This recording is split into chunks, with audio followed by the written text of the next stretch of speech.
Surprise! Jess, my fun-loving twin sister. Why couldn't she let me study? I said, I have exams, Jess. I don't have time for this. She said, it wouldn't hurt to have a little fun. Some of us actually have to study to get scholarships and don't have daddy to pay for everything. Oh, you think my life is so easy? Try walking a mile in my shoes, why don't you? How hard could her life be? She has everything. She lived with our rich dad and his wife, while I lived with our mom. I had to work an entire summer to buy a bike and shopped at the thrift store. I said, you know what? I think I'd like to walk in your Prada shoes very much. Hi, I'm Erica. I have a twin who is prettier, more popular, and richer than me. Or so I thought before we switched places. Here's my story. The next day, Jessica told Mom that she was taking me out for a birthday treat and dragged me to the salon. She got my hair dyed just like hers. I was kinda loving the blonde. When we got home, Mom gasped. She couldn't tell us apart. Mission accomplished. As the limo pulled up outside the house to take me to my new life, I grabbed all the stuff I needed from my room and kissed Mom goodbye. She gasped and hugged me tight. She said, "This is the first time you've kissed me in years." Rookie mistake. I finally got into the limo and drove towards my new place. My jaw dropped when I saw my dad's huge mansion. My whole house could fit in the yard. The butler welcomed me. Fancy. I was nervous about talking to Dad. I hadn't seen him in 10 years. But the butler told me he was away on a business trip. Only Madam was home.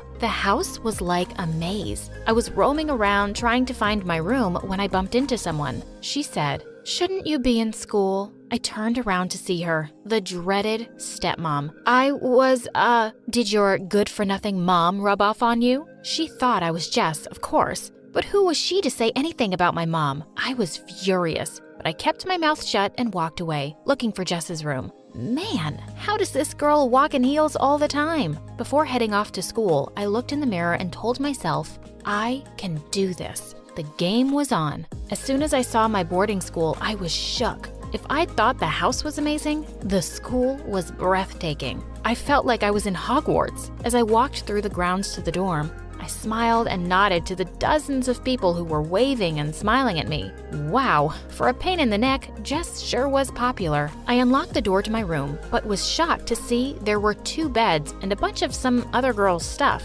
Great. Jess hadn't even told me she shared a room with someone. Just then, a spunky girl walked in and gave me a bear hug. Thank God you're back. This place was so dull without you. So this was my roommate, and I didn't even know her name. And boy, was she like a radio station that you just couldn't turn off. She wanted to know everything about everything. Tell me about your poor shabby sister. As much as I wanted to tell her that I was the prettier and smarter twin, I held back. Don't even get me started. She was such a party pooper. My roommate seemed to buy my Jess imitation, and I was about to unpack when this handsome guy walked in. He had the most chiseled jaw I'd ever seen. He walked straight up to me and pulled me close. He said, "Babe, I missed you." Had Jess actually forgotten to tell me she had a boyfriend? I said, "Whoa, slow down." "Whoa there yourself. Can a guy kiss his girlfriend now?" I have some travel germs. I feel icky. I quickly grabbed my stuff and headed to the shower.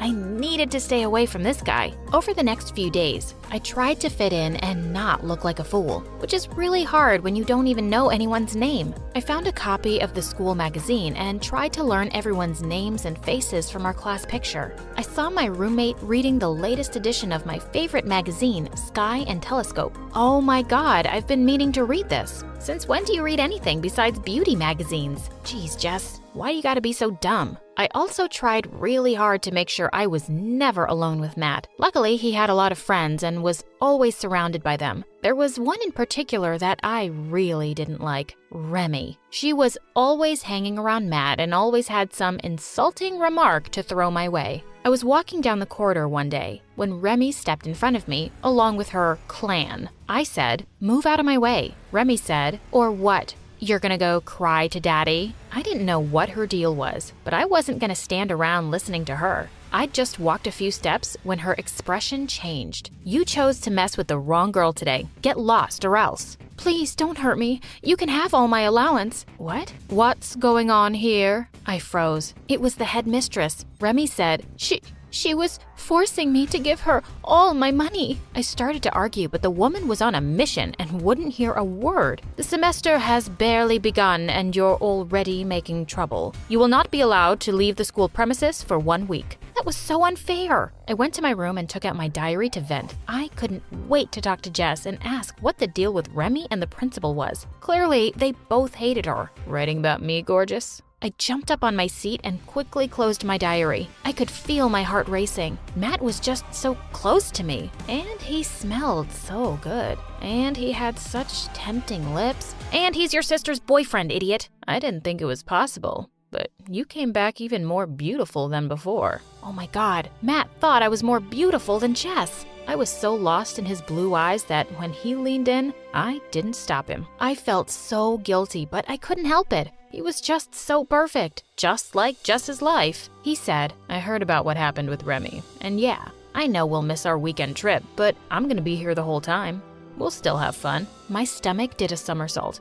This was even more perfect. I told him I was looking forward to it as he left for basketball practice. I couldn't stop thinking about the next time I would get to kiss him. Just then, a few girls barged in. One of them said, Jess, you promised us a helicopter ride on your birthday. I said, but my birthday was 2 months ago. She said, Earth to Jess, you celebrate it every month. Of course she does. I'm just messing with you guys. I have it all planned out. Why couldn't Jess have said a trip to the museum or a cruise? I have such a fear of heights. How was I going to pull this off? Jess had told me to call the butler in case of any emergency, and this definitely was one. He said he'd arrange everything and have a limo pick up my friends and I the next afternoon. The next day, as we were all getting ready to head out, the headmistress showed up. She said, Where do you think you're going? I said, Out? Dream on, sweetheart. In my school, you follow my rules. And I say, you can't go. Just then, the limo pulled up and the driver handed me an envelope. I believe this is for you. It was a letter from my dad allowing me to go out for the weekend. I got such a kick out of seeing her turn pale. She turned around and stormed back inside. The ride to the helipad was full of excitement and giggles. Everyone was going on and on about how awesome the ride was, while I didn't look down once and tried not to throw up. After the helicopter ride, I treated the girls to a fancy dinner at the hottest new restaurant in town. Whoever said money couldn't buy happiness didn't know where to shop. It was the least Daddy Dearest could do for me. When I got back, Matt was waiting for me. My heart skipped a beat whenever I saw him. There's my favorite girl. I miss you when you're not around. He said he had promised me a fun weekend and he was a man of his word. He led me up to the rooftop and I was speechless when I saw everything he'd arranged. This could not have been more perfect. Oh boy, I was in trouble. He spun me around and said he had a surprise for me. I gasped when I saw the necklace he'd put around my neck. It had our initials on it. Well, not mine, actually. He looked deep into my eyes and said, Something about you feels really different, Jess. Good different. Like we might actually make things work this time. What was he talking about? He was about to kiss me when someone totally ruined the moment. You really need to raise your standards, Matt. What was Remy doing crashing my date? It was time to show her who Matt really belonged to. I grabbed him by the face and kissed him. She slammed the door and left. Remy 0, Erica 1. I got a call from Jess later that night, and I really didn't want to talk to her. What was I supposed to say? Hey sis, kissed your hunky boyfriend twice. Reluctantly, I went to the phone booth. She said, How's it going, sista? I gave some vague answers and asked her instead about how badly she'd been messing up my grades. I'm not as dumb as you think I am, twit. I said, Well, your reputation here says otherwise. Also, what's the deal with Remy and the principal? Oh, Remy's just jealous. And don't get me started on that crazy woman. She just hates everyone. But we're smart and always find a way to have fun. Time's up, princess. I turned around to see the crazy woman standing behind me. I cut the call and walked away, leaving the receiver hanging. She wasn't the boss of me. The next morning, Remy barged into my room without even knocking. How dare she? What do you think you're still doing in bed? I need you down at the lacrosse field, now! And with that, she just walked out. I said to my roommate, Is she crazy? What is she even talking about? Jess, the lacrosse match? You play for the team, remember? Did you hit your head last night? Oh my God. I talked to Jess last night and she couldn't be bothered to tell me? I'd never played a sport in my life. How was I supposed to fake this? I made my way to the sports field to see Remy barking orders at the whole team. Of course she's the captain. Suddenly, I felt Matt pull me in and kiss me on the cheek. He said, "Right on time to cheer my star player on. Break a leg." That might actually happen. No amount of luck was going to get me through this. I was terrified out on the field. I really had no idea what I was supposed to be doing. Remy looked like she was about to kill me. Just then, a girl bumped into me out of nowhere and I fell face forward on the ground. There was a timeout and I was carried off the field. "Hey, you okay, babe? What's going on with you today?" I told everyone I was just having an off day and I'd like to sit this one out. Luckily, with me out of the game, we actually won. I said, "Woohoo! Let's party Jess style." I had to throw the party of my life to make everyone forget about this horrible morning. There were so many cute guys at the party, but I only had eyes for Matt. He was hanging out with his teammates, and when he smiled at me, I felt weak in the knees. I saw Remy walk up to him and put her hand on his arm. Why was she touching my boyfriend? Okay, not mine, Jess's. She was all over him, and I saw him shrugging her hand off his arm more gently.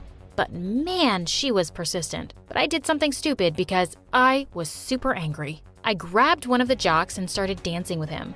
I looked over to see if Matt was looking at me. Instead, I saw Remy giving me an evil smile. She whispered something in his ear and moved aside. He looked at me for a minute, his eyes full of anger, and then he stormed out. Well, I wanted to make him a bit jealous, but I hadn't expected that. I turned to my roommate. Why'd Matt leave like that when he saw me dancing with that guy? He was just dancing with Remy.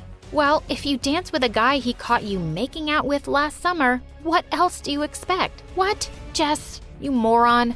I rushed out to him. Matt, give me a chance to explain. He said, "There's nothing to explain. I thought you'd change, but I was wrong. You're the same selfish person. We're done." How I wanted to wrap my arms around him and tell him I was different, but I just stood there watching my McDreamy walk away. The next day, I couldn't bring myself to get out of bed or eat anything.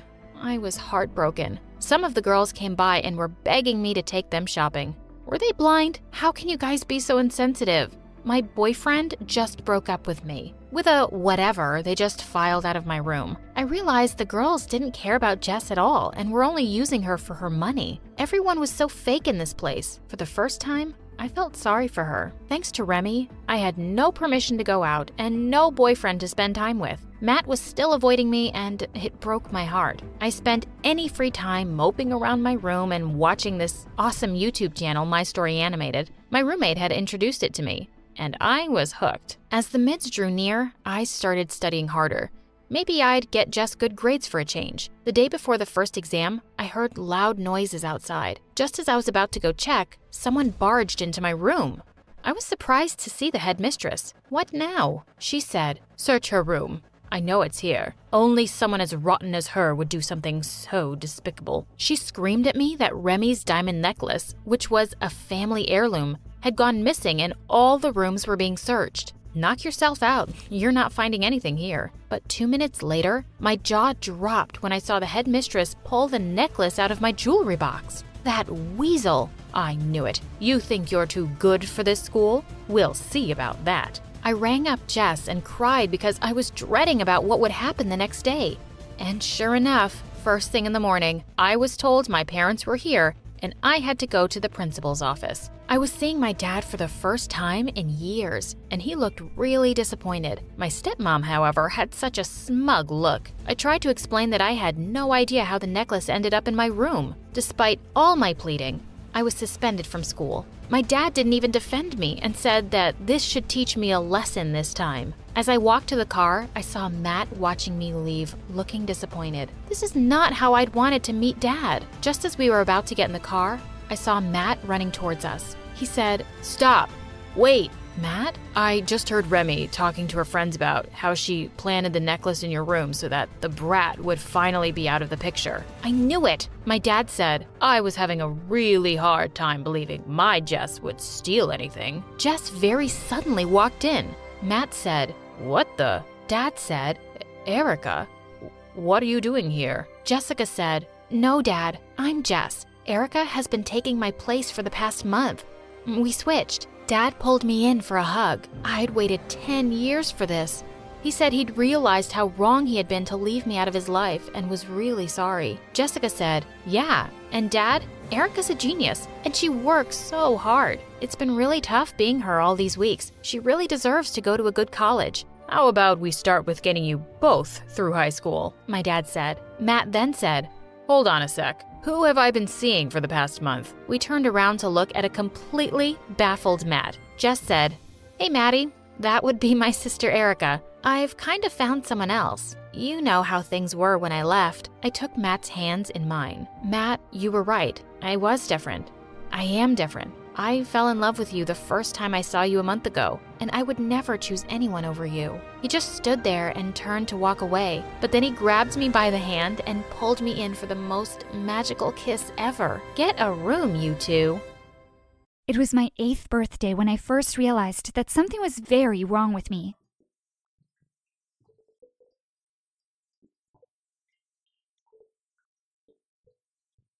"What's wrong, honey?" But I didn't reply. I stared in horror at what was before me.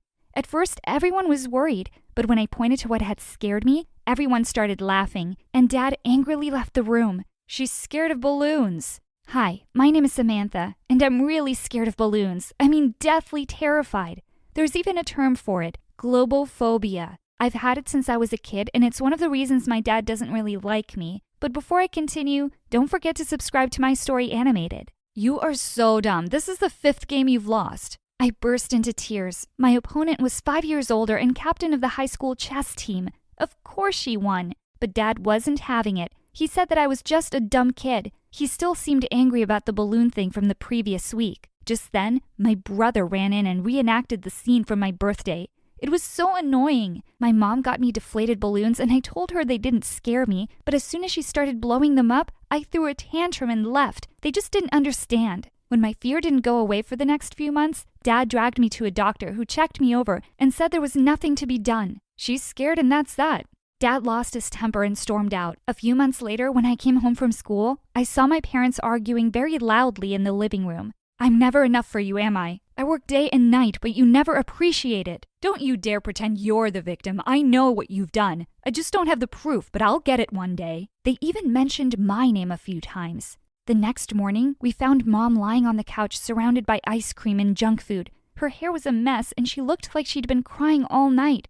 Dad was nowhere to be found. Slowly, my uber-thin mom started to gain so much weight, eventually she could barely even move. Looking after Cody suddenly became my job, and Dad just made things worse. He would only come home to yell and eat and be mean. He kicked Mom out of their room and forced her to sleep on the couch. He kept on calling me stupid and ugly. "I don't know who you take after. You disgust me." The only person he didn't hate was Cody. When I was in the 8th grade one day, Cody didn't come home from school, and my dad kept acting like it was somehow my fault. He told me to go look for him and not come home without him. I was scared to go alone, so I asked my mom to come with me, but she just rolled over on the couch. I couldn't stop thinking about all the horrible things that could have happened to him. It was starting to get dark, and that's when a creepy guy walked up to me and said, "You look lost, little girl. Come with me and I'll take good care of you." I tried to keep my voice from shaking as I said no, and turned and ran as fast as I could. Suddenly, I realized I was lost. I was really tired and slept in an alley next to a dumpster. "Wake up. Hey, kid." I opened my eyes and found a blonde-haired boy looking at me. He looked familiar. I asked him who he was and he simply said, "Get up. This is no place to sleep." Then he dragged me home. He was a few years older than me and said he'd seen me around. He looked so worried, it made me feel kind of warm inside. But when I turned to thank him, he was gone. Inside, I saw Cody sitting in the kitchen. My dad saw me and laughed loudly. Then he handed Cody $5. "That was the best idea you've ever had." My brother's smile widened. I was so angry I headed up to my room, but my dad shouted that I was late for school and forced me to go there smelling of garbage. I had to stop at a friend's place to shower. A few months later, after a really nasty fight with Dad, I skipped school and decided to visit the local carnival. It seemed like a great idea until I got there. As soon as I walked in, a clown jumped in front of me and laughed. "What are you doing here alone, little missy?" But I couldn't reply. I was staring at something far, far scarier in his hand. A balloon! I was about to scream when someone snatched the balloon and deflated it. Then I felt an arm around my shoulder as someone whispered, "It's okay. It's gone now. It's gone. Breathe." I finally regained some clarity and looked at my savior and jumped in fear. Oof, the mask scared me. He laughed and took off the mask. I stared in shock. It was the same guy who'd taken me home when I was lost. Are you following me? Yes. No, my uncle owns this carnival. I'm helping out. I asked him who he was. I'm Tom. I live across the road from you, silly. I was at your birthday too. The one who blew up the balloons that terrified you. I'm sorry. Then he stayed with me as I roamed the carnival. Every time he saw a balloon, he'd tell me to close my eyes, and then he would hold my hand as we walked past them. By the time I got home, I knew I was in love. On the day of my 14th birthday, I had decided that after school, I would ask Tom if he loved me. But as soon as I got to school, I screamed and tried to run back out, but the door was locked. One of the kids outside yelled, "Happy birthday, freak!" I just couldn't take it anymore. Suddenly, I heard a noise and the door flew open. I looked up scared, but it was Tom. He helped me up and told me to close my eyes. Then he led me outside. As soon as we left, I realized I couldn't do it. I could never tell him I loved him. He probably thought I was a freak too. I mean, he lived with balloons. Sure, he'd put up with me now, but for all I knew, he just felt very sorry for me. The next day at school, I started to find small gifts and little cards in my locker. Were they from Tom? Before I could investigate, though, COVID-19 happened and I was stuck at home. My dad decided his new hobby was going to be messing up my Zoom classes. One time, he swore at me for no reason and the entire class heard it. And it was the worst. Ranting over the phone was just not the same. In one class, my teacher got up for something and someone said, "Hey, Sam, you were right. She does have a lopsided butt." My teacher was livid. I didn't know who it could be until I heard Cody and my dad laughing like crazy in the next room. Cody got some chocolate for suggesting that great idea. That night, I heard a sound coming from our storeroom. I found my mom there crying and looking into some kind of chest. I was stunned. Mom hadn't left the couch in years. When she saw me, she quickly jumped up and yelled at me to get out. I saw her lock the door and go back to lying on the couch and eating ice cream straight from the tub. When I woke up the next day, I could hear my dad's voice coming from his room. He was laughing, but who was he talking to? I tiptoed to his door. I was surprised to see him in front of the computer wearing his best shirt and looking very styled. He had no pants on, though. He heard me shuffle by the door and suddenly shut his laptop and told me to mind my own business. I heard my mom angrily yell from the next room, "Samantha, leave that jerk alone. It's not like he's doing anything new." I was smart enough to put together the clues and guess that he was cheating on Mom. But what lady in her right mind would want to date him of all people? A few days later, I was taking my math class, and the teacher decided to give me a one-on-one lesson because he said I was struggling a little. My dad crept up behind me and laughed at my teacher. "Why are you wasting your time on this idiot?" Instead of things getting awkward, my teacher got mad. "Why don't you just shut up? Just because you failed at your job doesn't mean I can't do mine." My dad stood silently for a moment, turning red. Then he walked away furiously. Since then, I wasn't allowed to take my math classes. He made sure of that. I got my first chance to catch up with the class when my dad wasn't home one day. I hurriedly found the link and clicked on it. I realized that I had accidentally joined my science class. There was no class going on, but I could hear the teacher giggling like a teenager from somewhere behind the screen. "I have to start in 10 minutes, so don't be so naughty." I was just about to leave the meeting when I saw something that shook me to my core. My teacher walked in front of the camera with her naughty boyfriend. My dad! If that wasn't enough, my dad suddenly looked right at the screen and saw me. I quickly left and joined the link to the math class. 20 minutes later, he barged into my room. "So now she's got you spying on me, has she? You creep." Then he took away my phone and told Cody to make sure I only used the home computer for classes. I got really mad. I heard a noise from the computer. I had forgotten to log out of my class. Seeing Tom's face on the screen, I panicked and shut down my computer. Half an hour later, I heard police sirens outside my house. I could hear a lot of yelling and fighting. Cody let me out of my room and told me that the police had taken my dad away. Apparently, Brad had called the cops on him. The next day, there was a knock at our door. I opened it and saw my math teacher standing there. "Hello, Samantha. I need to speak with your mom. Alone." After what seemed like an hour, he finally left, looking happier than when he had shown up. Suddenly, my mom seemed to snap out of it. Within the month, she had lost like 50 pounds. She was happier and chirpier. Cody, on the other hand, went absolutely crazy without Dad. He refused to go to school and would scream and fight with everyone. Things started to calm down when he shot me with a water gun in one of my Zoom classes and thought Mom would give him a treat. But instead, she gave him a huge timeout. Sadly, though, one of my dad's friends bailed him out. As soon as he walked through the door, he saw Mom happy and accused her of cheating on him. I'd had enough. I told him that I saw him cheating with my own eyes. He spun around to stare at me with fire in his eyes and ran right at me. I ducked out of the way just in time. Suddenly, my math teacher burst through the door and straight up tackled my dad to the ground. My mom screamed as a table broke, and Cody ran into the kitchen. I was about to follow him when he came back with popcorn and was cheering them on. I gasped as my teacher pushed him away. My mom told me and Cody to pack our things ASAP. Just as we were walking out, my dad suddenly screamed, "She's his, isn't she?" Everybody froze until my mom yelled back, "Yes, she is." Wait, what? I was my math teacher's daughter?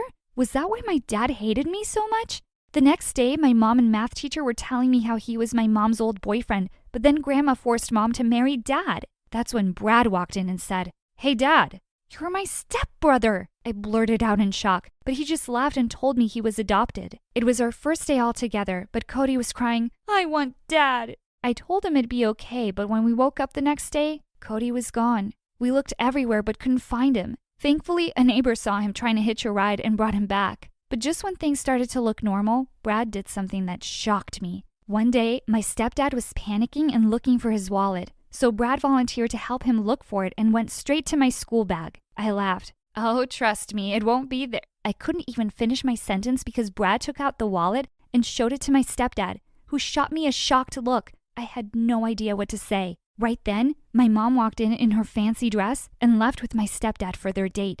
I immediately turned to Brad. "How did you know to look there first?" Mom had given me and Cody a lecture about getting along with Brad, but this was insane. Brad, though, was innocent as ever. "You found my bag next to a box of balloons. I would never put my stuff there." "Are you accusing me of something? I've been here way longer than you have, and nothing's ever been stolen before." Who do you think they'll believe? I couldn't believe he was going to ruin everything for me. I took out my phone to text my mom, but Brad quickly swiped it from my hands. "You've been taking all of Dad's attention ever since you got here, and I'm sick of it." I started to cry just as Cody finally woke up from his nap and asked what was going on. Brad backed away from me, and I fell down on the living room sofa. I was crying into a pillow when out of the corner of my eye, I could have sworn I saw a face staring at me.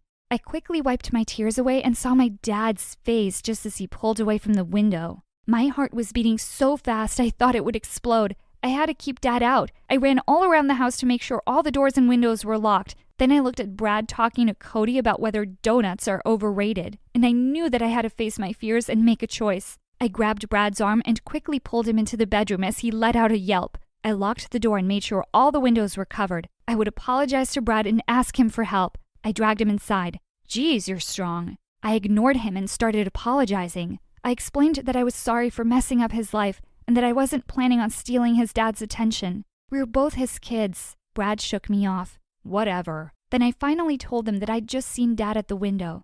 "I don't see how that's my problem," he said. A few days later, I posted a selfie on Instagram with Brad. Immediately, Tom messaged me and asked me who it was. My heart did a little flip. Was he jealous? I decided to check. I told him that Brad was someone close to my heart, and Tom immediately called me. "Look, I'm sorry I try to hold it in, but there's no way I can see you with someone else, so I'm telling you. I love you, Sam." I started to laugh for a minute. Tom looked gutted. Just then, Brad came up behind me, and I thought Tom would pass out. "He's my stepbrother. I've only ever loved you, Tom, ever since the day at the carnival." After that, Tom and I officially started dating. But just as things started to settle down, one day I was in my room when Brad rushed in, dragged me outside, and started loudly yelling that he couldn't wait to get rid of me. Then Mom and my stepdad came back. Brad told everybody he had an announcement to make and started playing something on his phone. I was shocked as I heard my dad's voice. Dad was telling Brad that he saw Brad yelling at me and that they could team up to get rid of me. So tomorrow, he'd be waiting to kidnap me after school and would split the ransom money. My mom came over to me and hugged me as my stepdad walked away saying, "I'll go make some calls. He won't get out this time." Brad turned to me and said the words I'll never forget. "You're not alone anymore." I threw my arms around him.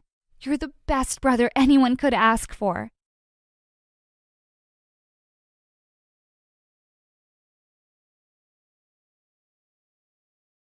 Duke stormed off, and so did Caleb, while Natalie stood there reeling in shock. "What? They set me up? Caleb helped me set up some deal with Duke?" Natalie felt sick to her stomach, and she had to confront Caleb ASAP. Later that night, as she was marching up to his door, something caught her attention from the window. It was Caleb's mom, and she was cleaning the house, not looking sick at all. Natalie knocked angrily, and Caleb looked surprised to see her. "Nat, I didn't know you were coming. Is everything okay?" Can we talk in private? "Oh, of course." He walked out of the house with her to her favorite spot, and then she turned to him and pushed him angrily. So, you're the one who told Duke about me when he needed a fake girlfriend? You're also the one who made sure I couldn't say no? You ruined that statue and framed me. How could you do this to me? Nat. And then you acted like you didn't want me taking this job and made me feel guilty? Oh, the caring, possessive boyfriend. But it was your idea all along? You should get an Oscar for your performance. Please, listen, I can explain. You made a complete fool out of me. And you even told Duke I'm just a friend? Caleb, you're such a big jerk. He wouldn't have agreed to have you as a fake girlfriend if he knew we were together. Wow, that's your justification? You just used me like a stupid toy to get money out of him. And not for your sick mom because she seems to be just fine now. Who are you, man? I don't even know you. And it looks like I never did. Nat, it's not like that. Shut up. We're done. Do you hear me? We are done. Natalie didn't wait for his response before storming off. Caleb couldn't stop feeling devastated and broke down to his stepdad. "Natalie broke up with me, Dad." "Forget about her then. When you have the money, you can marry any girl you want. You're too brilliant for her anyway. Try to target someone rich. Marrying into wealth will give you a lifetime of security." Caleb was stunned at his stepdad's words. He did want to be rich and have a much easier life, but he couldn't forget Natalie just like that. "Dad, Nat means a lot to me. I wanted the money, but I never meant to lose her in the process. And why would some rich girl want me, a poor farm boy? I have a plan, and if this succeeds, we're gonna live in the city like royalty. But I need to make sure I can trust you not to mess things up by getting emotional." "Of course you can trust me, Dad." Mr. Cross smirked as he revealed his long-time plan of stealing some diamonds and money from the Harrisons. "But that's a really big crime. What if we get caught?" "I've been working for them long enough to know every corner of the mansion. I know when to make the move and how to get away scot-free. Besides, it's not really stealing. Think of this as payment for taking advantage of the poor and treating us like dirt. This is about justice, kid, and your future." Mr. Cross eventually convinced the ambitious Caleb, but he still wasn't ready to let Natalie go. He would try to make her forgive him and win her back. Meanwhile, Natalie almost went to Duke to confront him too and end the contract immediately, but she stopped herself. No, she would play along and get the money he owed her. But it feels disgusting to still play along as his girlfriend. Duke couldn't stop thinking about Natalie. He'd lied to Caleb when he said he didn't want to be involved with her, because the truth was, he wanted to be close to her all the time. The next day, he was attending a huge charity event where he was a big donor and he invited her, but he couldn't help noticing that she wasn't really herself. Her smile seemed fake and she barely said a word. When he took her hand, she almost cringed and pulled it away. When they sat down for dinner, she suddenly spoke. "Oh wow, are you kidding me? We're eating dinner costing $1,500 per person while raising money for some poor, hungry kids? So ironic. And you rich people are just so shallow and unbelievable." "Natalie, what are you doing?" "Are you saying the food is overpriced? It's just $1,500, sweetheart." "Just $1,500? I wish I was deaf right now because that's the stupidest thing I've ever heard.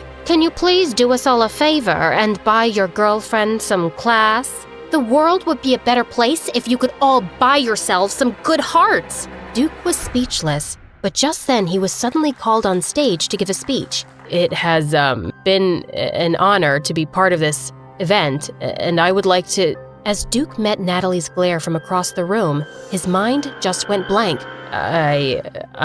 While he was embarrassing himself, Natalie went to the bathroom to calm herself down. Just then, she heard familiar voices, Mrs. Harrison and Harper. "Mom, I'm really worried about that farm girl. It doesn't seem like a fling to me. I think he's really in love with her, and he wouldn't have invited her here otherwise. And he didn't even do anything after all that stuff she said." "Your brother is such a pain, and I'm really running out of time. Sheila and her family are really pressuring me. We have to get rid of that stupid girl or else." "I'll think of something that will ruin her big time." "I don't want to just ruin her. I want her to disappear. She only has that poor single mother as family, right?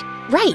Oh yeah, we could definitely use her. Mom, you're brilliant. They then laughed like maniacs as they walked out. Okay, that's it. Enough of this madness. I can't have them hurting Mom. I have to end things with Duke, now. Natalie ran out of the event looking around for a cab, but Duke found her before she could escape. You're leaving? Why were you so angry in there? I thought we were friends now and you wouldn't embarrass me. Friends? You really think we're friends, Duke? Yeah, I've started to. I care about you, Natalie. And there's something I've been wanting to tell you for a while, but I haven't had the guts to. What? I know this will make you even angrier and... Just say it! A month ago, our gardener introduced me to his son Caleb, and we became friends. I told him about Mom pressuring me to date this crazy girl and how I'd lied about already having a girlfriend. I asked Caleb if he knew a girl who could pretend to play the part for a while. I didn't want anyone from school. And then he recommended his friend, and that's you. And he told me you'd never agree because you hate my family, so he planned to set you up, and I agreed to it. We got you in trouble just so you'd be indebted to me and would be forced to play the part. I feel terrible about doing that to you, and I'm really sorry. I would understand if you're not able to forgive me. Natalie was stunned. She wasn't expecting Duke to confess. I already know everything. I heard you and Caleb talking about this at the back of the school the other day. You did? Why didn't you say anything? I thought, I'll play along since I can't repay you, but I don't care now. What are you gonna do? Send me to jail? Of course not. You didn't do anything wrong in the first place. We framed you for that statue. Exactly. I just want to stay far, far away from your family and you. Natalie got into a cab before he could say anything more. It kind of broke her heart that this was how things had ended between them, but she had to walk away while she could still control her feelings. The next few days, Natalie skipped school. She couldn't bear to see Duke and tried getting her mind off things with farm work. Hey, Mom, can I help with anything? It's fine, honey, I got this. I don't know why you're missing school. Mom, I just need a break, okay? And I would really like to help. All right. Get some grains from the back and feed the chickens. Just as Natalie returned with her grains, she saw her mom sidestep one of the geese, lose her balance, and hit her head on a rock. Mom! Her mom was rushed to the hospital and needed surgery, but Natalie simply couldn't afford the amount. She felt desperate and helpless, and then thought of the one person who could help her, Duke. I'm such an idiot. Why did I end things with him for free? He made me compromise my values and self-respect. I should get back with him to make him pay the price of my dignity, then dump him again. Ugh, why did I even love this jerk? Back at the Harrisons' mansion, Duke had been missing Natalie and his heart leapt when she suddenly gave him a call. I'm sorry for the way things went down between us the other day. I was just really hurt because you lied to me. Can we meet tonight at the cafe? I'll be there at 7. But when he got there, he found Natalie panicking. Duke, I have to go to the hospital right away. Mom had an accident. He immediately drove her to the hospital, and it broke his heart seeing Natalie cry. Later that day, he heard her talking to the doctor about the price for the surgery. I'll pay for it. Duke, no, you don't have to. Just think of it as a payment for all those days you worked for me. He kept insisting, and Natalie pretended to refuse, but eventually agreed. I don't know how to thank you. Don't think about it. Let's just hope your mom wakes up soon. I really hope so too. Wanting to comfort her, Duke pulled her into a hug, and Natalie just found herself hugging him back. As she lifted her face, their eyes met and her heartbeat became wild. You're so beautiful. When Natalie realized what was happening, she immediately excused herself to the bathroom. Focus, Natalie. He's a jerk and his family is crazy. Don't get carried away. Meanwhile, Harper and Mrs. Harrison decided that dinner would be the perfect time to break Duke. So, how's Natalie, darling? Maybe you should invite her to have dinner with us again. She's busy taking care of her mom, who's in the hospital. Oh, really? We didn't even do anything to her mom yet. What? Duke, are you sure that's why your girlfriend can't come over? Yes, Mom, I'm sure. Or is it because she's your fake girlfriend and you've been feeding me a bunch of lies? What? What are you talking about? Just then, Harper started playing Duke and Natalie's conversation on her phone, where Duke confessed that he needed a fake girlfriend because of his mom. I am so disappointed in you, Duke. You lied to me. You will end this stupid charade now. Mom, just stop it. Stop it with all this pressure. Yes, I lied to you, but you pushed me to do it. and Natalie may have been my fake girlfriend, but I love her now. Nonsense. Get rid of that gold digger and date Sheila instead, or you can forget about being my son and all these privileges you were born with. That midnight, Caleb and his stepdad were successful in opening the Harrison safe.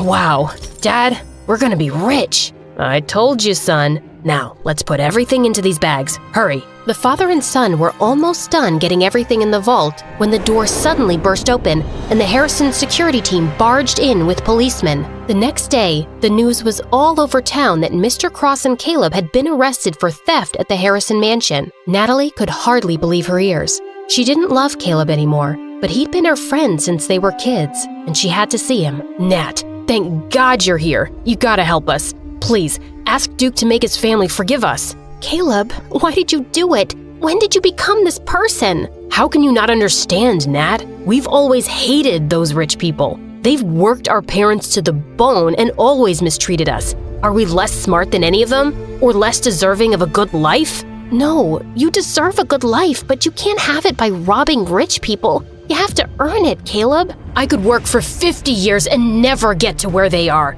I swear, I didn't want this just for me. I wanted it for my family and for you. I still love you, Nat, and I was gonna convince you to move away to the big city with me once I was rich. How could you think this is what I'd want? I could never even cheat in tests when we were kids. And I don't love you anymore, Caleb. But you're my best friend, my only friend. You have to help me. Please, call Duke. I can't do that.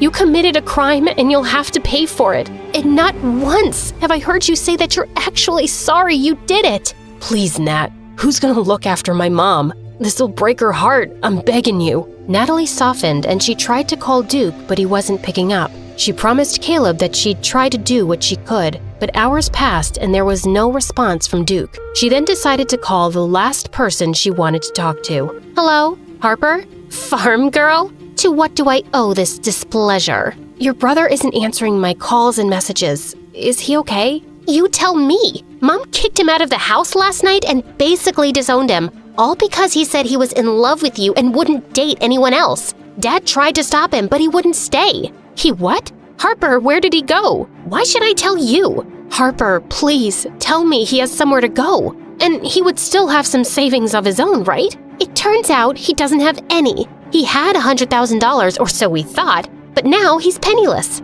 He wouldn't tell me where he spent that money, but I can easily guess it was on you, you gold digger. She was actually right. Mom's surgery had cost $100,000, and it looked like Duke had given all his savings to me. She tried to call Harper again, who blocked her number, so she had no choice but to go to the mansion. How dare you come here, you filthy, lying peasant! I just wanted to ask where Duke went because I'm worried. Drop the act, girl. We all know how fake everything was. My brother was so stupid for actually falling in love with you. Yes, it was fake at first, but I've fallen in love with him too, for real. Please, you have to find out where he went. Suddenly, someone started bawling from the door. It was Sheila with her parents. Mrs. Harrison wasn't expecting their visit, and the blood drained from her face. Who's this girl? Where is my Duke? He's mine. He's only mine. Give him back to me. We are destined to be with each other. Sheila started screaming and breaking everything she saw, and her mom rushed to calm her down. Meanwhile, her dad was furious. Our poor daughter. I thought Duke was single. What is the meaning of this? This is all a misunderstanding. This farm girl is crazy and… No, we've heard everything. Your son is in love with that girl and you lied to us. What is going on here? Your wife promised she'd repay us for keeping her horrible secret. This is the payment we want. Duke for our daughter. Liars! Liars! Then suddenly, Sheila's dad took some pictures from his suitcase and showed them to Mr. Harrison. Here is everything you need to see. Your wife is a terrible woman. We shouldn't have trusted her. And now our princess is emotionally destroyed. This is unforgivable. Mr. Harrison was speechless. His wife was apparently having an affair with a wealthy politician. My wife discovered all of this because she's the politician's secretary. He has been giving your wife huge sums of money and expensive gifts for years. Mr. Harrison looked stunned, and then he lost it. I've done nothing but love you, given in to every stupid tantrum, giving you everything you wanted, but it wasn't good enough for you? And now you've made our son miserable too, just to cover your own dirty secrets. Get out of my house, now! No, you can't do this to me, honey. I'll leave him for you. But Mr. Harrison ignored her and ordered their security to drag her outside. Dad, what are you doing to Mom? Can't you just forgive her? If you want to stay in this house, you will listen to me and stop being such a spoiled brat. Otherwise, you can leave with your mother. Is that understood, Harper? Yes, Dad. Mr. Harrison then called the police to help him find his son. Natalie then remembered about this secret place Duke once took her to. She went there alone and found him.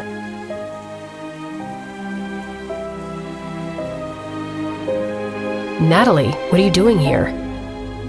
She told him everything that happened, and Duke couldn't believe how terrible his mom actually was. It's time for you to come home. Your dad is really worried about you. And you? Were you worried? Why do you think I'm here? And how could you be foolish enough to give me all your savings? It was for your mom, Natalie. It's foolish not to take care of the people you love, and I love you. I love you too, Duke.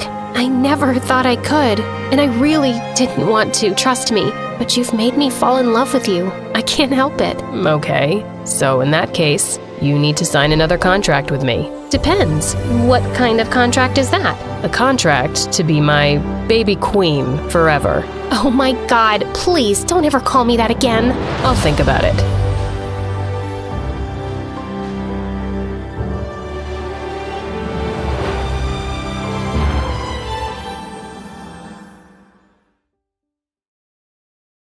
I woke up in the middle of the night feeling extra thirsty and almost passed out when I saw the time. It was 3 a.m., the devil's hour. I tried to go back to sleep, but I just couldn't. Come on, girl. Ghosts aren't real, but dehydration is. So hold yourself together and get your ice-cold water. I silently prayed as I went down to the kitchen. Suddenly, I caught someone moving in the shadows. Holy Mother of God, was it the devil?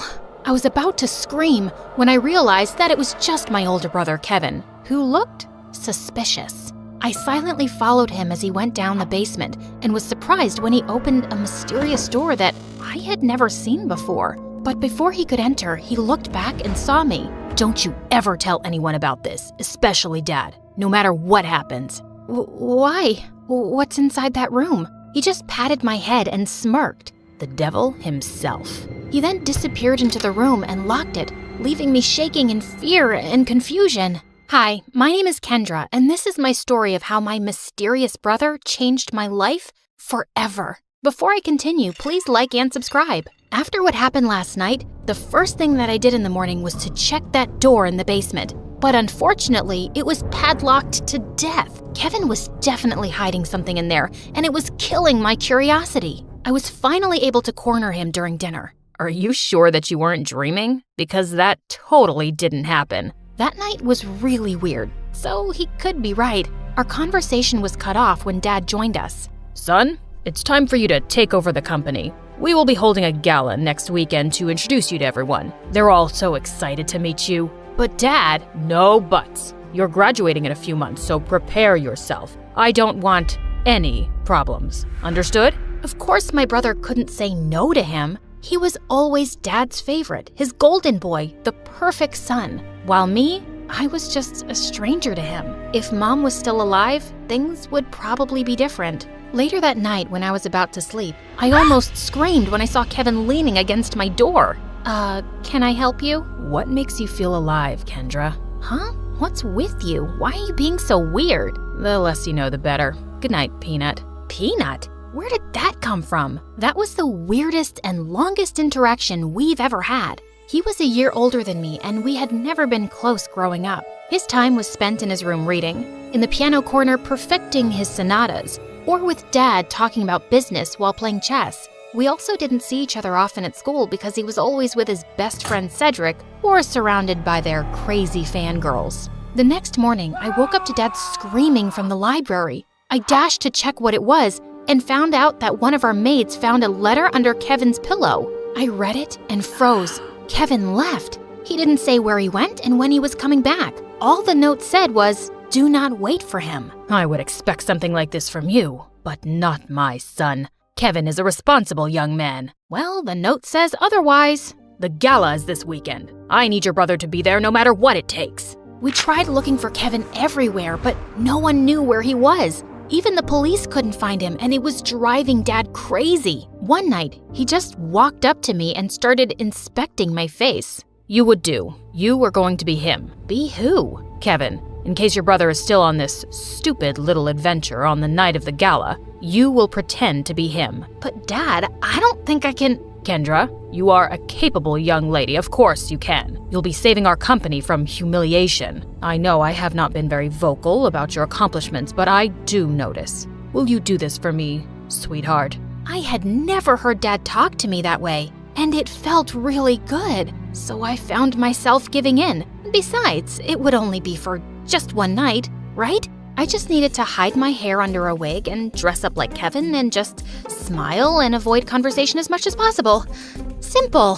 When the big day finally came, I was a nervous wreck. There were too many important people, and Dad kept reminding me not to mess up. Luckily, the party was a success, and I thought my little mission was finally over until Dad came up to me. You did well. Now we just have to make sure that your brother will not fail his classes so he could graduate. You'll need to attend school as him. But how about me as Kendra and my grades? I'll call the school and tell them that I sent you out of the country for an emergency. Anything you fail, you can take for a summer class. But no buts. This was already decided. And remember, no one should ever know about this. But Kevin and I were just too different. After carefully thinking about it, I finally decided to do it. It was my chance to impress Dad. I just needed to do one little thing, which was to learn everything about my brother to make it believable. I checked his room, but I didn't find anything useful. I had to ask for help from the person closest to him, Cedric. But there was one problem. At school or whenever he visited my brother, I would usually lock myself in my room because every time our eyes met, I felt like passing out. The guy looked like a demigod, and I just couldn't handle him. But this time, I had no choice, and I knew exactly where to find him at school, the music room. As I peeked into the room, I saw him playing the violin, and I was instantly mesmerized. Just then, he stopped playing and smiled at me. Just avoid his eyes, and you'll be fine. Did it tickle your soul? Huh? The rhythm, the passion, the climax. Sorry, but I'm not into music. I stepped back and he started walking towards me. How about this? Did it tickle your soul? I suddenly became mute. This is the first time you talked to me, and I'm surprised. What brings you here, Cupcake? Cupcake? I got a grip of myself and slapped his hand away. First of all, I'm not food. And second, I'm not here to talk about souls and music with you. It's about my brother. Suddenly, his face turned serious. I had already talked to your dad about it. Kevin ran away and he didn't want us to find him, and there's nothing we can do about it. I know, but I need your help with something. I told him about Dad's demands, and he suddenly laughed. That's a ridiculous idea. You two look similar, yeah, but you're too cute and girly to be a boy. Wait, he found me cute? I excused myself to the bathroom, and after calming down, he was nowhere to be found. It took me a whole day to finally find him playing violin in the school garden. So, are you going to help me with this, or are you just going to play your violin all day? I only help people who can look me in the eye. Ugh, why was he being like this? I gathered up all my courage before finally meeting his eyes, and thankfully, I was able to control myself until he smiled. You have the same eyes as your brother. They're very pretty. So he liked my brother's eyes? That was fruity. Whatever. Now, where do we start? Your appearance. And I think it needs a lot of work. For the makeover, he brought me to the mall to cut my hair short, and it took me several hours to finally say goodbye to my precious long hair. After accepting the fate of my hair, we tried on some clothes similar to Kevin's fashion. As I walked out in a leather jacket, he came up to me to zip it up. He was so close, I could hardly breathe. Looks perfect now. He then taught me about my brother's stance, walk, and gestures. I told you to walk faster, not like a gangster, and stick out your chest more. Think of yourself as the hunkiest man alive. Like this? He held my hips to guide me, and I felt like exploding from the sparks. Just then, I noticed some girls around drooling over us. Both guys are so cute. I'll take either of them. They look so in love. OMG. Love wins. Great. And now we were a gay couple. Cedric coached me about Kevin's interests, and I was surprised. I didn't know my brother was such a dork. He loves SpongeBob so much, he even thought of diving into the ocean just to look for its real-life version. But one revelation made me tear up a bit, and he adores you so much. But he thought you didn't like him, so he always chose to give you space. What? That's not true. He's too protective of you. He even told me not to talk to you because he thought I'm trouble. Oh yes, you're definitely gonna be trouble. To my heart.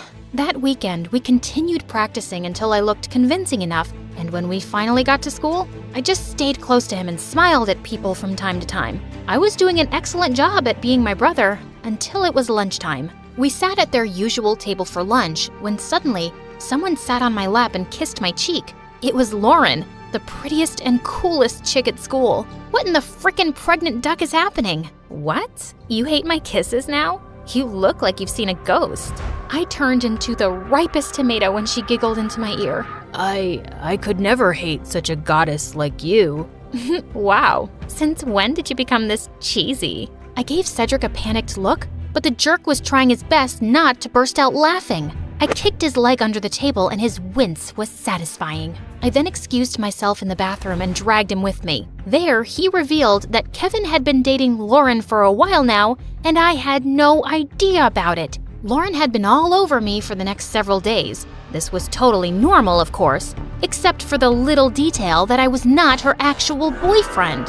And through all of this, Cedric remained an unhelpful idiot who was clearly enjoying my discomfort. We were walking to our last class when someone suddenly grabbed and pushed me against the wall. You're acting weird lately, and I like it. Before she could kiss me, I acted like there was a bug inside my shirt and ran away. I needed to talk to Cedric. As usual, I found him in the music room. We need to tell Lauren. Suddenly, Lauren appeared from behind me. Tell me what?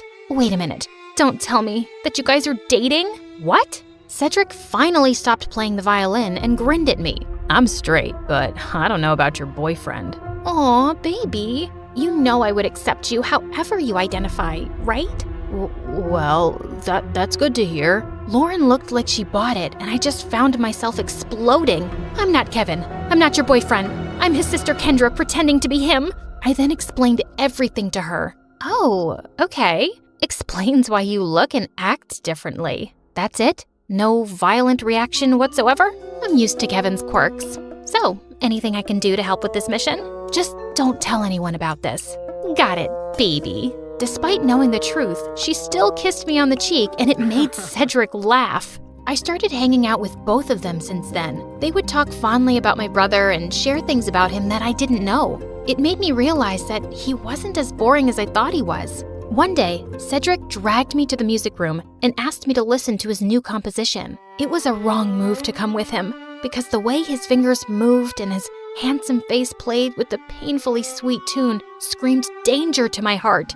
I calmed myself down and hyped him up when he was done. You really like playing the violin, don't you? I like to touch people's hearts with classical music. How about you? What makes you happy, Kendra? I'm curious. I ended up telling him about my passion, which was fashion designing. I used to draw my designs every day, but when Dad saw it, he burned all of them. He found it lame and useless to his company. I'm sorry to say this, but your dad is the biggest jerk in the world. He treats you and Kevin as assets to his company, and never as a son and daughter. You're right, but it just made me crave for his love and approval. Someday, I hope you'll be able to find the courage to do what you need to do. You have me now, you know. I'll take care of you. He leaned in closer, and I thought he was gonna kiss me, but to my surprise, he pulled away and walked back to the platform to play again. What was that all about? After the incident in the music room, I started thinking that maybe Cedric liked me too, until one day I heard him talking to Lauren in an empty classroom. You like Kendra, don't you?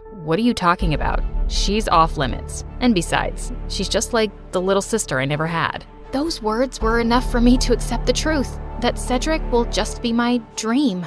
To distract myself, I invited Lauren for a sleepover, and as she was trying on some of my favorite clothes, I couldn't help but admire how beautiful she was. Just then, I found her smirking at me through the mirror.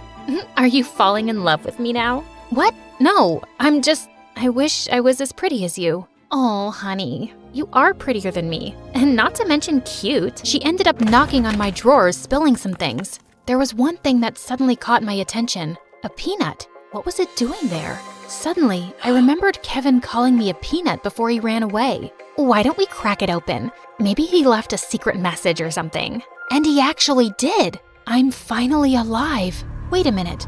That night before he left, he asked me what makes me feel alive. Lauren and I then came up with a mission to find the answer to that question. Your brother is too mysterious sometimes. Maybe Cedric knows something. But unfortunately, he was useless. One day, Dad suddenly called me and started asking about Lauren. I learned that she's dating your brother. Her parents and I are talking about a very important business deal. We will have dinner with them tomorrow night. Make sure to be extra attentive to her. I thought it wouldn't be much of a problem until they suddenly decided to marry us off with Dad knowing that I was Kendra. He was crazier than I thought. Do you think Kevin will be home by then? I don't know if he's ever coming back. I can't believe you dated an idiot. Watch your words, honey. That's my idiot. Well, we need to find your idiot ASAP. The next day, we met up with Cedric in a cafe to talk about finding my brother. We don't even know what makes him feel alive. Shouldn't we just wait for him to come back? Our parents are talking about marriage, for Pete's sake. We're running out of time. Do you know what my parents would do if they found out they were being played? Out of panic, I remembered something again. The mysterious door in the basement. I told them about it, and we waited for Dad to be out before destroying the padlocked door, only to find out that it was actually a dark room where Kevin developed all his photographs, and it was connected to his room. And all those pictures were related to an island that only meant one thing. Kevin was staying on one of them. It makes sense now that he always disappears on weekends. I also found a camera in his bag one time, but I never saw it again. And why didn't you both tell me about this earlier? You're both idiots. And with that, the three of us were off to an adventure to get my brother back. As we traveled, I kept on flirting with Lauren to avoid Cedric. And for a moment, I thought I saw his deadly glare through the rearview mirror. Was he jealous? I wished. In a span of 2 days, we had already visited 7 islands, but there was no luck. Just when we were about to give up, we suddenly spotted someone resting on a hammock. It was Kevin. He looked shocked to see us. Suddenly, he glared at Cedric. Dude, you told them? Wait, you knew? Let me explain. No, you knew. And you kept silent while I was going crazy trying to find a way to bring back my brother so I could get me back. Kendra was equally furious. Babe, I can explain. Shut it, Kevin. You're not my favorite person right now. Kendra. Later, I need to speak to my brother. I walked away and Kevin followed me. Now start explaining the reason I'm sacrificing my identity. I'm sorry, Peanut. I didn't mean for you to be tangled up in my mess. I felt stuck and suffocated because of Dad's expectations. I always knew I would have to take over the company someday, but I didn't know it would be this soon. I thought I would have enough time to still do what I love, to enjoy every island and see its beauty through my lens. But suddenly, I didn't even have a year, so I panicked and I ran away. I'm such a coward. It didn't take a second for me to melt. No, that's the bravest thing I've seen you do. All our lives, I've only ever seen you nod to Dad's every demand. I'm proud of this version of you. I convinced him to come back, but he ended up convincing me to ditch Dad and come with him. After everything that happened, I just realized one thing. Dad wasn't worth it. So I agreed. Lauren is amazing, you know. She didn't deserve to be left without a word. I know, Peanut. I guess I have a lot of making up to do. Good luck, Walnut. Later that day, he spent his time making it up to Lauren and talking to Cedric, while I was left alone doodling some cute dresses on the sand. My brother then came up to me and asked me something. Are you mad at Cedric? I asked him not to tell anyone. Keeping this from you must have been very hard for him. I understand, but... You like him, don't you? What? No, I mean... Don't worry. I finally gave him the go signal. You two can kiss or whatever. As soon as he left, Cedric walked up to me with an earth-shattering smile. Can we talk? I couldn't look at him in the eye again. About us. I've always fancied you, you know, more than violins. I felt like melting at his confession. I told him about the reason why I'd been avoiding him all these years, and he responded to it by finally kissing me on the lips. Thank God I didn't pass out. So, did it tickle your soul this time? Yes. Finally.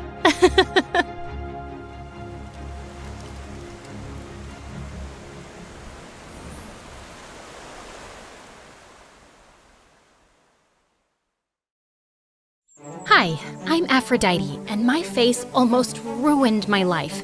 But before I tell you my story, please like and subscribe. My parents named me after the Greek goddess of beauty because my emerald eyes and wavy golden hair got so much attention. Wow, that baby's gorgeous.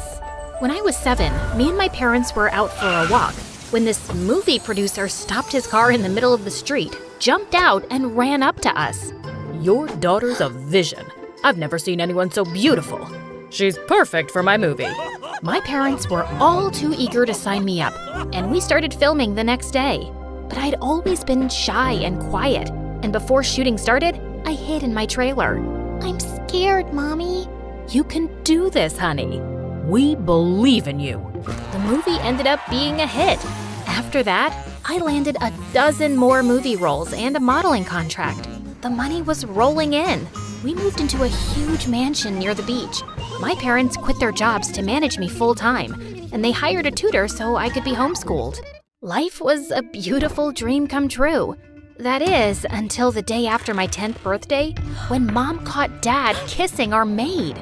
Mom threw Dad out of the house, burned all his clothes, and used a picture of his face as a dartboard. They went through an ugly divorce, and the ultimate prize was me. Mom fought Dad for custody and won. Then Dad moved away.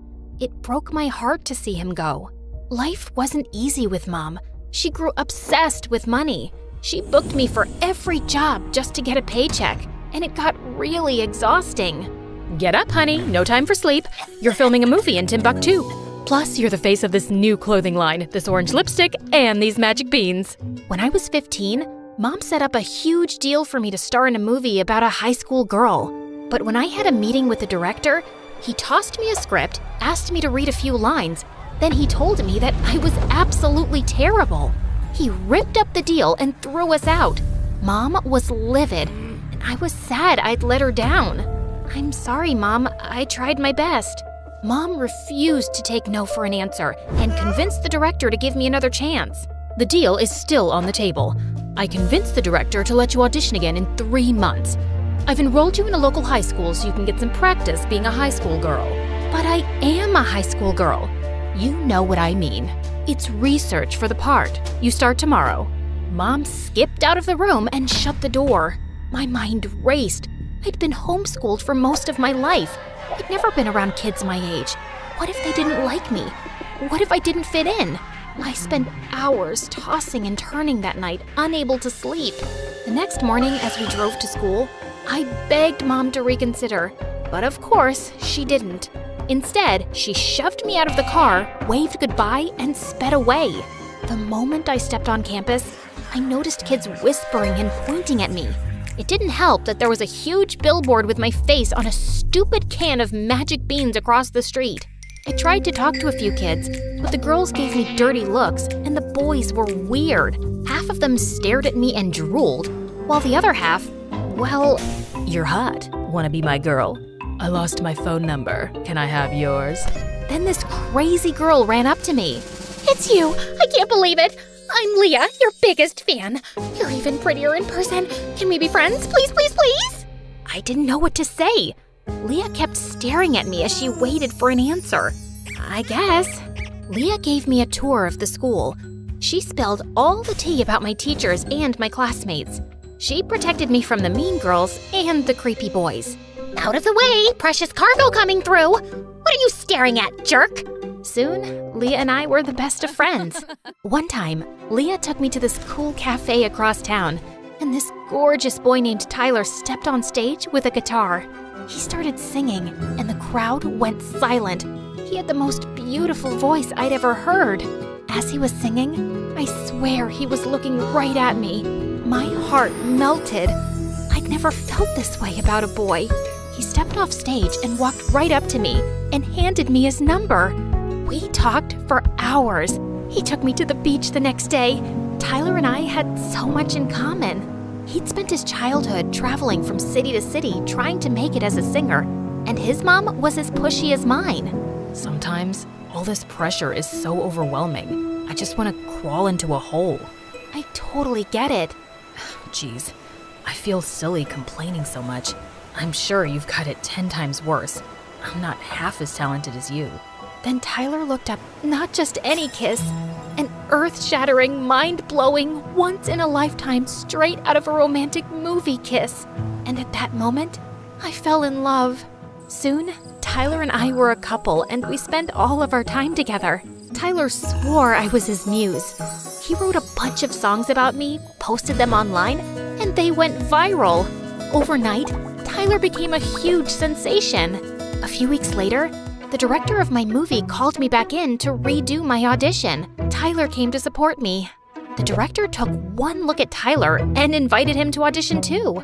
Then something unexpected happened. The director was so impressed with both of our auditions that he cast us for 2 lead roles. Leah was so excited, she threw me and Tyler a party at her house to celebrate, and she invited a bunch of nerdy kids from school. Since I'm your #1 fan, I've assembled your ultimate fan club. You smell like sunshine. Then Tyler walked in, looking as gorgeous as ever. Wow, Tyler, you're hot, and your skin is as smooth as a red-eyed tree frog. Want to take a selfie? Leah pulled out her cell phone and ran up to Tyler, but Tyler sidestepped her and she fell on her face.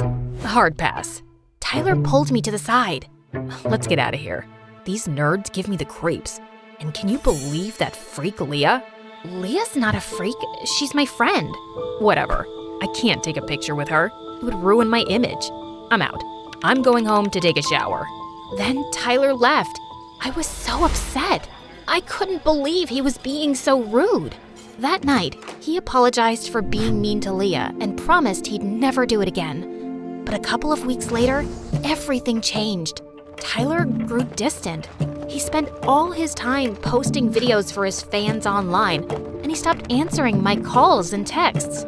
I knew he was busy managing his newfound fame, but I still wanted to be supportive. One night, I invited him to my house to rehearse our lines for the movie, and I even made his favorite lemon meringue pie, but he didn't show up. I went online and saw that he'd just posted a video of himself practicing his guitar in his room. I went to his house. His front door was open, so I walked upstairs, but when I stepped into his room, what I saw turned my world upside down.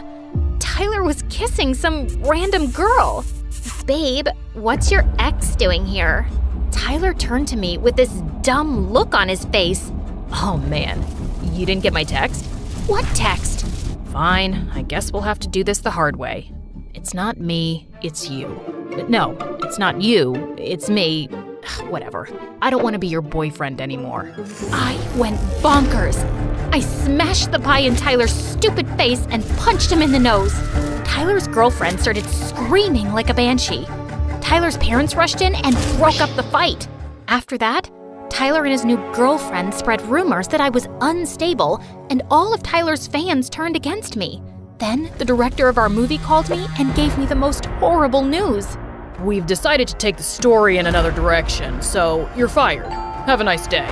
I begged him to reconsider, but he hung up in my face. I was devastated. Mom rushed to my side. She'd heard the whole conversation. It's okay. I can fix this. I'll just get you another movie. Mom hopped on the phone to try to get me a new job, but no one would take her calls. She tried bribing a casting director and called in a dozen favors, but no one was interested in hiring me. Then, when I thought things couldn't get any worse, I found out that Tyler's new girlfriend was cast in my role. When Tyler and his dumb girlfriend's movie came out, it was a hit. Every time I turned on the TV or walked outside, I saw their faces on billboards, benches, and posters, and I swear I could hear them laughing at me as I passed. I grew angrier by the day, and I couldn't hold it inside. I started screaming and cursing in the street. Tyler broke my heart and ruined my life, so I vowed to get back at him. I started trolling Tyler online and left comments on all his posts saying that he was a stupid, mean jerk. He blocked me, and then my account was suspended. But I wouldn't give up, so I recruited Leah to help me stake out his house and get some dirt. We painted our faces green and hid in the bushes outside Tyler's house. After a few hours, Leah started to complain. Bestie, can we go? I think a mosquito bit my butt and these ants are crawling up my leg. No, we're on a mission. We can't back out now. Tyler is the enemy. He's evil. He must be destroyed. The next day, Leah and my fan club ambushed me in front of my house. "We're worried about you. You're obsessed with Tyler and it's making you crazy. You have to move on and let it go." I burst out laughing. "I'll never stop. If you're not with me, you're against me." I grabbed a water hose and sprayed Leah and the rest of the nerds in the face. They ran, running and screaming for their lives. Leah slipped and fell into a puddle. "I'm melting. Oh, what a world. I scoured the internet to find anything I could about Tyler. I learned that he'd be at an exclusive party in town. I couldn't get an invite, so I did some digging and found out the host of the party had a son that went to my school. The boy's name was Isaac, and he was in my math class, and I knew he had a crush on me. So I pretended to like him and asked him to take me to the party. I don't know. Parties aren't really my thing. But we'd have so much fun. I held his hand and gave him a kiss on the cheek, and he turned as red as a chili pepper. If you really want to go, I guess I could get us some tickets. Isaac picked me up for the party, and to my surprise, he looked really handsome, like he'd walked off the cover of a fashion magazine. On the way to the party, I learned so much about Isaac. He was a talented artist, and he drew the most amazing sketches. He was smart and funny, and he made me laugh. For the first time in a while, I didn't think about Tyler and how he hurt me. I felt like a weight had been lifted, but all that came crashing down when we ran into Tyler in the parking lot. Tyler stepped out of a gold-plated Porsche with his girlfriend on his arm. Hey, Aphrodite, what are you doing here? This party is for A-listers, not washed-up losers. Tyler smirked at me and his girlfriend giggled. I saw red. I lunged at Tyler, but Isaac stepped between us. You've got some nerve calling her a loser. She's got way more talent than you ever will. Oh, how cute. The geeks defending the loser. Together, you're a lame sandwich. Tyler and his girlfriend laughed at me and Isaac, then walked away. I felt so helpless and angry. I wanted to cry. Then I spotted a bat in the back seat of Isaac's car. I grabbed the bat and darted toward Tyler's Porsche. Aphrodite, don't. I ignored Isaac. I smashed Tyler's windshield and broke his taillight. The car alarm wailed. Tyler ran outside, saw the damage, and cried like a baby. Then the police came and hauled me off to jail. Mom bailed me out, paid for the damages to Tyler's car, and convinced him to drop the charges. She was so disappointed in me. Tyler and his girlfriend were all over the news telling everyone I was crazy. I hid in my room and refused to come out for weeks, until one day there was a knock on my door. It was Leah and Isaac. "Bestie, you've got to get out of bed. Your fan club is worried about you." "I'm fine. Just leave me alone." But Leah and Isaac didn't listen. They camped out in my room. They brought me my favorite foods and we watched funny MSA videos for hours. Eventually, I started to feel better. Tyler's a jerk. What he did to you was wrong, but you can't let it change who you are. Isaac's words hit a nerve. He was right. I'd worked for years to develop my career. I couldn't let it all go down the drain. But there's nothing I can do.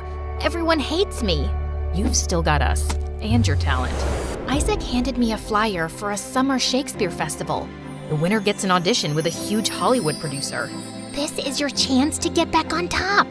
I was reluctant at first, but with Isaac and Leah's encouragement, I entered the contest. Though my mom wasn't too happy about it.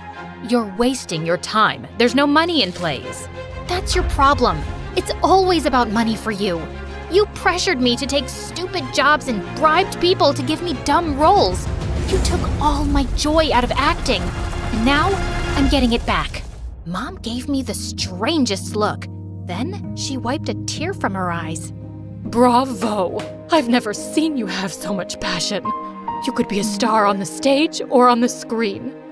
I'm sorry, honey. I didn't know I was hurting you. That ends today. Mom promised to have my back, and I felt more confident than ever. On the night of the festival, I poured all the pain and hurt that Tyler caused into my performance. When I was finished, the crowd cheered and gave me a standing ovation. Of all my years as an actor, I'd never felt such a rush. When they announced the winners, I got second place. I was bummed at first, but it didn't matter. In my mind, I'd won the most important prize. I'd proven to myself that my career wasn't over. You were awesome! No, you were perfect. Isaac gave me a huge bouquet of flowers and then he hugged me tight. A year later, Tyler and his girlfriend got cast in another movie and it was a total flop. It lost the production company millions. By then, they were total divas, so they fired their agents and managers, and no one wanted to work with them again. I continued doing plays for the rest of high school and through college, and eventually became a leading lady on Broadway. I hired Leah as my publicist. Duh, I'm her #1 fan. And Isaac stole my heart.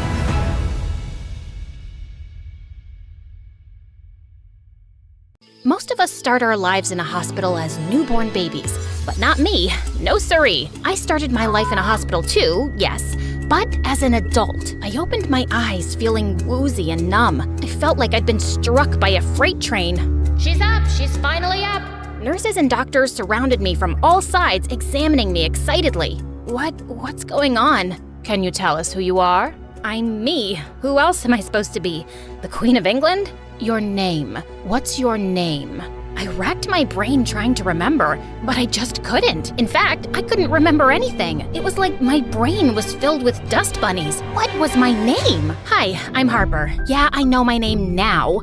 And I woke up in a hospital bed one day with no clue who I am. But before I continue my crazy story, please like and subscribe. There was nothing wrong with me, except, my amnesia. The doctor told me my name, that I was 18 years old, and apparently, I'd been unconscious since an accident I'd had 2 weeks ago. But what she said next turned my world upside down. Both of your parents are in jail. My jaw dropped to the floor. I was the daughter of some criminals? Just when I thought things couldn't get any worse, the doctors decided to kick me out. Release me from the hospital. No other friends or family came forward, so you'll have to manage on your own. How on earth am I supposed to do that? I barely know my own name. You're physically and mentally fine, and you'll start to regain your memory over time. Here are your belongings, and I've called you a cab to your home address. And that's where we'll be sending you the bill too. Now goodbye. And then she practically pushed me out the door. Just wow. I hoped I wasn't some kind of weird loser or a creepy pariah. Seriously, what kind of person has no friends or family to show up for them? Forget going home. I needed to find my parents, whatever their names were. They'd give me the answers I needed. I turned my attention to my so-called belongings, which consisted of a purse. I rummaged inside, hoping something would spark a memory, but it just felt like I was going through someone else's stuff. I found a phone, wallet, keys, and a chocolate bar. Yum. I turned on the phone, but it needed a passcode to unlock it. I typed a few different combinations, but none of them worked. And then my phone locked me out for guessing wrong too many times. Just then, a black Mercedes screeched to a stop right in front of me. A really cute boy, a little older than me, poked his head out the window, staring at me in shock. Harper, oh my gosh, are you okay? I've been searching for you everywhere. Who are you? I have amnesia. He jumped out of the car and ran to me. Really? So you don't remember anything? No, duh, that's how amnesia works. This guy was a pretty package, but he wasn't too smart. I'm Mason, your neighbor, and, your friend. My friend? Mason pulled out his phone and showed me a photo of the two of us together smiling. We looked good together. Have you spoken to your parents? Not yet. My stupid phone's locked, and I can't remember the password. Mason put his hand on my shoulder. Don't worry about it. I'm here now. Just then, I heard heavenly music play as the skies opened up and a bright light shined down on my head, and then butterflies danced around me. I was no weirdo. I had a friend. Plus, he was a cutie, and he smelled amazing. Mason offered to drive me home. I'd like to see my parents first, but I don't know what jail they're in. Don't worry, I'll find out and arrange a visit. Just then, my stomach let out a loud growl. But first, let's get you some pizza. We can grab a slice down the corner. A slice? I haven't eaten in 2 weeks, man! Mason laughed and bought me an extra large pizza before taking me home. 20 minutes later, we pulled up to a luxurious apartment building. Wow, is this where I live? Yep, this is where we both live. I live 1 floor below you. Mason was the perfect gentleman. He helped me out of the car, opened every door for me, and generously tipped the doorman. As we rode the elevator to the penthouse floor, Mason's hand brushed against mine, and my heart skipped a beat. Mason said we were just friends, but it felt like we were so much more. I thought to ask him, but I was too shy. What if he didn't like me that way and was just being nice? I didn't want to scare him off, so I stayed quiet. My apartment was huge and so fancy inside, with expensive furniture, exquisite paintings, and crystal chandeliers. A family portrait hung on a wall with a gold-plated frame, and I paused in front of it. My parents looked like really nice people. Mason, what are my parents' names, and why are they in jail? Suddenly, he looked really uncomfortable. Mr. and Mrs. Harrison did some illegal stuff, but I don't know the details. I'm sorry. Then Mason told me he had to go, and I was all alone in my so-called home. I roamed around, touching and smelling things, trying to get my memory back, but nothing worked. I tried to open my phone again, but I still couldn't unlock it. I started to get tired, so I tossed it on my dresser and went to bed. The next day, Mason showed up at my doorstep looking all swoon-worthy, with his dark eyes and his movie star hair. I've got something for you. He showed me a perfectly wrapped gift. I tore off the paper and found a new phone inside. I know you can't unlock yours, so I got you a new one. Also, I have my best people trying to find out exactly where your parents are. We'll find them soon. I threw my arms around him, absolutely smitten. Later that day, I tried looking up my parents online on my new phone, but nothing about them popped up. I'd just have to wait for my visit. But thank God I had Mason, and we started hanging out every day. At my place, at his place, fancy restaurants, at museums. One day, we were walking in the park, and we saw a bunch of kids running up to an ice cream truck, but one boy was standing on the side with a sad face. Hey kid, what's the matter? I can't afford to get any ice cream. Well, how about I buy you a banana split? Or maybe 2 scoops of cookies and cream? A couple of kids appeared out of nowhere. They didn't have any money for ice cream either. I gave each of them a $100 bill, and they all ran cheering and screaming to the ice cream truck. I turned around to see Mason looking at me with a huge smile. What? Did a bird poop in my hair? I hate when that happens. No, I just think you're wonderful. Then he pulled me into his arms, and my face was inches away from his. Mason, were you and I ever more than friends? No, but I wanted us to be. We can be now. And then he gave me the most amazing kiss, and I practically melted in his arms. A couple days later, Mason took me to the aquarium, but as I saw all these kids with their parents, I felt kind of sad. Hey, are you still thinking about your parents? Yeah, I still don't remember them. Not exactly, but I want to see them and talk to them. Maybe if I do, my memories will come back. Mason sighed and then took my hand in his. Listen, Harper, we've managed to find them, and I can arrange a visit very soon. But before that, there's something you need to know. I should have told you this earlier, but... Before Mason could finish, this girl ran up to us screaming excitedly. OMG, Harper! Is that you? Hey, I'm sorry, I don't remember you. Mason tried to hide behind me. And Mason? Hi, Jackie. I knew it! Knew what? Oh, Harp, you're so hilarious! I'm your friend, and I knew you always had a crush on Mason before you started hating his guts. How'd you ever patch things up? Mason turned as red as a cherry popsicle. I have no idea what you're talking about. You called him Mason the Maniac, and you wanted to crush him for ruining your life. You spray painted his house, scratched his car with your keys, threw a brick through his window, and created a website that listed 1,000 reasons why he shouldn't be trusted. What? That's crazy. Why would I do something like that? Yeah, you went a little psycho. But Mason did write that article which got your parents arrested. Are you insane? Mason would never do that to me. Tell her, Mason. Mason? Mason lowered his eyes. Harper, I can explain. It's okay, Mason. I can show her myself. Jackie pulled out her phone and showed me a news article with a headline that read, "Whiz Kid journalist puts criminal couple behind bars." The whiz kid was Mason, and the couple were my parents, and their names were Mr. and Mrs. Smith. Right beneath my parents' photo, there was a link to a video. With trembling hands, I clicked the link. It showed the police hauling my parents out of our apartment building, while a dozen reporters were taking pictures and firing questions. And Mason was right there in the front, with a smirk on his face. We're innocent. We didn't do this. That sneaky kid Mason is out to get us. Then suddenly, I came running out of the building and tackled Mason to the ground. We crashed into the reporters, then the video ended. It's not what it looks like. Yes, it is. I just couldn't believe it. Suddenly, I got so mad my hands started shaking. I slapped Mason really hard across the face, then stormed off. I took a taxi straight home and spent the rest of the night crying into my pillow. Mason called me a dozen times, but I refused to answer. He even came to my door with flowers, but I ignored him. I looked my parents up online. I found Mason's article and read all about my parents' crimes. Mason accused them of stealing from tons of banks, museums, and even a children's hospital. But my parents claimed they were innocent, and Mason was a liar. He'd lied to me about being my friend too. No wonder I hated his guts. One night, when I was watching love stories on MSA, no, don't trust him. He's hot, but he's a bad guy. And stuffing my face with ice cream and cookies, I got a call from the apartment building's reception desk. Ma'am, there's a call for you from your mother. I'm putting you through. I shot up straight as an arrow. My mom was calling me from prison? Oh, Harper, how are you?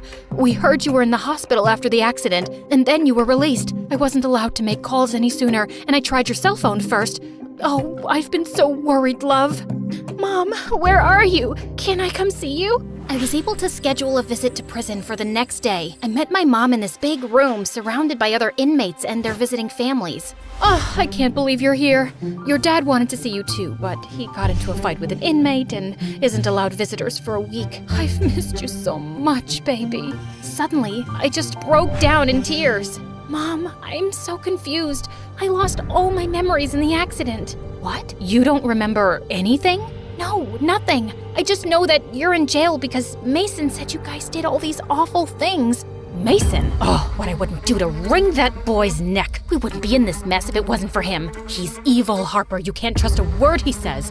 I'll explain everything later, but first, you need to listen to me closely. Mom leaned in and whispered, "Get the money out of the safe." What safe? It's in a secret room behind my closet. Your dad and I stored things for the family business there. We didn't tell you about it because you were too young. I need you to use the money we've kept in that room to bail us out. The combination is in a drawer in my desk, and be careful. We had a misunderstanding with a few gangsters. Gangsters? Oh, I mean business associates, sweetie. Somehow they think we owe them money. Vultures. So if anyone suspicious turns up at the apartment, do not let them in. Mom gestured over my shoulder, and I turned and saw this scary man with a skull tattooed on his forehead, giving us death glares. Once I got home, I raced to my parents' room, found the combination, and typed it into the keypad on the back of Mom's closet. Then a wall opened up, and I walked into the secret room, my mouth hanging open. It was full of bags of money, jewels, and paintings. All the stolen items that Mason wrote about in his articles were stacked right in front of me. I was devastated. Mason was right. My parents were thieves. Just then, the doorbell rang, and a surveillance feed popped up on a screen in my parents' room. 3 scary gangsters with skulls on their forehead were at my front door. We know you're in there, Harper. We want our money. I spoke through the speakers. Sorry, Harper's not home. She's moved to the moon. The gangsters got really angry and kicked down the main door. I locked my parents' bedroom door, and feeling completely freaked out, I called Mason. Mason answered on the first ring. What's wrong? You were right. My parents are bad, and now these gangsters are out to get me. What should I do? Mason told me to run to the window. I peeked down and saw him waving at me from the window below. He told me to climb down. Are you crazy? What do I look like, Spider-Man? You used to climb down all the time when we were kids. Well, I don't remember that. Suddenly, I heard the gangsters pounding on my parents' door. Okay, maybe some memories are coming back. Come on, you can do it. I've got you. Somehow, Mason's words gave me confidence, so I took a deep breath, then started climbing down. Suddenly, I lost my grip and screamed as I fell, but Mason caught me just in time. He pulled me inside through his window and hugged me. You're okay, Harper. You're safe now. Okay, cool. This is really nice. You always smell so comforting, like fresh laundry. I still have to call the police. You mind letting me go? We reported the gangsters to the police, and they were arrested and hauled off to jail. After that, Mason walked me back to my apartment. When we got to my door, tears started streaming down my face. Mason, was I a bad person, like my parents? No, you didn't even know they were criminals. Your parents lied to everyone about their business for years. But I did all those horrible things to you. Why did you even go to the hospital to find me? Because it was my fault you got hurt. Mason's words shook me to my core. The day you had the accident, I tried to talk to you about your parents and make you see the truth, but you got so mad you got into your car and drove off. The next day, the police found your abandoned car stuck in a ditch and they said you were missing. Mason showed me a picture of my car in the ditch, then a memory popped into my head. I think I remember now. It was raining. I was driving really fast and I lost control. I remember crawling out of the car to find help, but after that, everything is a blur. Harper, not knowing what happened to you or where you'd gone was breaking my heart. Then I found you at the hospital and you were different. You didn't remember anything, and most importantly, you didn't hate me. I should have told you the truth sooner, but it was getting harder the more I was falling in love with you. You're in love with me? I've always had a thing for you. I'm sorry I lied. I understand if you never want to see me again. I love you, Harper, but I don't want to come between you and your family. He started walking away, and suddenly my phone rang. It was the number from prison. It must be my mom calling. As I watched him leave, my heart ached. I had to choose. I could bail out my family, help them clear their names, and go back to their criminal activities. Or I could take a chance on a different life. I shoved my cell phone into my pocket, ran to Mason, and grabbed his hand. Let's go and tell the police about the proof I found in the secret room. I choose to be a good person. I choose to be happy. I choose you.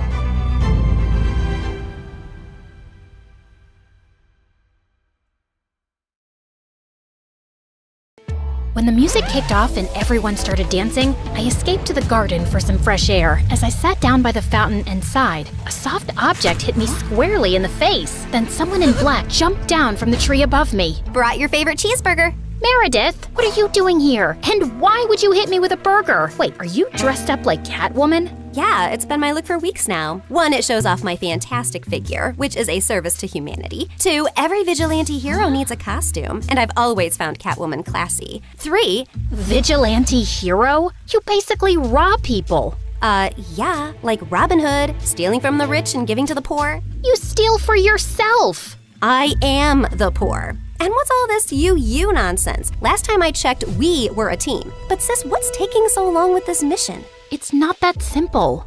It's pretty simple. You make this rich dude fall for you, get access to his vault, steal the painting, and we run off to Bora Bora. Are you having trouble making him fall for you? Maybe he hates your eyebrows. I don't know, but I feel like punching you in the face every time I see your eyebrows, which is basically every time I see your face.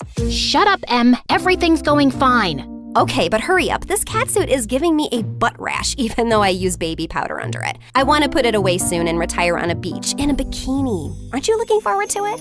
Just take the stupid suit off. You're a con artist, not a cat burglar. And of course, I'm looking forward to it. You should go before you blow my cover. And thanks for the burger. It's not a gift. Duh. You're gonna pay me back. I've noted it in my diary. See ya. I couldn't help laughing as I saw her clumsily climb the wall, then fall over to the other side. But as I turned away, I felt troubled. The problem wasn't about making this rich guy I had to rob fall for me. He already had. The problem was, I'd fallen for him too. Let's start from the start, okay? Hi, I'm Claire, originally from Connecticut. And yes, you might have heard some fun words being used for me. Deceitful witch, manipulative liar, and con artist might come up, none of which is an exaggeration. But people change, okay? Before I tell you my crazy story, please like and subscribe. My mother was born into what she always called old money, which basically means her family had been rich for a long time and their wealth was passed down generations. Unfortunately, it skipped our generation. Apparently, my dad was extremely charming and swept mom off her feet when she was just 20. She married him against her parents' wishes and they cut her off from their wealth. Then, 2 years later, mom gave birth to twins, dad met another woman, and he abandoned us. At least he left us the house in a nice neighborhood, but my grandparents refused to help mom out and said she had to live with her decisions. Mom, how are you feeling now? Like my organs are shutting down one by one. So, same as this morning then? Here's some chicken soup. There's no chicken in it. Well, you asked for chicken soup when there was no chickens in the fridge, so I guess we all have to use our imaginations, don't we? Oh, the soup at my parents' house always had chunks of chicken and big fat prawns. What has life come to now? I was raised as a creature of luxury. I'm like that fairy tale princess who couldn't sleep because of a single pea under her mattress. So you say, but there's a bunch of sharp pebbles under your mattress and you sleep like a log and snore like a bear. What? How could you put pebbles? I do not snore. Leave me to decompose, please. Well, you have to return to your waitressing job, so get well soon, Mom. Shall not. I loved Mom, but she was basically a spoiled, selfish child who just couldn't adapt to her changing fortunes and start acting like a freaking parent. My sister Meredith and I were twins, but we looked nothing alike. With her soft blonde hair and big baby blues, she looked like the kind of sweet soul who saved kittens from trees, helped old people across the road, and sang to birds. She didn't look like she had an ounce of evil in her, which wasn't true, like at all. But we'll come back to that later. From an early age, it was clear to me and Meredith that we had to be resourceful for money. I started doing odd jobs for our rich neighbors in the 8th grade, like raking their gardens, walking their dogs, and babysitting their kids. But Meredith was always finding more creative ways, like taking stupid boys in her class on paid exclusive tours to an alien site she'd discovered in the nearby forest. I'd seen her digging up the crater where the spaceship had landed, or selling youth water to high school girls, claiming she'd traveled far to the Fountain of Youth over summer break and had a limited supply. They actually thought she was telling the truth because it tasted different. Yeah, that's because she was filling up bottles from the neighbor's gross jacuzzi. People eventually caught on and stopped buying from her, and that's when she started stealing from me. But whenever I'd confront her, she'd throw a tantrum and deny it like I'd accused her of killing someone. So the next time, I hid money in my diary and made my latest entry. Dear Diary, guess what? What? When Mom took Meredith to the hospital for her sore throat the other day, the doctors made a shocking discovery. Meredith has a rare, incurable disease. She only has a few more months with us. We've decided not to tell her so she isn't scared and lives the rest of her short life in peace. Yes, I'm sad, but not that much because my baby sister is going to a better place and leaving me all her stuff. I knew my trick had worked when Meredith came down one morning with swollen eyes. When Mom asked her what was wrong, she burst into tears about her incurable disease. Where would you get an idea like that? Yes, Meredith, please tell Mom where you got this idea from. You wrote it in your... Wait, you chubby witch! You made me believe I was dying! Meredith lunged at me and we went rolling all over the kitchen floor. But she ended up getting grounded for a month for stealing and invading my privacy. I soon started missing her at dinner time though. So late one night, I snuck into her room with ice cream to find her playing darts with my face as the target. I'm sorry you're stuck here, but you did steal from me. I know we don't have a lot right now, but we'll work hard and make money in the future. But the future is in the future. What do I do now when I need money for mascara and gummy bears? Maybe we can think of some business idea. Oh, I thought you'd never ask. She pulled out a box from under her bed full of t-shirts. So you know my friend George, the next door gardener's nephew? Apparently he volunteers at a mental institution every weekend. The owners got t-shirts made from all the patients, but they refuse to wear them, blah, blah. So now the mental place has hundreds of these lying in storage. George said he can score them for me, and we could have our own t-shirt range with cute things written on them. Look, here's one I made for myself. I want to go to Bora Bora, but I'm Bora Bora. Please help me. Funny. I'm very serious, actually. I'm gonna live in Bora Bora one day. So, are we selling these t-shirts? I'm in. I also made one for you. That'll be $10, thanks. Money can't buy happiness, but poverty can't buy anything. Please help me. You should pay me for wearing this. Meredith didn't have the best reputation in our neighborhood or school to sell things, so we decided to hit the other end of town and set up a t-shirt stall outside a private school. With my salesmanship and Meredith's flirting, we managed to sell quite a few on the first day. We started setting up shop at different locations, and one day as we were heading home, Meredith suddenly said she had to pee really badly. So we walked up to the closest house to ask if they'd let us use the bathroom. We rang the bell, but no one seemed to be home. I was peeking in through the window when suddenly I turned around to see Meredith already crawling halfway through one. Are you crazy? That's breaking and entering! I'll kick in your face so hard that you'll need plastic surgery, which we don't have money for. If you don't want to be ugly for the rest of your life, let me pee. I let her go and was standing guard at the door when, to my horror, a car suddenly pulled into the driveway and a snooty woman stepped out. Hey, you girl. What are you doing lurking around my house? Were you thinking of breaking in? What? No, of course not. I'm a Girl Scout selling cookies. Yeah, I study in the, Aston Bridge School for Girls. Oh, I see. It's a lovely school. I know many people whose children go there. Sorry for my mistake. I'll be happy to buy some cookies from you. Put me down for 20 boxes. Sure. It's $5 a box, so that'll be $100. I'm putting your name down on my list, and I'll drop them by tomorrow. That's perfect, sweetie. Here's the money. I'll see you soon. Just then, I saw Meredith slip out the window, and as soon as the lady went in, we ran like crazy down the block and then collapsed on some grass. Look, I took some pastries from her kitchen. Perfect for a spontaneous picnic. That's stealing.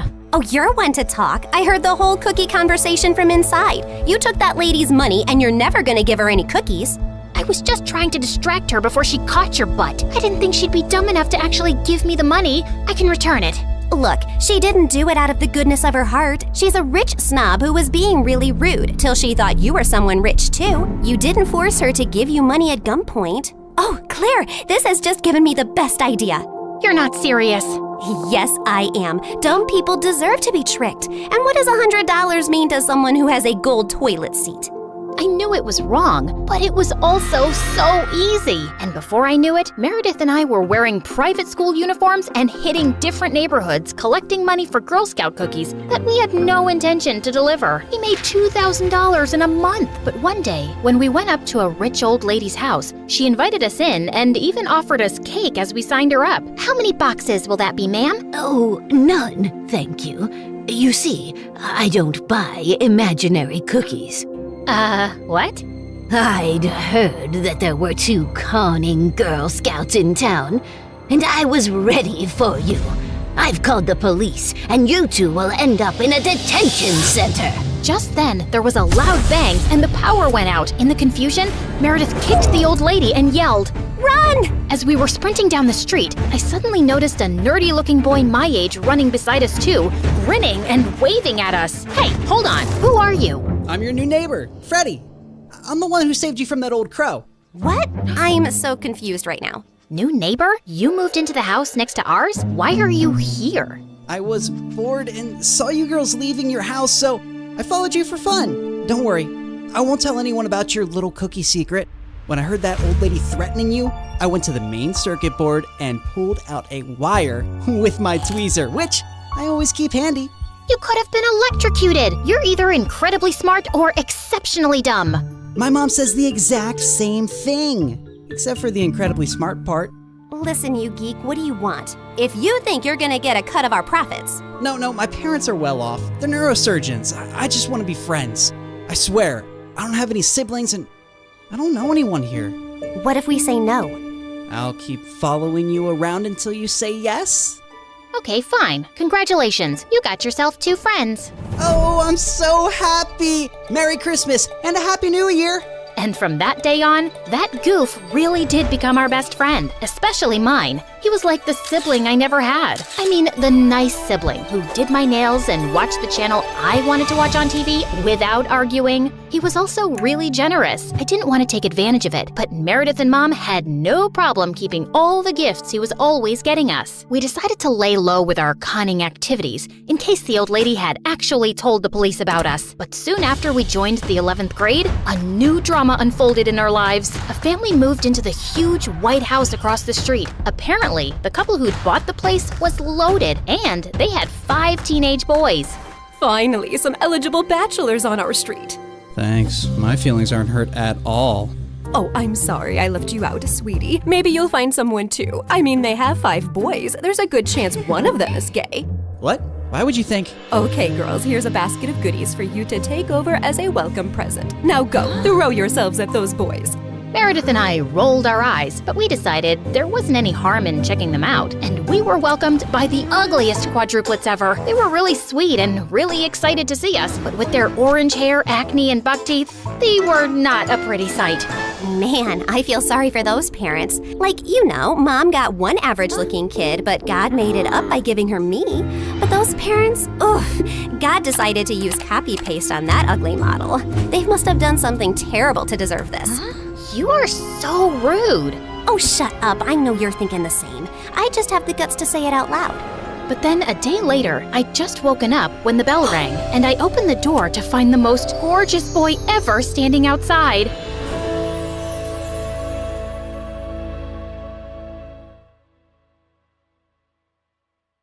Hi, I'm Evelyn from Florida. Please like and subscribe. 12 years into their marriage, My parents had given up hope of having a kid when suddenly I came along. I was their picture-perfect miracle baby with mom's auburn hair and dad's green eyes. People fawned over my looks, and my parents marveled over my brains as I crossed milestones faster than other kids my age. Except as I was growing older, my parents started noticing that I wasn't really like other kids. I didn't want to play with them and preferred to be alone. I was obsessed with taking apart machines and building Legos and puzzles. I couldn't move until I was done with something I'd started. Well, you could try to move me, and then live to regret it. Once when I was 5, my parents and I flew over to Paris for a holiday. On our first night, as Mom unpacked my clothes, I noticed something was missing. Where are my purple socks? The ones with the dinosaurs? At home, I guess, but I packed other socks, sweetie. But they're not the purple ones. I want the purple socks with the dinosaurs. I drove my parents bonkers the whole night and the next day. I want my purple socks. I want my purple socks. Why are you looking at this ugly lady? I want my purple socks with the dinosaurs. I threw myself on the floor and screamed as everyone in the museum stared at us, and my parents carried me out. And that evening, we took a flight back to Florida, and I slept like a baby with my purple socks on. My parents thought I'd get better in school, but things just got worse. I didn't like sharing my things or having anyone touch them, and when other kids realized that, they only teased me more. But once in 2nd grade, the teacher announced we were going to the zoo, and I lost it. It's not on the timetable. See? Where does it say trip to the zoo? We're supposed to have a math lesson. I'm not going. Everyone will stay here and we'll study math. I refused to move from my seat as everyone laughed. Why are you such a big baby? Go back to kindergarten. Grow up, weirdo. But my teacher said I didn't have to go to the zoo and called my parents in. Later that day, they took me to the doctor, and after a series of tests, I was diagnosed with Asperger's syndrome. What does that mean? It means that Evelyn processes information differently than other people, and changes are especially hard for her. But I can teach her ways to manage her emotions better. I wasn't entirely sure what the doctor meant, but I knew one thing. I wasn't like everybody else, and I just didn't fit in. Once in 6th grade, I was having lunch at my usual spot outside when I noticed an older boy bugging this new girl in my class, Alyssa. It looked like he was stealing her lunch money, and I couldn't just sit and watch. Hello, can you stop bothering Alyssa, please? Otherwise, I'll have to report you to the principal, and you'll get detention. Oh, I'm scared. I'm shaking in my boots. Oh, I'm sorry. I didn't mean to scare you that much. Wait, is that a mole on your hand? Yeah? What's it to you? I recently read about moles in a medical journal, and you should get that checked out by a doctor. Let me take a closer look. No, back off, loser. Please, I need to look at it. You could be really sick or dying. I'm just trying to help. Let me see it. I'm trying to save your life. Oh my God, you're mental. The boy ran off looking freaked out, and Alyssa was laughing like crazy. That was hilarious. You're funny. What's your name? Evelyn? And I wasn't trying to be funny. Well, I think you're a hoot, Evelyn. And thanks for scaring my idiot brother off. Actually, I stole his lunch money, and he was just trying to get it back. Let's go get some donuts, shall we? And that's how I made my first friend ever. And Alyssa was soon one of the popular kids. She was pretty and outgoing, and for some reason, she'd taken a liking to me. And when she invited me over to her birthday slumber party, I was over the moon. I picked out a model train set for her, and I couldn't wait to assemble it. Sweetie, maybe Alyssa will want to eat cake and play games first, so you'll have to be patient. Take a few deep breaths and count to 10 to calm down. Okay, fine. I'm just really excited. And that's okay, but it's Alyssa's party, so you have to let things go her way. I was able to keep my excitement in check and focus on having fun with Alyssa and the other kids, and it felt nice. Alyssa was my entry into any kind of social circle, and even though I knew other people still found me weird, she always had my back. In 9th grade, I got selected for a spot at a science summer camp for young geniuses. I was away learning all sorts of cool new things and came back home a week after school had started. I'd missed Alyssa, and I was so excited to see her. Except the next day, I couldn't find her anywhere. I stopped a girl from class to ask where she was, when suddenly I heard Alyssa laugh. You dummy, you've walked right past me, twice. I just hadn't recognized her. She'd dyed her hair and was wearing bright red lipstick, and her clothes were weird. What happened to you? You don't look good. You know how we've talked about you being too blunt at times? You still need to work on that. But I have to be honest, you don't look like yourself. I know you don't like change, but it's good sometimes. Come on, I want you to meet some new friends. It turned out that 2 famous boy band singers, Jamie and Lyle, had joined our school, and Alyssa was suddenly BFFs with them. And now I had to hang out with these pop stars, and all the girls were dying to get close to them. Lyle joined the football team and got busy with practice, but Alyssa started inviting Jamie everywhere with us, and I didn't like it. He was always bragging about his tours and his fans and his bestseller albums. It was so annoying. Wow, that's so cool. Don't you think so, Evelyn? Not really. I think their music kind of sucks. Well, I think your mom's cooking kind of sucks. What? You've tasted my mom's cooking? When? It was a joke? Oh, Evelyn doesn't get jokes. I get jokes. That just wasn't a joke. The definition of a joke is a funny statement, like this joke I made up. Why is it bad to trust atoms? Because they make up everything. I giggled so hard I nearly fell off my chair, and Jamie looked amused. Funny girl. Back to me now. No one's ever told me they don't like my music, especially teenage girls. Why don't you like it? You have a good voice, but you don't really talk about real deep stuff. It's all about parties and dancing and silly nonsense. If I had the power to reach as many people as you do, I'd say something more meaningful. Jamie looked a bit taken aback, but then he smiled. Thanks for being honest, Evelyn. It took me some time getting used to Jamie, but weirdly enough, I did. He wasn't as dumb as he sounded in his songs. He was even curious about the project I was working on for the National Science Fair, which Alyssa hadn't asked about once. My dad's a smoker, and I hate it. So I decided to make this machine, which converts the hydrogen cyanide in cigarette smoke to hydrogen sulfide, which stinks like really bad farts. The smell immediately disappears once the cigarette is put out. I'll make smaller versions of the machine, which you can hide in every room, and the smoker can't find them. They'll just have to put out their cigarettes to stop the smell. I never thought I'd find a girl talking about farts so fascinating. That's a clever invention. And you're pretty cool, Evelyn. I couldn't help feeling pleased. No one ever called me cool before. But Lyle was a pain in the butt. Whenever he hung out with us, he made robot impressions while talking to me, which he found hilarious. And he was so bossy with Jamie and dismissed all his ideas about their songs or videos. Once when the 4 of us were getting smoothies, Jamie gave Lyle a song he wrote that was different from their usual style. Lyle read it, crumpled the paper, and threw it away. Save this lame saving the world poetry for your philosophy class, Jamie. We sell pop music and no one will listen to this trash. I hated seeing Jamie look so hurt. Jamie, I think you should release a solo album. You're a much more talented songwriter than Lyle, and even your voice is 100 times better. He's just holding you back. Excuse me? You have no idea what you're talking about, so butt out.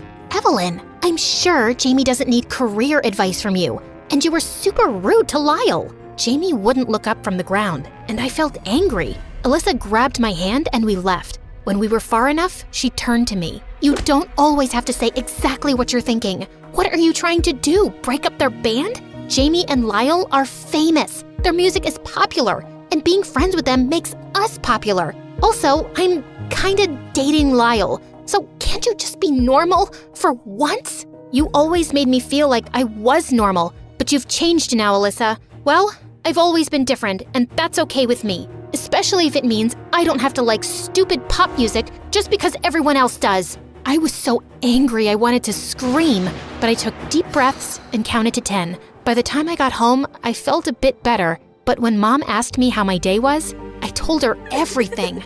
Oh, honey, I'm so sorry, but you guys will make it up, I'm sure of it. Except that we didn't.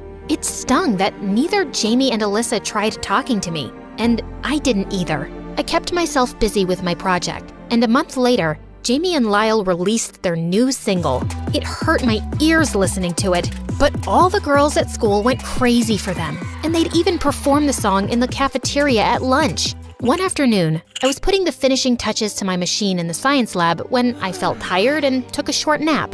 Suddenly, I heard something next to my ear and woke up startled, knocking my head straight into someone's face. Ow!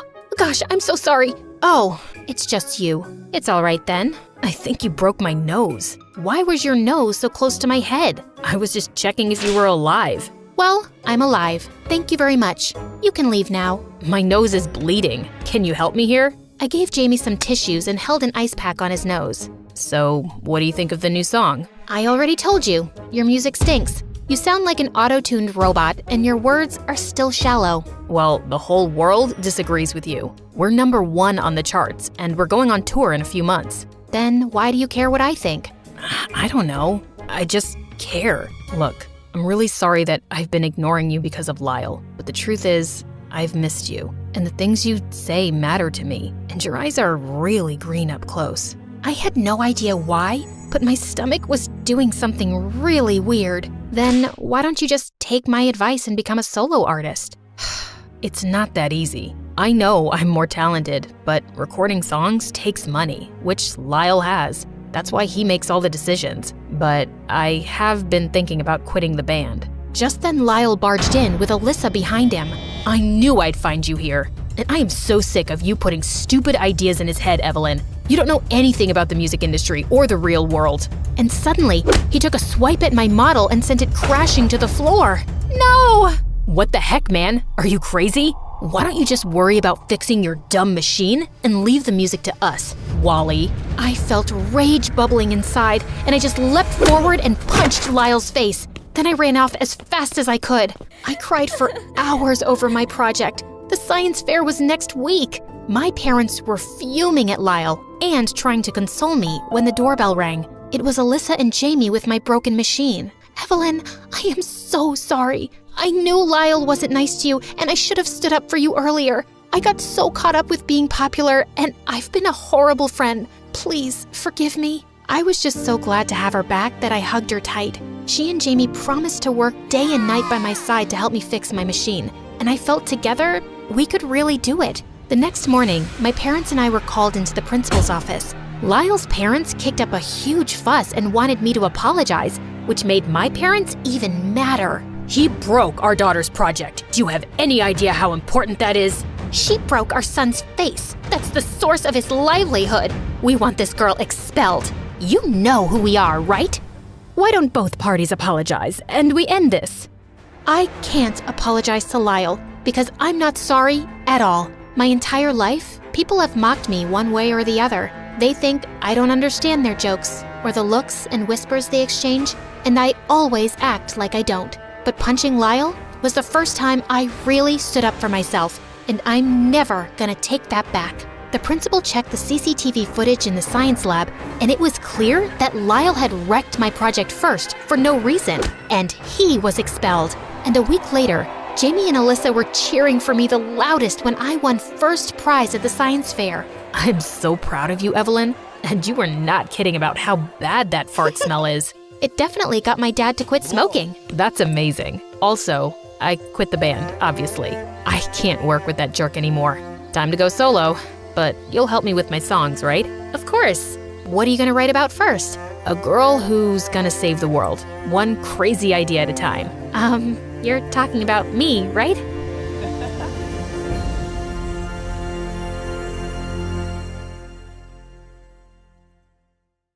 Hey there! My story is a little different from the stories you might have seen on MSA. Wanna know why? 'Cause it has a ghost in it. I'm Beatrix, and unlike other kids who are born crying, I was born smiling. Yep, and that sort of freaked out my mom and the doctors. Come on, little angel, it's time to cry. But instead, I cooed and laughed. Mom had so much fun playing with me and making me beatbox. That's the reason she named me Beatrix. Needless to say, growing up, I had a great life, and my parents absolutely adored me. They made me feel like I was the center of their universe, especially Dad. We were like two birds of a feather. He was an amazing singer and owned a studio. He often took me there, and I was always in awe of the place. Daddy, can I be a singer too when I grow up? You already are, kiddo. In fact, you're so good, you even make crying sound like a melody. I always thought that nothing would ever break us apart and our family would stay together forever. I was so wrong. One day, Dad told Mom he had taken on some debt and was unable to pay it back. From that day on, they started fighting over the smallest of things and soon ended up getting divorced. Dad left the city and never looked back. I was heartbroken and hoped he'd come back for me, but he didn't come, even on my birthday. I felt shattered. Mommy, why didn't Daddy come? He promised he'd come for my birthday. Please call him. I did, sweetheart. He must be busy. You have me. Come on, let's cut the cake. No, I want Daddy, or else I don't want this cake at all. After that day, I was asking Mom for Dad all the time, but he changed his number. And then to make things even worse, she married again. I was nervous at first when I met my stepdad, but it turned out he was an absolute gem. Not only did he paint my room in the exact color I wanted, but he also treated me to ice cream every day and spoiled me with all the things I asked for. Every night when Mom used to tuck me in bed and sing me a lullaby, he'd come too. Life was finally good again. And then my half-sister Jennifer was born. Mom and my stepdad only had eyes for her, and it seemed like it was all Jennifer all the time. I started to get jealous of her, but one time when she was crying and Mom and my stepdad weren't around, she gave me the most beautiful smile ever, and I melted. Aw, aren't you the cutest thing in the world? I tried to lift her, but Jennifer ended up crying again, and right then my stepdad stomped into the room. He looked really pissed. I just put her to sleep. Did you wake her up? Did you make her cry? What? No, I was just... Don't yell at her. She's just a kid. Then they started fighting over me all the time. When my stepdad said I was always causing trouble and should be sent away to live with my real dad, I felt like someone punched me in the gut. That's when I felt like I wasn't a part of my own family. But I kept quiet and didn't complain. And since no one even knew where my real dad was, I wasn't sent away. But then I noticed something strange was happening. I couldn't go outside anymore. Mom even had to homeschool me for a month. Thankfully, I grew out of it eventually with Mom's help. And as Jennifer grew up, she loved being around me. We were pretty close, even though she was competitive and wanted Mom's attention all the time. Like, when I'd come home from school and run to hug Mom, she'd jump in and hug her first, then talk to her and keep her busy until I gave up and would go to my room. I didn't mind because she was still very small. But one day, she broke Dad's phone by accident when we were playing with it. Beatrix, please don't let them know it was me. It was an accident. Please, please, please. I don't want them to be mad at me. I couldn't see my baby sister that way, so when Mom entered the room and saw Jennifer crying, she assumed I had done something. Mom, we were playing, and I accidentally broke Dad's phone. Why can't you be more careful, Beatrix? Why are you two in his office anyway? Don't you know how angry? At that exact moment, Dad rushed in and turned as red as a fire truck. He began yelling at me and Mom. Look at what your daughter did! I told you she's only trouble! Your daughter? Oh, wow, that hurt. After that fight, I began distancing and avoiding my stepdad every time I saw him. Since at home I had so many problems, school was a relief. There I was part of the music club, and singing always felt like a joy. One time when I was in 12th grade, I was performing in a school play, and the lead had to sing a lullaby but forgot the words. I didn't know them either, but I jumped up and sang the same lullaby Mom used to sing me when I was little. When I was done, there was silence. Oh, shoot, I must have sounded bad. But then, all of a sudden, there was a thunder of applause, and I was stunned. Oh my God, Beatrix, you sounded so amazing! Oh, stop, you're just being nice. Wait, who are you? I'm an ad producer, and I'd like to work with you. But before I could even finish my sentence, the man handed me his card. I called him a couple of days later, and then I found out he wanted me to sing a jingle for a Christmas ad. It was so much fun. When I got paid, I went to Mom and told her I wanted to take her out for dinner, but she seemed so occupied. That's very nice, honey. But I have to go out with your sister tonight. She got 15th position in her class in the exams. Oh, wonderful. Okay, I'll come too. Well, you know how she is. She said it's a mom-daughter thing only. We'll go out some other time. I hope that's all right. Sure. It was pretty clear that Jennifer was more important to her than me. Mom never made the time to go out with me, even as I finished high school and moved out to my own apartment. After a few years, I started to get lots of attention for my singing, and people were totally loving it. I worked hard, and eventually I got a huge show in New York. I was so psyched about it and invited Mom and Jennifer. But minutes before I was supposed to start, Mom said they couldn't come.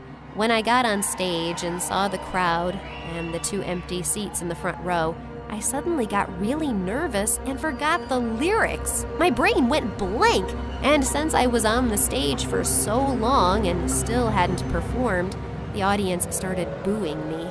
I felt my heart sinking, and then everything went dark. When I woke up, I found myself in the hospital. That was supposed to be my big break. Everything is ruined now. It's not, Beatrix. You just need to take it slow. Trust me, you'll be on the stage again soon. Everything will be okay. I wanted to believe her, but right when I was about to step out of my hospital room, I froze at the door and couldn't move. Honey, what's the matter? I don't know. I'm too scared to leave. I hurried back to the bed and refused to move. After talking to the doctor, I was diagnosed with a condition called agoraphobia. It was just like when my dad left. The stage incident triggered the condition I already had but forgot about. It meant I had trouble being in crowds and open spaces. It had been months since I left my home, and Mom was worried sick for me. She suggested I move into the house next to hers. It had been empty for years because the owners had left town. I was fine with it, as long as it was kept locked and I could stay inside. Mom and Jennifer were the only ones allowed in. My stepdad never visited. Jennifer was incredibly understanding, and we grew even closer. Mom came over every day, always spending time and taking care of me. One day, after she left and I was alone, I heard the sound of a door creaking open. I got up to check all the doors in the house and found the back door completely open. That was weird. I remember locking it. Soon after that, weird things started happening. Like, once I noticed the stove was on, even after I was sure I had turned it off. And then my shoes went missing. What was happening? Was I going crazy on top of everything else? I told Jennifer, and she thought the unthinkable. Maybe my house was haunted. I didn't want to believe it, but I couldn't explain it. One day, Jennifer brought over a Ouija board. Why did you bring this? Well, if there is some ghost here, we need to communicate with it and ask what it wants so we can go away. I wasn't too sold on the idea, but I thought I might as well try. Yeah, just like those stupid kids in horror movies. In just a few minutes, it turned out to be a very bad idea. I thought Jennifer was moving the pointer, but she swore it wasn't her. And it definitely wasn't me. It spelled out, "Get out." Huh. Awesome! I was even more scared now, and I couldn't move or even leave the house. I was stuck. Things died down for a little while, but one day while I was watching TV, the volume got super loud and the channel changed by itself. I was terrified and ran out of the house without thinking and immediately ran into the most beautiful delivery guy I ever saw. "Are you okay, miss? I thought maybe someone was in your house. I can check if you want." I just nodded and followed him into the house, and after 10 minutes, he assured me that no one was around and nothing was wrong. "I work around here a lot. If you have any problem, let me know and I'll help you, okay? I'm Easton." From then on, Easton came to visit me every once in a while. We would sit near my door and talk. I told him about my agoraphobia, and he would bring me things that I couldn't get for myself. He was so thoughtful and sweet. One day, when Easton and I were talking, Jennifer came to visit me. The three of us had a good time. Once he left, I could not stop talking about him. He's so kind and sweet. You know, we like the same pizza, and we both love the Marvel movies and Be an Easton sitting in a tree. Kissing. No, what are you talking about? You have a crush on him. It's so obvious. Oh no, it's true. The day Mom was supposed to meet him, I invited her and Jennifer, but he called and said he had to work late. Mom seemed disappointed. I went to get them some snacks, and when I got back, I overheard Mom and Jennifer talking, and Mom was crying. I don't know how I can help her. I've never seen her this happy. But Mom, you should know about it. That Easton does not exist. She's maybe hallucinating, going crazy. What in the chocolate fudge? Beatrix, honey, what do you mean he doesn't exist? Jen, you saw him. Bea, I'm sorry, but I didn't. I was pretending for your sake. There was no one there that day. If Easton wasn't real, then who was I texting a while back? That was me. I put in my number when you weren't looking. Could it be true? After everything, I thought maybe she was right. Maybe I really was losing my mind. Mom consoled me for hours until I finally calmed down. Then we made an appointment to meet the doctor the next day to see if I really was going cuckoo. Just a week later, I was trying to get ready when a diary fell out of my cupboard. I went pale when I saw what was written. Easton used to live here all those years ago? This freaked me out so much that when the doorbell rang, I screamed. I was shaking as I opened the door. But the minute I did, I went pale with fear. It was Easton, standing right in front of me. Beatrix, I'm sorry for not showing up last week. Stay away from me. Why are you haunting me? What do you mean? What's going on? You're not real. You're my imagination. Or a ghost. That explains all the weird things that's been happening. The stove, the TV, the weird... What? Of course I'm real. I don't know what you mean. I began screaming and yelling for Mom. And pretty soon she rushed to me with Jennifer and stepdad following behind her. The minute they saw my frantic state, they went pale, especially Jennifer. Mom, I can see Easton, and I'm scared. I think he's a ghost. Honey, I can see him too. Of course you can. I'm a real human. What's going on here? I don't understand. Jennifer, we met too. What's going on? We all turned towards Jennifer, and as if on cue, she began crying and wailing. It was all about Beatrix. She's my mom, too. Ever since she got that condition, she's been with you, not me. I've done things to try to make her angry at you and happy with me, but it never works. Jennifer, how could you do this to your sister? You made her think her house was haunted? It ain't my fault she's so dumb, believing there was some ghost.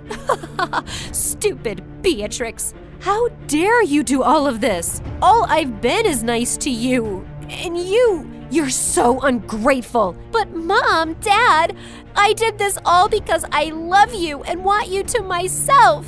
Enough. I can't believe you could stoop down to this level, Jennifer. You're the one who has a problem. And this is all my fault. I'm sorry, Beatrix. If I had never behaved that way towards you as a child, Jennifer wouldn't have grown up hating you this way. Easton just stood there, shocked at the entire situation. After talking to him later, we continued to stay friends. Mom and Dad helped me get through my agoraphobia and get better. Jennifer was sent away for therapy and treatment. With my parents' support, I was able to turn my focus back to music. It took a lot of hard work and dedication, but eventually I was able to start performing again. Mom, stepdad, and Easton were all there in the front row when I went on stage again. And when the show was over, Jennifer surprised me with flowers. She was finally better. I'm sorry for everything. You were always a great sister. I was selfish. No more ghost stuff? Never. Good. Let's go to my not haunted house and celebrate.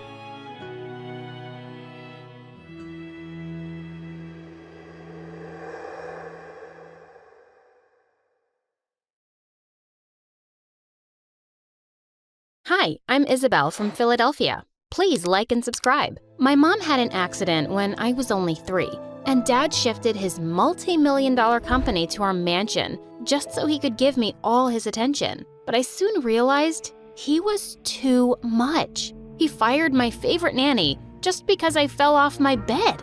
He wouldn't even let me go to the park without wearing a helmet and protective gear. I looked like a freaking astronaut. One night when I was 5, I left a note for Dad and ran away from home. I knew exactly where I wanted to go first, the park. Finally, some peace. But it wasn't long before I heard police cars screeching outside, and Dad came running to me. Oh, you fool. I'm never letting you out of my sight again. I looked at the officers and started kicking and screaming. Please, help me. I've never seen this creepy man before. Help! Well, Dad had a lot of paperwork to show before he could take me home. Growing up, he and I were constantly at war, but I always found a way to do what I wanted. And in high school, I even joined the cheerleading squad, without telling him, of course. Once in 10th grade, the football captain Jake invited me to his party, and I knew there was no way Dad was letting me go so late. So once he was asleep, I sneaked out of my window. By the time I got back, it was almost 3 a.m. I was walking through my garden when I suddenly tripped over something that looked like a human body. I almost screamed, but just then, I saw who it was. My weird neighbor. Oh my God, what are you doing here? I was just lying back and watching the stars, till you ruined it. Why can't you just watch the friggin' stars from your garden? I like the grass here better. It's nicer and softer, and the quality is... Jeez, just shut up and go. As I started walking, he followed me. You know we go to the same school, right? You don't even know my name, do you? Of course I do. It's, something with an R or P. Wait. It's Dave. David, okay? You got me. I don't know your name. It's Scott. You'll remember now because I'm your new boyfriend. Did I hit your head when I tripped? No, you just gave me an idea. You're Miss Popular, and I'm just a nerd. Dating a cheerleader is going to be great for my image, and if you say no, I'm going to tell your dad you were out. Are you seriously blackmailing me? Yes, I am. Don't worry, it's not forever. We'll date for a month and then break up publicly. So, do we have a deal? Dating this weirdo would be social suicide for me, but if Dad found out, I'd be grounded for eternity. So, I shook hands on it. I was so not looking forward to school on Monday. I walked down the hall with my face behind a book, hoping to avoid Scott. I didn't find him anywhere, and I felt so relieved. Maybe he was kidding about the whole thing anyway. Later at lunch, Jake joined me, and I was having a great time when suddenly Scott slid right next to me. Here I am, my lady. Now, what are your other 2 wishes? Oh my God. Dude, we're in the middle of something here. Can you go and be weird somewhere else? I'd like to know what you're in the middle of with my girlfriend. Girlfriend? Your girlfriend? Isabel, your friend seems rather stupid. Can you please tell him clearly? I kicked him hard under the table. Yes, it's true. Scott is my boyfriend. No way. This is just some stupid joke, isn't it? It is not. I love Isabel, and she loves me very much, and will prove it. To my horror, Scott jumped onto the table and held out a hand for me. I climbed up very reluctantly, and he whispered, "You better make this convincing." I was going to kill him. I kissed him as everyone in the cafeteria watched us and gasped. Jake stormed off furiously, and I dragged Scott outside. What was that? This is not part of the deal. Well, we have to make it believable. What's the problem anyway? You seemed to be really into that kiss. I was not. I'd rather kiss a monkey's butt. Now, you listen to me. Just then, a thin goth girl named Irene walked up to us. Scott, are you really going out with this girl? Yes, I am, Twiggy. Meet your future sister-in-law. Wait, you guys are siblings? How come she doesn't have a British accent? Because we're both Americans. And my brother's such a loser. Why do you speak like that? So I can sound more sophisticated. Not all of us just get by in life with a pretty face. So you settled for a stupid accent? Good job. Also, I wouldn't date a cheerleader if I were you, Scott. She's one of them, and they're all jerks. Before I could defend myself, she walked off. Don't mind her. She's weird. My friends are coming over for a chess tournament tonight, and I can't wait for them to meet my girlfriend. I can't. I have things to do. Like spending the rest of high school in your room? Because that's what will happen when I tell your dad. I'll see you, m'lady. And with that, he left. Ugh! So, he wanted a girlfriend, huh? Well, he was about to get one. The girlfriend from hell. When I went over to his place that evening, it looked like I'd walked onto some geek planet, and they were all staring at me like I was an alien. Whoa, we thought Scott was lying. About us being together? Oh no, meeting this cookie monster is the best thing that's ever happened to me. When they set up the chessboard, I jumped into Scott's lap and started picking up the chess pieces. Babe, what's this horsey thing? And what's this one for? I'm really dumb, you know. I don't understand anything. Can you please leave those alone? I'll explain to you later. Why are you talking like that to me, Snookums? You think I'm dumb, don't you? I never said that. Just watch a game and you'll understand everything, okay? I smiled sweetly, but I wasn't backing down. I kept distracting Scott by playing with his hair, feeding him snacks, and accidentally dropping a drink in his lap. And then, right when they were in the middle of an intense match, I started doing a cheerleading routine. Give me an S, give me a C, and then an OTT. Go, Scotty!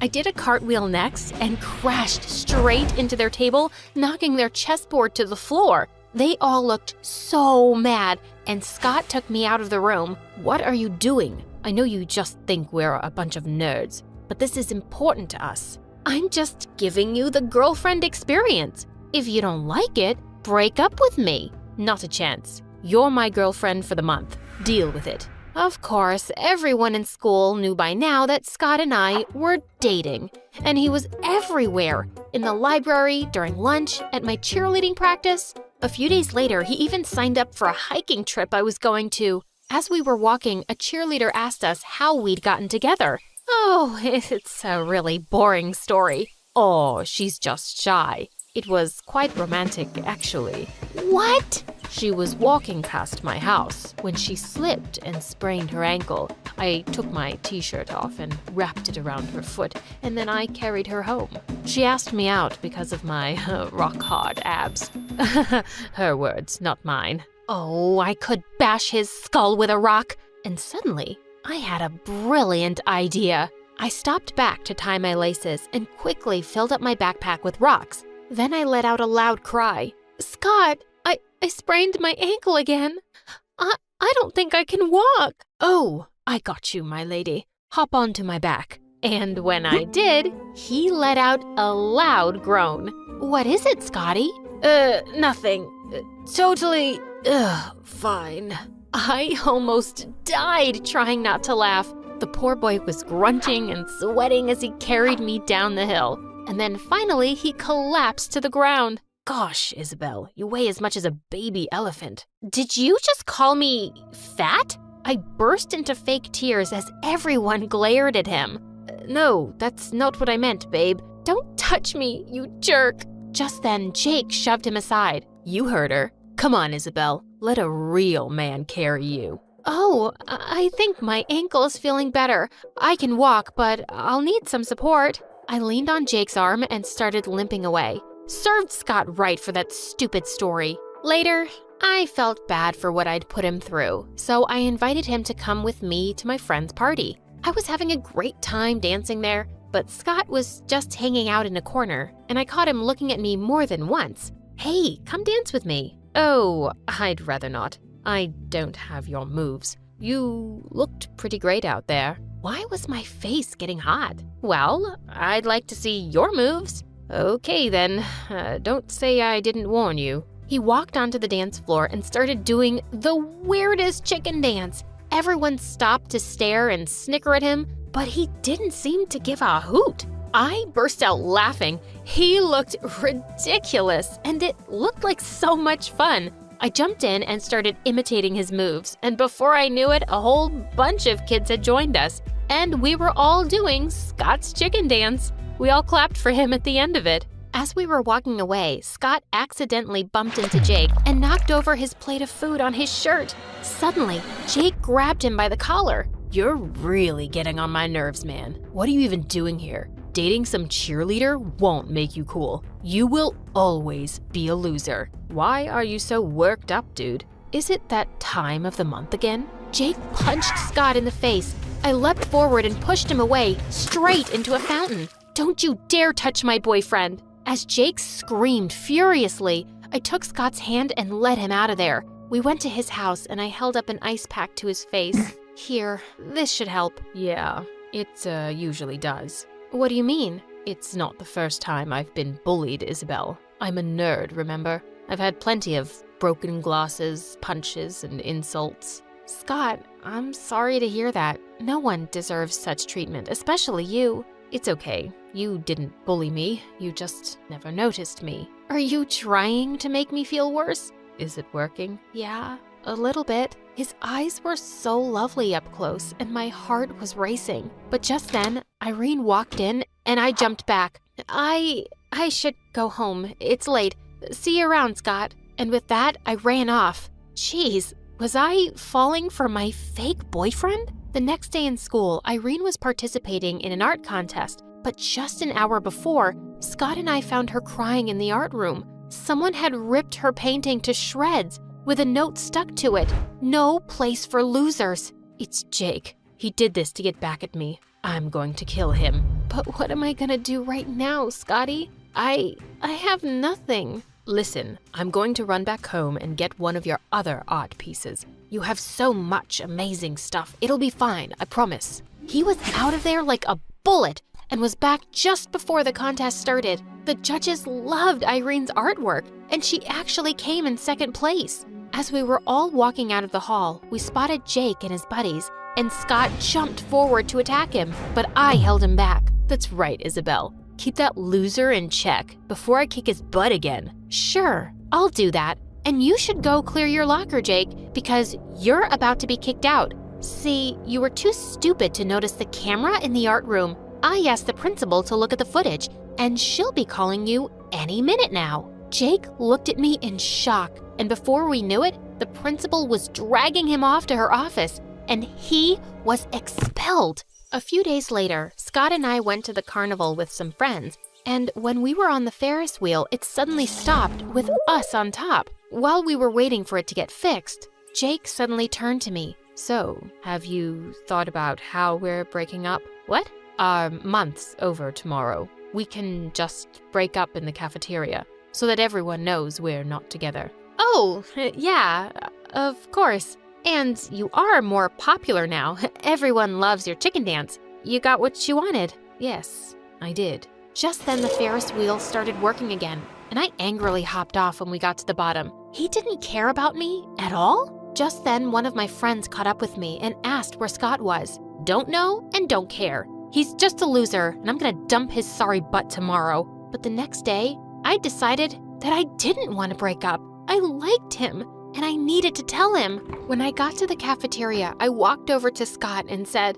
"Hey, listen, I don't think we should see each other anymore." Yeah, I agree. You're just a spoiled little princess, and I've realized I'm too good for you. Scott, this is not what I want. Are you begging me to stay with you? Don't embarrass yourself, because I won't change my mind. As I felt everyone's eyes on me, I just ran to the bathroom in angry tears. How could he be such a jerk? Just then, Irene walked in and asked what had happened. Your brother is awful. Guess he'll do anything for popularity, huh? Dumping a cheerleader makes him look good. And you didn't want to break up with him? No, I didn't. But now, gosh, you guys are idiots. He heard you saying to a friend that you were dumping his sorry butt today, so he decided to do it first. Isabel, he's actually in love with you since forever. This whole deal wasn't about him getting popular. He just saw a chance to get close to you, and he took it. I ran out of the bathroom to go find him and crashed straight into him. You owe me such a big apology. I know. I'm so sorry. I didn't mean a word. The truth is, I don't want to break up with you, Isabel. I want to be your real boyfriend, if you'll let me. I love you. Wow, you really do have rock hard abs. Yeah, even nerds work out. So, what do you say? I love you too, idiot. And I pulled him in for a kiss.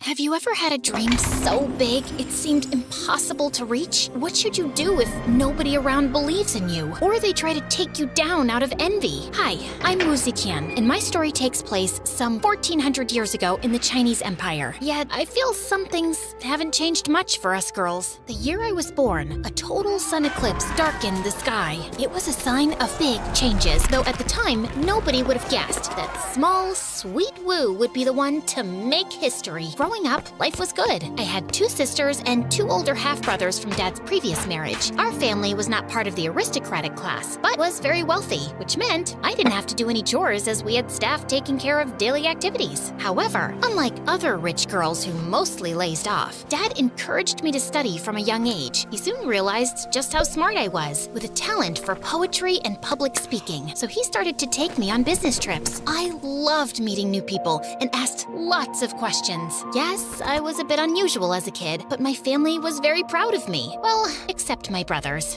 Why are you studying again? You're just a girl. And? Your job is to get married and to have kids. Dad is wasting resources on you. Maybe he's afraid you'll never find a husband. And what's this? Oops. And with that, he spilled ink all over my notes. One day, you'll regret being so mean. I tried avoiding them as much as possible. But then, around the time I was 14, Dad got very ill and left us. Nothing was ever the same. My brothers started acting like the bosses of the family. Without Dad to keep them in check, they became rude to Mom, bullied my sisters, and were especially mean to me. Like the time I spent too much time with a friend and was late for my curfew. It was a rainy evening. I ran back home, but the front gates were already locked. No matter how much I yelled and banged on the doors, nobody could hear me over the wind and thunder. In the end, I crouched there all night until early morning. Mom found me crying and shivering. I'm so sorry, Wu. They told me you were back and sleeping. I should have checked. That little adventure gave me a cold so bad I stayed in bed for a week. Without Dad, I felt powerless. I had to do something to change my fate, not only for me, but also for my mom. A chance presented itself when a beauty contest was held in town. The winner would be taken to serve at the palace. It was a huge deal and a way to gain respect and admiration. Mom was worried about my plan, and her fears came true when I won.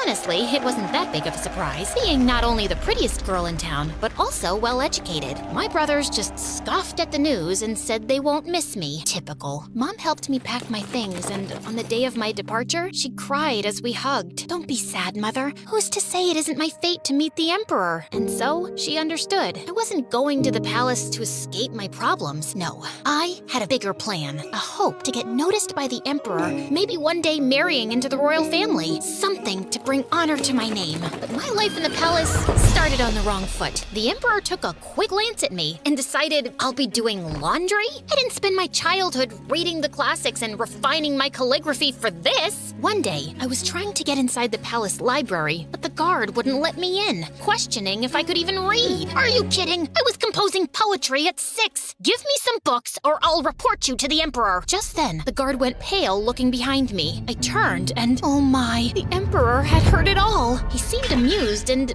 I just doubled down, following him around the library all afternoon. By the end of the day, he was so impressed by my wit and education that he made me his secretary. Finally, that was my chance to work my way up the political ladder until, a decade later, nothing has changed. I'm a forgotten secretary. Then, the Emperor passed away and I got sent to a Buddhist convent to be a nun. All that time spent in the palace led nowhere. They even shaved my head. But not all was lost. You see, while I was living at the palace, I got close to the Emperor's youngest son, Li. We met one random day when I was holding a bowl for him to clean his hands, and he flicked some water at me. Offended by his childish behavior, I was ready to give him a lecture. His shy smile and cute face melted my rage. So refreshing. It's quite a warm day, isn't it? He laughed and we started chatting, quickly becoming friends. We were close in age, and unlike other officials, he was kind and humble, easy to talk to. Do you ever regret coming to the palace? You probably miss your family. I do. Well, everyone except my brothers. Those two I would banish to the corner of the empire, never to be seen again. I get that. My brothers either pretend I don't exist or act as if I'm beneath them. You think 2 are bad? Try living with 13. Can't you do something about them? You are a prince after all. It's just a title. You'll learn it in time. Having a title doesn't necessarily mean the same as having power. I knew what he meant. Lee, being the youngest, had 0 chances of succeeding his father. However, fate really had a sense of humor. Turns out, his brothers were so busy fighting each other over the title of crown prince that the emperor decided Lee was the better candidate for the throne. And that's how my decade-long crush became the new emperor. He actually changed his name to Gaozong, but I'll keep calling him Lee to avoid confusion. I was genuinely happy for him, even if my new status as nun meant we could never be together. One day, I wrote a poem about how much I missed him and took a chance sending it to the palace. Maybe he wouldn't even have time to read it, but I had to try. To my surprise, it worked, and Lee came to the temple. I got your letter. Is it true? Tears started rolling down my cheeks as I nodded. We hugged, and when it was time for us to part, I could see he was reluctant to do so. Could it be that my feelings were reciprocated? Indeed, he kept visiting, and one evening, I got a note saying I could grow my hair again. 1 year later, I was summoned back to the palace. There, I met Lady Wang, who was quite a big name in court. She was to become empress, having been chosen as a consort by Lee's father himself.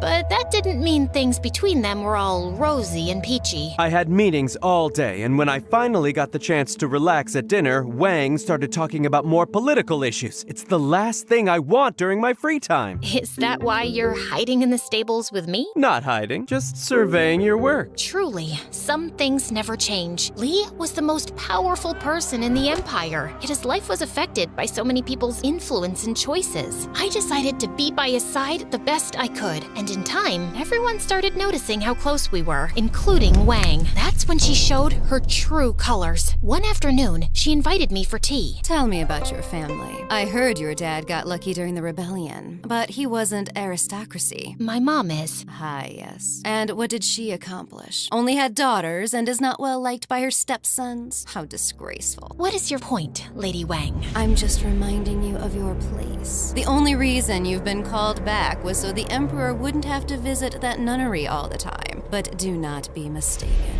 You are not part of this world. And then she started giving me so much work I couldn't keep up with it, and then complained about how lazy I was. Little did she know, I was used to palace drama and was prepared to face much worse. One day, Lee surprised me with a beautiful hairpin with pearls and small gold lotus flowers. I was walking back to my chambers holding the small present when I noticed Lady Wang scolding a maid for spilling some water on her dress. The poor girl ran with tears in her eyes, and I felt my blood boil. I knew what it meant to be beneath those of higher rank, both at home and at the palace. But then I got an idea. I followed the maid and gave her the hairpin. Lady Wu, I can't accept it. Sure you can. I want you to feel better. But I could never repay you. Just tell me the gossip you hear around the court. That's all I want. And so, I started befriending servants and lower officials in exchange for news. Soon, I had ears and allies everywhere. And that's how I found out Wang's envy ran deeper than anyone imagined. That night, I ran to Emperor Lee. You have to come with me. Now, we silently walked through empty corridors, and I told Lee to wait outside as I marched into Wang's chambers. There, as the informer said, she was performing some sort of ritual with a voodoo doll shaped like me. I knew you were a witch, but this? Why stoop so low? Why? You spend too much time with the Emperor. I have to stop you. Just then, Lee walked into the room. Lady Wang, I'm very disappointed. You are far from the noble woman I thought I'd marry. She threw herself on her knees, begging for forgiveness, but it was no use. Witchcraft was a serious charge at the time, so Lee banished her from the palace. Soon after that, Lee confessed his feelings, and I was made the official consort, the new empress. But, as Lee said years ago, a title alone doesn't mean power. And that became clear to me while I kept listening to the Emperor's meetings with his advisors. I sat, as usual, in a small room behind a curtain of pearls, voicing my opinion when needed. The times my husband was ill, he trusted me to make decisions in his place, and some of his officials were seriously offended by this. It feels like the woman behind the curtain is the one actually running the state. Oh! This is even beyond the palace walls. Truly unacceptable. Behind their protests, there was nothing but envy for the fact I was becoming more and more influential in court, and try as they might, they couldn't stop me. Some years later, Lee and I took a vacation to my hometown, which turned into days of feast and celebration. I had finally brought honor and status to my family. One evening, during a family dinner, Mom brought up the topic with my brothers. Aren't you grateful for everything Wu did for us? She just got lucky. Wu's not special, her husband is. Also, we never asked for the high ranks she gave us. Mom flew into a rage, and the next day came to the palace to meet me. Maybe it's time to give them a lesson, Your Highness. And so I sent them to govern a faraway province where they couldn't bother my mother anymore. It seemed like at every turn, I was reminded how my accomplishments were never enough because I was a woman. But what if I could use that to my advantage? Was there a way to stand out from other empresses? The answer was Feng Shen, a religious ceremony. It involved gathering our entire court, leaders and aristocrats from neighboring countries, staff, and an entire army, and all together do a pilgrimage to a sacred mountain. It was extremely expensive, and only 6 emperors out of 300 could afford it. Also, I added a small twist to it. After much planning, I brought up the idea to Lee and the council. Our borders are safe, the economy is good, people are pleased. I think we've earned it. That is true, but Your Highness, we cannot allow the Empress to perform the second ritual. It is for us officials to do. Oh, I knew they'd say that. Your Highness, the Emperor makes offerings at the top of the mountain to heaven, which represents masculine energy. At the bottom, the offerings are made to earth, which is feminine. It makes more sense for a woman to do it. Lee agreed and fired the advisor who opposed me, sending a clear message to the rest of them. And so, we gathered thousands of people and traveled for months to Mount Tai. I performed the rituals along with my husband, and we ended the procession with a huge banquet. And with that, I secured my place in history. Years went by. Lee and I governed as a team, but slowly his health started deteriorating. Everyone at court knew his time was near. As I sat at his bedside, we held hands, till slowly his got cold. I wanted to mourn, cry, and give up, but everything we built together would have crumbled if I did so. The council wanted my son on the throne, but he wasn't as capable as me and would have been a puppet to the advisors. So why give up power and risk the empire's stability when I could rule it just fine? Only because I was a woman? That never stopped me before. And so I did what I was good at, securing the throne and winning allies. At one point, some ex-officials started a rebellion against me. One of them wrote an entire manifesto making up all kinds of stories about me. It was read in court, and at the end, everyone was silent until I bursted out laughing. Who wrote that? So creative. We should have kept him. My army defeated the rebels swiftly, and then I addressed the council with an ultimatum. If anyone here thinks they are more capable than me, speak now. Otherwise, pledge your loyalty. My opponents stepped down one by one until eventually I was crowned as the first female emperor. The only time in history it ever happened. Other women have tried to rule as wives or widows, whispering in their son's or husband's ear, but none had the official title and absolute power. For another 15 years, I skillfully led my people. Try as they might, not even my greatest opponents could deny the fact I was a good leader. They attacked my character, painting me as a power-hungry, ruthless woman, but never once criticized my governing skills. Truly, my greatest flaw was my audacity to play the power games of men and win. Today, historians keep uncovering the remnants of my empire's riches and culture. I wanted to make China the greatest empire in the world, and under my guidance, at the time, it was. So don't let the circumstances you were born with determine who or what you can be.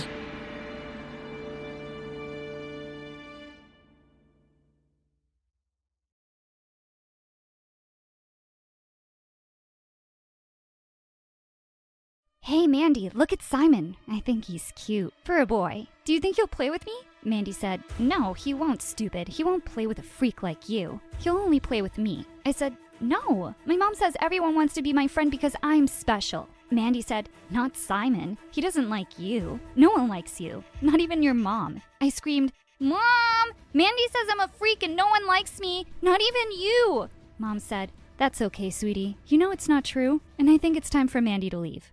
Mandy left looking super angry after Mom kicked her out. After that day, Mandy became a real pain in my neck. She started going after everything I had and wanted it all for herself. especially my Simon. Hi, I'm Emma. You might hear my story and think I should be grateful for having everything a girl might wish for, especially with my perfect memory. What most people don't know is that I have a big problem, my anger issue. It made me lose the love of my life. I was falling asleep in class one day when my teacher yelled at me, "Wake up, sleepyhead, you can't sleep in my class. I'm going to include this question in the exam tomorrow, and now I won't repeat what I said for you." You mean you're going to include the fact that the Allies decided to land powerful forces in German-occupied Europe after the evacuation from Dunkirk in 1940, and that it took 4 years to design, build, and move thousands of vehicles, ships, and aircraft, and it was only on April 22nd in 1944 that the rehearsal for D-Day started in the exam tomorrow?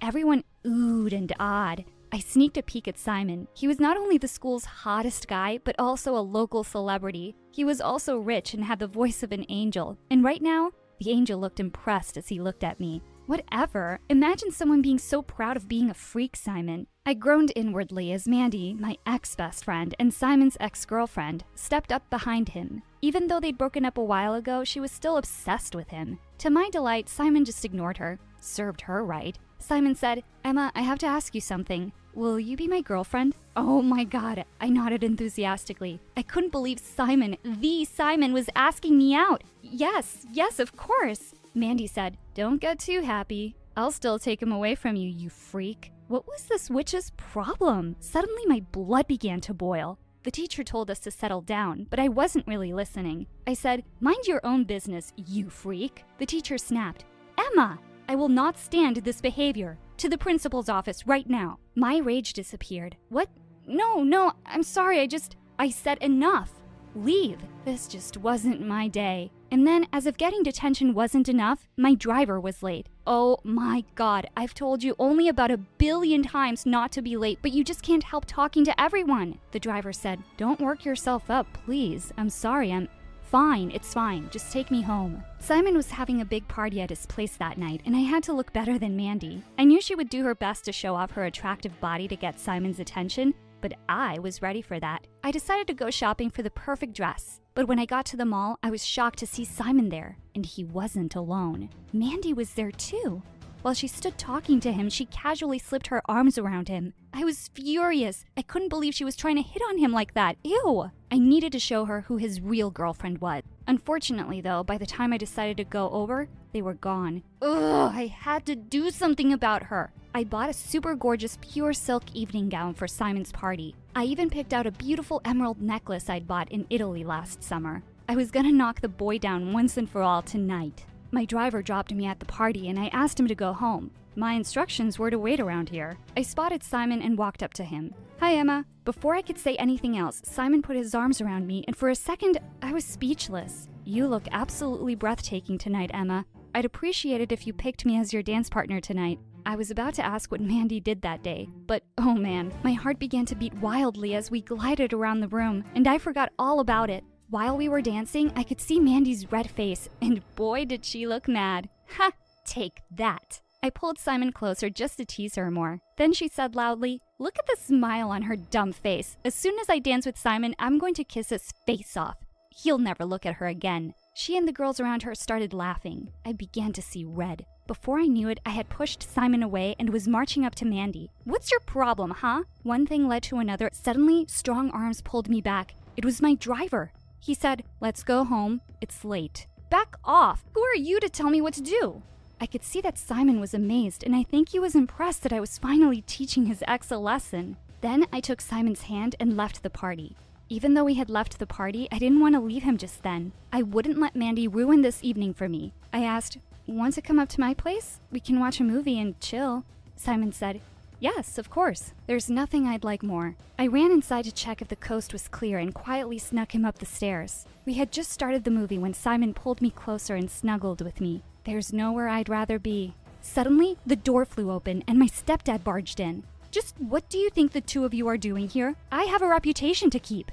He was barely done talking when the driver ran up behind him. "And you, is this what I hired you for, huh? I told you to keep an eye on the girl and you let her bring a boy into her room?" The driver said, "Sir, My stepdad then shouted, "You're fired!" Just then, my mom burst into the room and started defending the driver. "He most certainly is not fired!" Mom was determined to keep him and kept saying it wasn't his fault that I'd snuck a boy in. He doesn't have magic powers. Punish them and leave him out of this. Well, a blind man could tell she had the hots for the driver even though she was like 10 years older than him, and it was super embarrassing. My stepdad looked between the two of them suspiciously and then suddenly, dragging Simon out, left the room. Don't think that I'm dumb. I can see what's going on here, my stepdad said while leaving. I didn't even know why my mom was with my stepdad. I know my real dad was too poor to keep us, but did she have to marry this guy? After he left, Mom led the driver away. I slammed the door behind them, grabbed the first thing I got my hands on, and threw it in anger. As the picture on my table fell to the ground, I realized what a horrible person I was. You're a spoiled brat, always getting people into trouble. After I was done crying, I began watching some videos on my story animated. I just come across a really interesting story of a girl with perfect memory. The next morning, my stepdad said that I was grounded for a month and wasn't allowed to leave the house. Try me. I called Simon and he invited me to watch the recording of his song. Some other kids would be there too. As soon as they took a break, Simon came over to me. He said, "Sorry to keep you waiting." I said, "No, I should be the one saying sorry for the way I acted yesterday. The way my stepdad dragged you out, you probably hate me." For a minute, he didn't reply. "Emma, I don't hate you at all. I saw how unhappy you looked. Yesterday, I just wanted to see you happy, to help you." I stared into his eyes and wondered if he really meant it. His face was so close to mine. Wait, was he about to kiss me? Just then, the director barged into the room and practically dragged Simon away. Simon said before leaving, "Check your pocket when I start singing, okay? Don't check it now." When Simon started singing, I dug into my pocket and gasped. It was a diamond bracelet. As I was watching the recording, others came in. Of course, Mandy was with them too. As soon as she saw me, she made her way over to me. She said, "Just reminding you that Simon is mine. Don't even think about him." Then she turned around and blew a kiss in his direction. I waited for him to react, but if anything, his stupid grin just grew bigger. Suddenly, I began to feel angry. Is this why he'd asked me here? Just then, Mandy screeched, "Oh my God, that bracelet is mine! Simon gave it to me on Valentine's Day. Give it back." I said, "Not a chance. He gave it to me and it's mine now." You know why? Because he loves me, and you can take your jealousy and buzz off. When Mandy refused to back off, I began to get mad at Simon for giving me her hand-me-downs. For a rich guy, he had acted pretty cheap. You know what? You want it so bad, huh? I marched up to Simon and threw open the door of the studio. "I can't believe you'd give me your ex's hand-me-downs." Simon looked shocked and also embarrassed, as everyone could see and hear. "Oh, shocked enough? I know everything, and I don't want this. Keep this trashy gift." He said, "What's wrong with you? If you don't want it, just say so. I'm done with your drama. I'm out." Then Mandy looked at me. "You actually fell for it. I knew you weren't as smart as you thought. You may have perfect memory, but you don't have perfect vision. He bought the bracelet that day at the mall when you were there."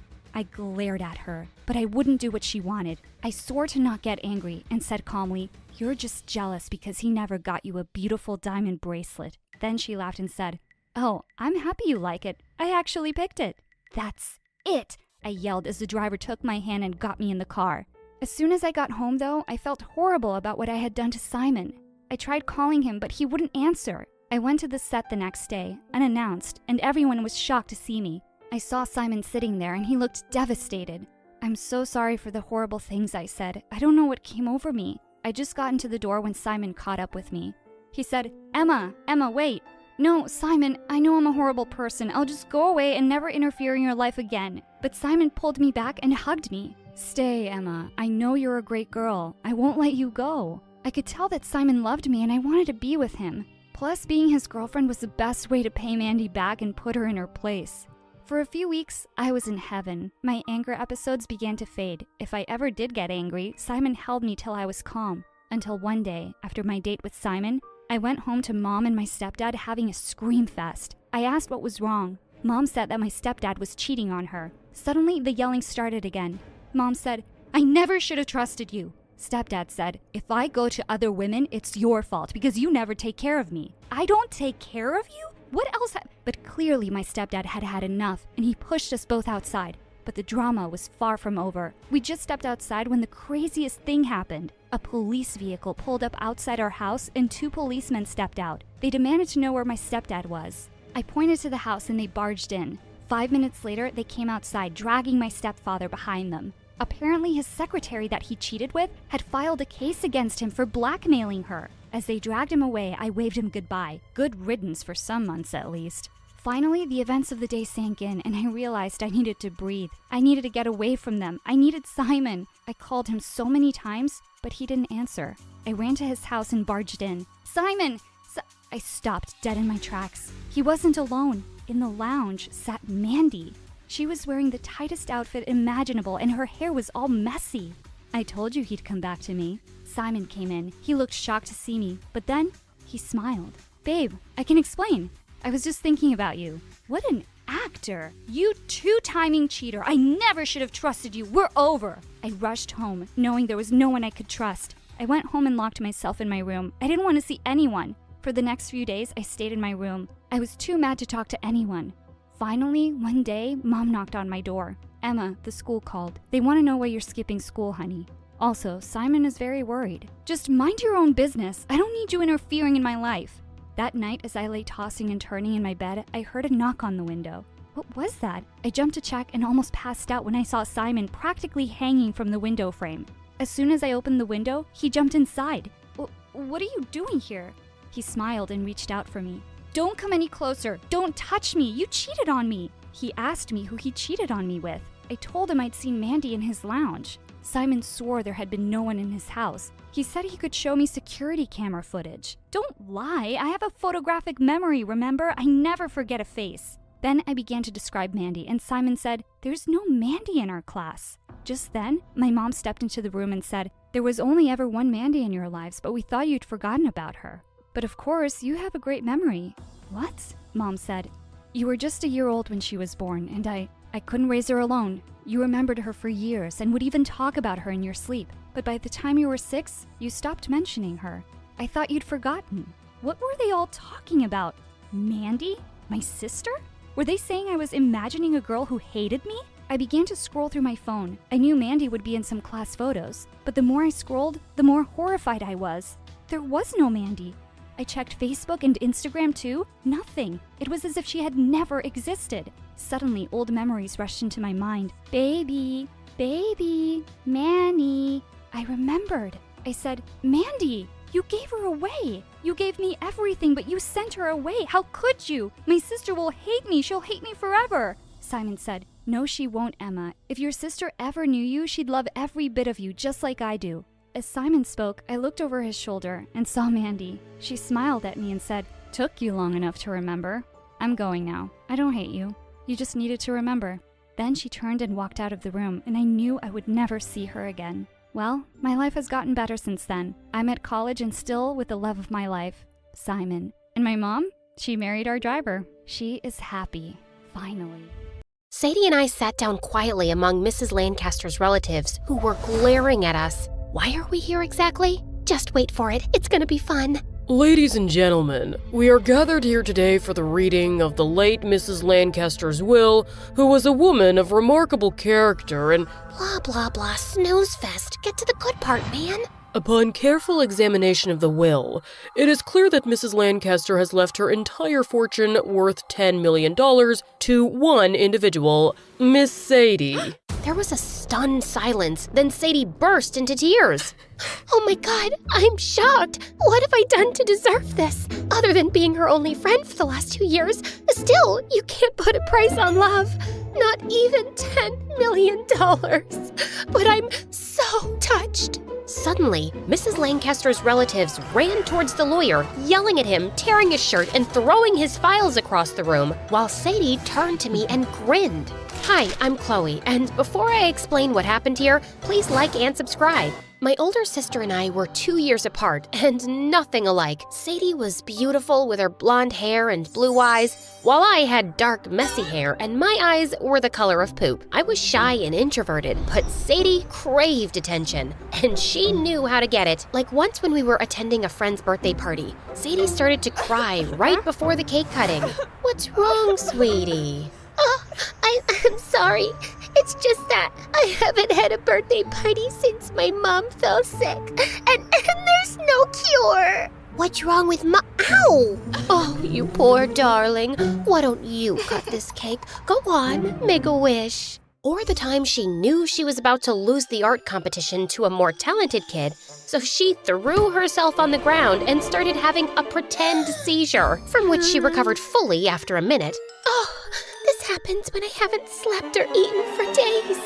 I've just been working so hard on this art piece. And the judges gave her the award instead. Growing up, it felt like the spotlight always followed my popular sister while I lived in the shadows, which I really didn't mind. I loved taking pictures and was the happiest behind my camera lens with Sadie as my favorite muse. And even though Sadie loved herself the most, I was a close second. What do you mean my sister's project isn't good enough? This isn't Harvard, it's just your dumb class. You don't have space on your party guest list for Chloe? Well, you could get a life and uninvite your mom. Sadie's friend had invited a great band to her party, and I had a blast. Thanks for bringing me, sis. This party's the coolest. This party's a dump, and so is this town. I'll take you to A-list parties when I'm a Hollywood star, Chloe, which is inevitable. I mean, look at this face. It's a moneymaker. My parents owned a small grocery store, and while we weren't rich, we were comfortable. They promised to send Sadie to an acting academy in LA after high school to make some extra money. Sadie started working as a companion to Mrs. Lancaster,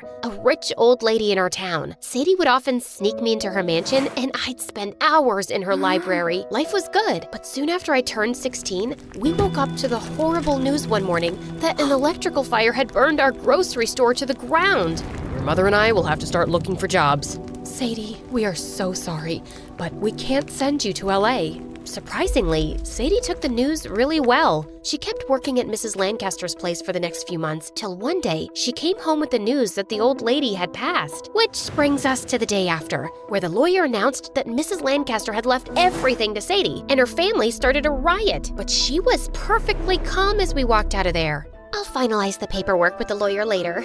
Hold on, Sadie. You already knew Mrs. Lancaster was leaving you everything, didn't you? It wasn't a hard guess. She didn't love her family very much. I don't think she loved you that much either. I know you did something. Fine. I just encouraged her to make a new will some time ago. But she decided everything herself. She was like 90 and half crazy, Sadie. The last time I saw her, she accused me of stealing apples from her mother's farm. Can you focus on what's important here? I'm a freaking millionaire now, Chloe. We can't take this money. It's not ours. You're right. It's mine. Just think of how much easier I can make things for Mom and Dad. Don't go telling them your stupid theories and let me help them. After that day, our lives just flipped upside down. We moved into Mrs. Lancaster's mansion. My parents started rebuilding their store, and Sadie hired herself an expensive acting coach. Suddenly, we were eating off silver platters and had maids and butlers. And Sadie was ordering dresses from Paris, shoes from Milan, and perfumes from London.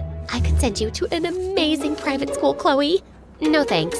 Could you at least let me upgrade your wardrobe? Not interested. Okay, look, a brand new camera. You should start your photography channel. I'll buy you followers to give you a head start. Can you just stop? Sadie, you made an old lady sign over her fortune to you and robbed her family. How do you even sleep at night? Extremely well on my feather bed and Egyptian cotton sheets. And sometimes, if I can't sleep, I count sheep. But instead of wool, my sheep have dollar bills on them. And instead of jumping on grass, they're jumping on more dollar bills. That helps me sleep like a baby. But I just couldn't accept what Sadie had done, and this created a rift between us. Things really came to a head when Sadie hosted a party one evening where she was showing off a Taylor Swift shoe she'd bought at an auction for $75,000. You need to return that. Sweetie, you sound hysterical. Why don't you take your medication and lie down? No, you need to sell it and return the money to its rightful owners. In fact, we need to return everything. Don't even think about touching the shoe. I'm warning you. Sadie leapt at me, and we ended up in a huge fight till our parents broke us apart. And when we were alone, I ended up telling them everything. My parents were horrified. I don't care what any of you think. I'm over 18, and I'm the legal, rightful owner of this fortune. You want to go back to the life you had? Then go. My parents returned the money Sadie had given them for the store, and we left for our old house that night. The next day, we found out that Sadie had put the mansion up for sale and moved to LA. It broke my heart that things had turned out this way between us. Mom and Dad returned to their jobs, and I wanted to help. I made a website offering my photography services and also started a YouTube channel sharing tutorials. By the time I graduated high school, I was making decent money from both. Soon after, I had my first ever solo exhibition, and for my showstopper, I went to the lake at dawn to capture the sunrise. I was about to take my best photo yet when a loud noise startled me. A boy was kneeling a few feet away, crying loudly. Eyes, look your last. Arms, take your last embrace. And lips, Let's do something too.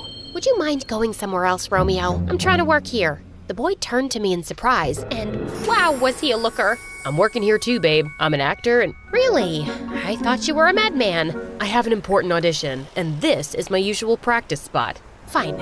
I just need 20 minutes here, and I'd appreciate some peace. I turned away to my camera and found the boy posing in front of me. Do you mind? Not at all, babe. Take as many photos as you want. I meant, could you move? An action shot. I like it. What should I do? Maybe a headstand or flex my biceps? Was he dumb or what? Okay, how about one of you gazing out at the water dramatically? The boy looked out at the water and immediately started crying. Was that good? How about one without the ugly crying? Yep, that's perfect. I'm Blake, by the way. Follow me on Insta at Blake is a Greek god. Not gonna happen. Good luck and goodbye.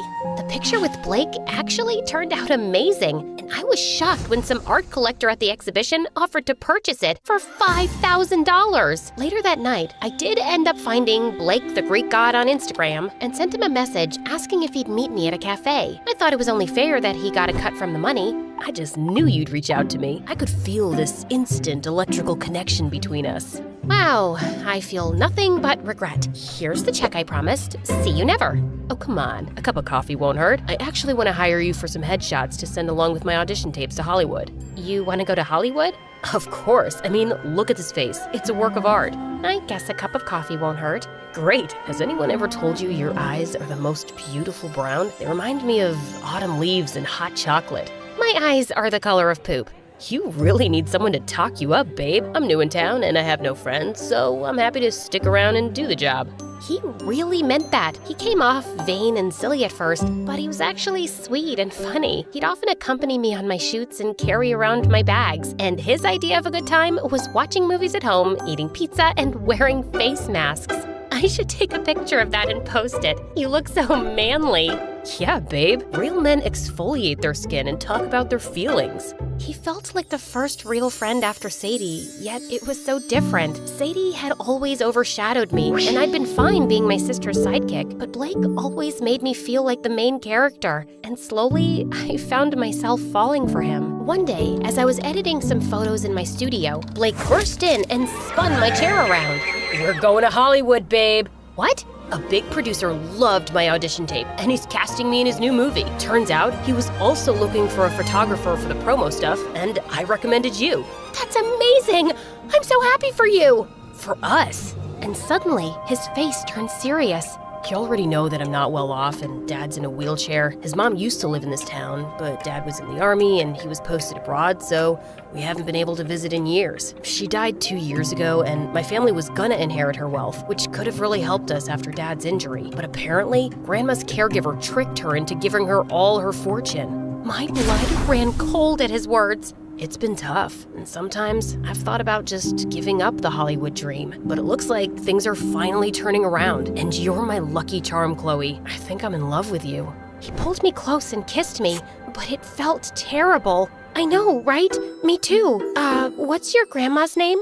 Mrs. Lancaster. You okay, babe? Did my kiss take your breath away? It sure did. I tossed and turned all night. How could I tell Blake that my sister scammed his grandma? But how could I take this job without telling him? But the job was such an amazing opportunity, I couldn't let it slip away. Finally, I decided the only thing to do was to go to Hollywood, meet Sadie, and talk her into giving Blake's family the money. Before I knew it, Blake and I were in Hollywood and starting our first day on set. He got dragged away for hair and makeup. So I wandered around and started taking some pictures when a familiar face appeared in front of my lens. Sadie? Chloe? What are you doing here? What are you doing here? I work here. Also, my Hollywood name is Sunday. I work here too. I'm the official photographer. Just then, Blake walked over. Hey babe, I see you've met the heroine. She's a rising star in Hollywood, and I'm really excited about working together. But don't get any ideas, Sunday. The movie romance is fake, cause this heart is taken.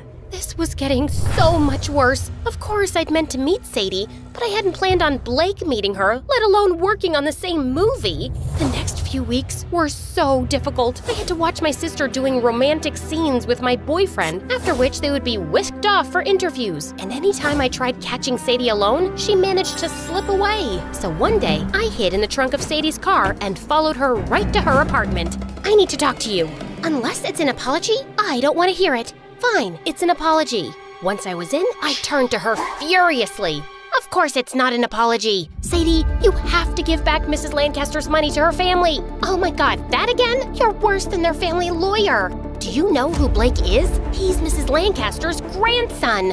What? What does he know? That his grandma's caregiver tricked her and took all the money. But he doesn't know that's you, my sister, his lovely co-star Sunday. Just then, there was a knock on the door.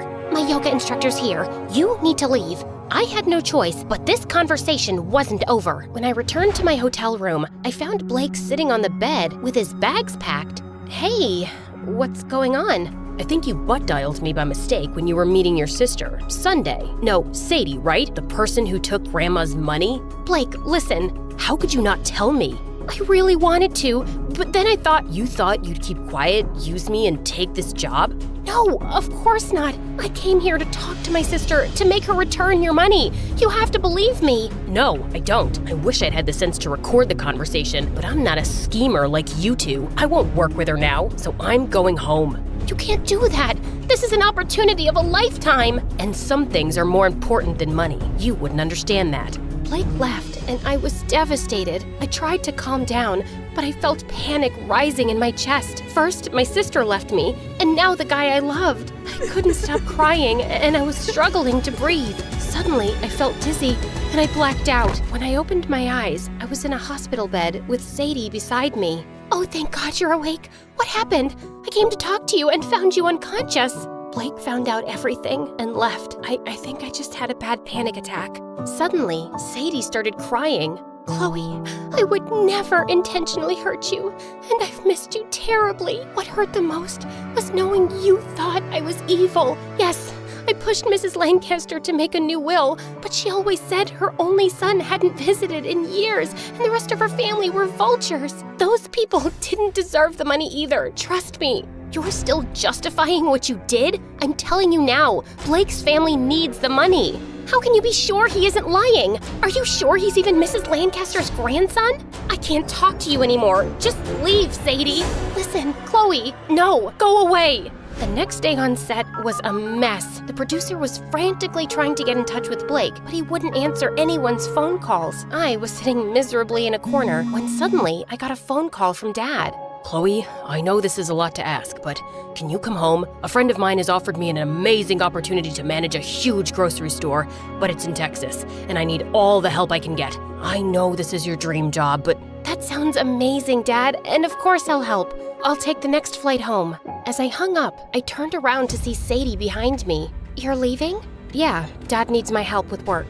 Listen, if Blake doesn't come back, they'll find a replacement soon, and this movie will be up and running in no time. You can't give up this job. It'll be so great for your career.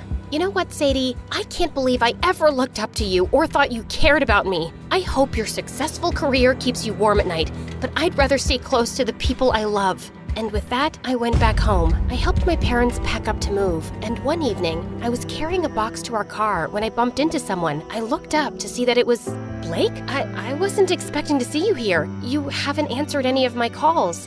Yeah, I was really angry. But then Sadie reached out to me. In fact, she's inside your house right now talking to your parents. Sadie is here? What did she say to you? She apologized for everything and was giving me a check for $10 million, but I told her to keep half. She did take care of Grandma. Then she begged me to come back to the movie because all the new candidates are ugly and don't look good with her.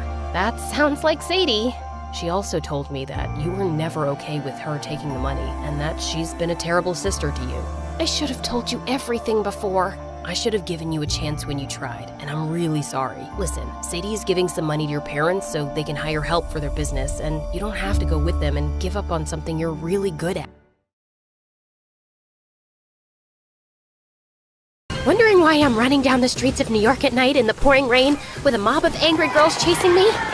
I'll tell you when I catch my breath. I turned a corner and ran down an alley, only to find a dead end. I looked around frantically and burst through a tiny door that led into a dingy cafe, which was empty, except for a boy sweeping the floor. Quick, I need you to hide me. He just stared at me silently. Sometime today would be nice, buddy. What's the magic word? I don't know. Hurry up. That's not one word. Jesus Christ. Wrong again. Please is the magic word. No, it's abracadabra. Okay, I'm guessing you're not from the mafia. You want to look at the menu? I wouldn't order the salmon. It's been smelling weird for weeks. Just hide me, now! The boy shoved me into a tiny broom closet just before the girls chasing me burst in. Did Lana Moon come in here? No one's been in here for 3 days. No, wait, yesterday, a big ugly guy came in and cut his toenails here and left without ordering anything. Does that sound like Lana Moon? You're crazy. Let's go, girls. When I heard the door slam shut, I came out. You really don't know who I am? I figured out your name was Lana Moon, duh. But no. Who are you? Hi, everyone. I'm Lana Moon, global sensation and chart-topping singer. But of course, you all knew that. I don't know what rock this weirdo's been living under. Before I continue, please like and subscribe. My life wasn't always like this. In fact, growing up, I was a nobody with nothing much. My dad was a math teacher in a public school, and my mom was a maid. She was French and had come to America for a better life, but it hadn't turned out like she'd imagined. Pay attention, Lana. You have to learn fractions. Yes, Lana. It's very useful to know that half your father's miserable salary goes to rent and 1/3 goes to bills. How much is left for buying us something nice? Do the math and feel disappointed. Algebra is important. This equation can help you calculate the gradient of the slope. Yes, Lana. Let's calculate the slope of your life going downhill. And it's a steep slope, baby. Clearly, my parents didn't get along. And even though I loved Dad, I was with Mom on how useless math was. I was actually obsessed with singing. But my parents were either too busy with their jobs or too busy arguing to notice. One day they were fighting when I put my headphones on in my room and started singing a ballad. All by myself. Don't wanna be all by myself anymore. As I belted out the high note, I saw my parents in the doorway, their mouths hanging open. That was you? Singing? It was you? No, Celine Dion's hiding under my bed. Oh my god, Celine is here? Dad, of course it was me. You don't get sarcasm, do you? Oh, my baby, you have a gift. You're going to be a singer, a superstar. We'll talk about this after she finishes high school and college. Do you know how many singers fail? I'll run the numbers on the probability of success. Wait. How you say in America? Ah, yes. Shut up, man. Mom took on extra cleaning jobs to pay for a professional vocal coach, and soon she was signing me up for talent shows, open mic nights at cafes, and singing competitions. And then everything changed in the 12th grade when I won a big national competition. I received a huge cash prize, signed up with a talent manager, Chaz, and got a record deal in New York. You're ruining her childhood. How can you make her drop out of high school? She's almost 18. And what good has education done you, huh? I don't support this decision, and I won't be going with you two. Some people are meant to live small lives forever, and you are one of them. But it won't be me or my daughter. I was really sad that Dad didn't support me, and our family was breaking up. But I just couldn't let this opportunity slip away. Before I knew it, I was on a crazy roller coaster ride. I was recording songs, singing on TV shows, giving radio interviews, and when my album was released, it topped the music charts and launched my career into the stratosphere overnight. Soon I was touring and singing to sold-out stadiums. Every time I stepped on stage and the crowd roared my name, I had to pinch myself. This was real. I was a star. But it turns out, a roller coaster isn't all that fun if you can't get off. 2 years later, I was getting tired and wanted a break. We've got concerts lined up for the next 3 months. We have TV appearances, brand endorsements. A small break. It's not possible right now. You're on top of the world, Lana, and we have to make sure you stay there. But one night, as I performed for a huge crowd, I found myself singing off-key, and I forgot my lyrics. Then, during my final number, this huge spotlight turned towards me, and suddenly, I couldn't stop blinking. I stumbled backwards in confusion and crashed into a bunch of dancers who crashed into the band. Chaz ran on stage with my bodyguards and whisked me off to a hospital. After a thorough examination, the doctor told us that my excessive blinking was triggered by exhaustion and stress, and I needed rest. Chaz had to cancel my commitments, and I went off to Hawaii for 3 months. One day, as I was sunbathing by by the pool with Mom, Chaz came running. Have you seen the music charts lately? You're almost at the bottom. Relax, have a pina colada. People love me. This is showbiz, Lana. You go from hero to zero in seconds. There's a talented new girl in town, and everyone's talking about how she's gonna be the next big thing. He wasn't kidding. The girl was some exotic foreign beauty who wrote her own lyrics and played 5 different instruments, and America was obsessed. I still had my fans, but my popularity was definitely taking a hit. What do you mean you found another face for your makeup brand? You're Lana Moon's backup singer. Ever heard of a thing called loyalty? Okay then, jump off a cliff. I returned to my work and started recording again. One day after my session, Chaz dragged me off to my dressing room, and I flipped out when I saw who was inside. I'm guessing I don't need to introduce myself. Oh my God, you're Xander, the lead singer for the hottest boy band in the world. Come on, I have a poster of you in my bedroom. And now you're here in the flesh? No, scratch that. It's my mother who has a poster of you in her bedroom. No, wait, that sounds way worse. It's okay. I have a poster of me too. I've heard your songs, Lana. You're very talented. Who? Me? Yes, you. Also, I was wondering if you'd go to dinner with me tomorrow night. She'll be there. I can speak for myself, Chaz. Yeah, I'll be there. The next day, Xander whisked me off in his limo to a super exclusive restaurant. And sure, I was impressed with the food and Xander's dimples, but we also had a lot in common. This life can be so lonely. It's hard for regular people to understand. It does get overwhelming sometimes, but we're also really lucky. I love your positivity. You look beautiful, by the way. Xander took my hand, and butterflies fluttered in my stomach. The next week, Xander sent his private jet to take me to a beautiful island town. We spent all weekend on the beach talking and laughing. The night before I left, we had our first kiss under the stars. Then he asked me to be his girlfriend, and I was so caught up in the moment, I just said yes. Soon, Xander and I moved in together, and we became the new it couple. We were on magazine covers, we were doing interviews together, and the paparazzi were obsessed with us. My album sales were through the roof again, and Xander and I released a duet that the public went wild for. Life was perfect, but soon a new side of Xander started to show itself. Are you seriously wearing that to the gala? This is Chanel. From last year's collection. Looks like someone gave you those clothes as charity. Please go change. It's not a good look for me. I thought Xander was being rude and superficial, but I changed anyway to avoid an argument. But he only got worse. He became more and more controlling, telling me what to wear, when to smile, how much to eat, who to talk to. Why do you talk to that woman on the phone so much? Because she's my mom? How come you don't talk to your family? I ditched all those bottom feeders years ago. All anyone wants from me is money. I honestly felt a little bad for him, but I hated his attitude with me. I felt suffocated and like I wasn't my own person anymore. Soon we had an interview on a popular late-night show, and Xander was unbearable. He kept undermining my opinions and interrupting me, or just talked non-stop about himself. As we walked out of the studio, Xander took my hand, but I shook it off. What are you doing? You know the paparazzi is always watching, so smile. Don't tell me what to do, and I'm not going home with you. We're done, Xander. Excuse me? Do you understand what it means to be my girlfriend? There are girls far prettier and more talented than you who are dying to be with me. Jeez, I hate it when your eyes start doing this blinking thing. You look so stupid. Make it stop. I'm having a serious conversation here. No, Xander. This conversation is done, and so are we. As I turned away, he tried to stop me, but I pushed him hard. The paparazzi went crazy around us, and I jumped into a cab and fled the scene. I checked into a hotel that night, and as I sank into the bed, I felt relief wash over me. I was free. But the next morning, I woke up to 100 angry voicemails from Chaz. When I turned on the TV, I saw the video of me pushing Xander being played on every news channel, and he was crying. Lana was only with me because of my fame. Her manager set us up because her career was tanking. I really fell in love with her, though. I did everything she said,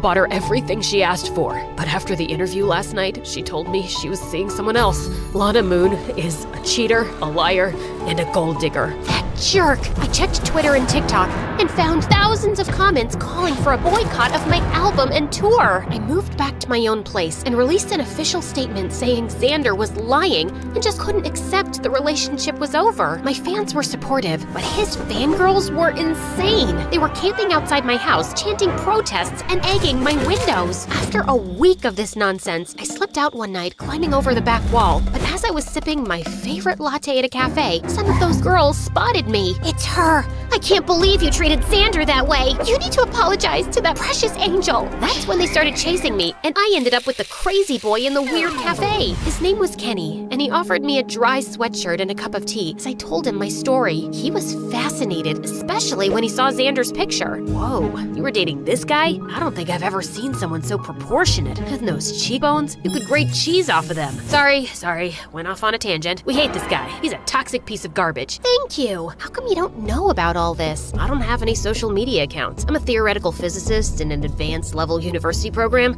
So between that and my multiple jobs, I don't have much time for stupid gossip. Not that your life is stupid. This was really interesting, and it's nice to meet a pop star. It's been nice to meet someone so ordinary. Wait, that came out wrong. No, I'm pretty ordinary, and I'm okay with that. Is it okay if I come hang out here sometimes? I'm always alone here. I could use the company. The noise created by Xander's fans started dying out, and I returned to work. But in the evenings, I started slipping out frequently to the cafe. And even though we were poles apart, I found Kenny the easiest person to talk to. He listened attentively and always gave the best advice. He was smart and funny and even cute, but clearly unaware of it. And he really seemed to love my songs. After I finished the new album, I decided to take a weekend break on an exclusive island resort where no paparazzi would be around. And I invited Kenny. Kenny was loving the resort, but he just wouldn't come into the pool. I could show you some disturbing statistics about how much pool water is actually just pee. There's no one here, and I'm not peeing.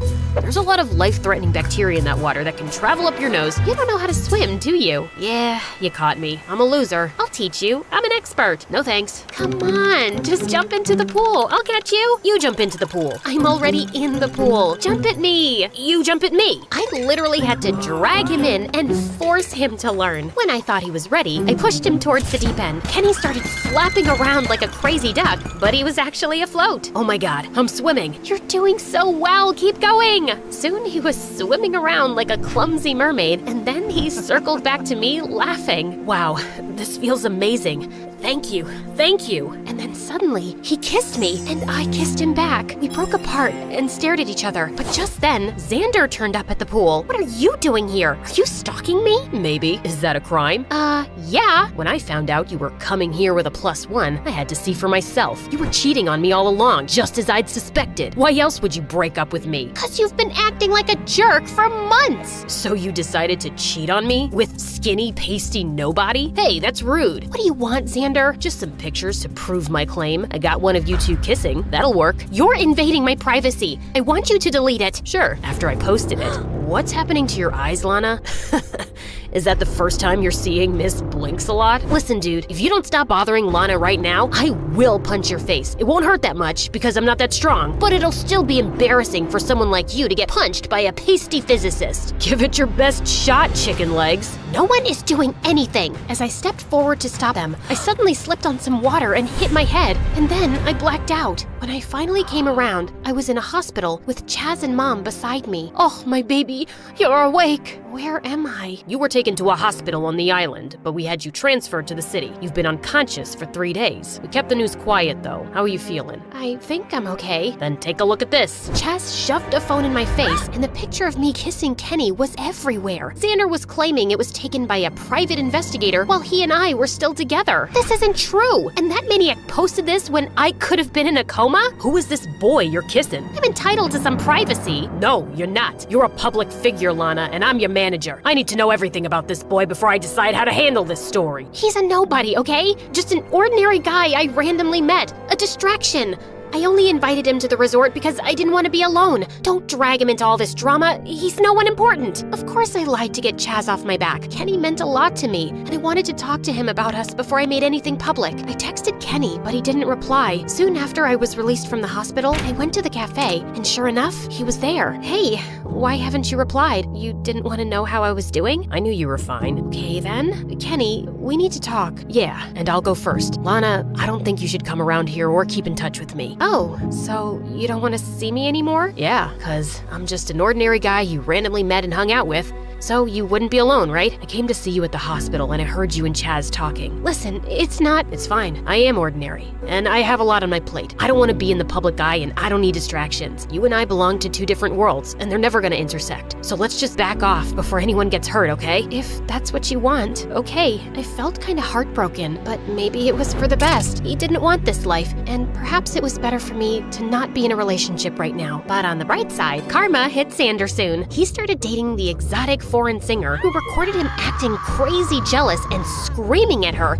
and she made it public. Xander got dropped by his label, and the same fans who'd hated me brought out their pitchforks for him instead. I got a lot of support, and my new album did amazingly well. But my success felt hollow, and I called Dad one day. Maybe you were right all along, and I should have never become a singer. I never said that, Lana. You're very talented, and I never expected you to become a mathematician. I just wanted you to have a balanced life. You should have fought harder to stick around, Dad. I could have used your wisdom. I didn't think you'd listen then, but I am sorry. Do you think I should take a break and finish high school? I think that sounds great, honey. The next day, I publicly announced my career break. Mom didn't protest much because apparently she was getting married to a rich music producer and relocating to France. Chaz went berserk, but I fired him. I was done being pushed around, and I would get back to music when I felt ready. After my high school graduation, I was celebrating with my friends at a cafe that was having an open mic night. I couldn't resist getting up on stage and singing, and it felt great. Just then, I spotted a familiar face smiling at me, and I walked over. Kenny, it's been a while. How are you? Pretty great, actually. I finished the program with flying colors. Of course you did. It's lame in comparison, but I just finished high school. I know. I made a social media account just to follow you. Kenny,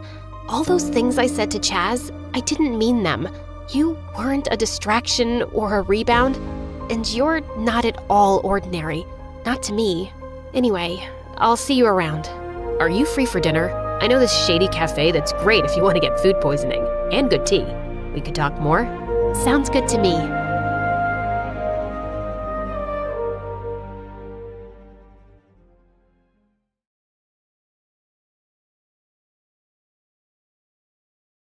I was standing on the balcony in my room, screaming my lungs out, while my cousin Catherine stood next to me. Hello? Hello? Save me from this wretched queen and her snooty bodyguards. I will give 10,000 gold coins to anyone who saves me. No one can hear you, Merida, and even if they did, they won't go against the queen's orders. When I'm queen, I will demolish this stupid castle and build a big house with glass windows, and everyone can visit me, and I'll have lots of friends and pets and pastries. No, not pastries. They give me a sugar rush. Okay, so only friends and pets then. You wish. Just then, I heard the queen screaming my name, and I ran in the other direction to save my soul. Hi, I'm Merida, a real-life princess from someplace in the world. Please like and subscribe. My mom, the queen, was really strict, but she wasn't always like this. She used to be a fun-loving mom who loved spending time with me. But when I turned 5, Dad went out hunting. He fell from his horse, hurt his back, and was permanently bedridden. Mom had to take up all his responsibilities, and since then, she turned into the Wicked Witch of the West. To make matters worse, when I was 7, I was with my mom inaugurating a children's park when this homeless guy picked me up and started running.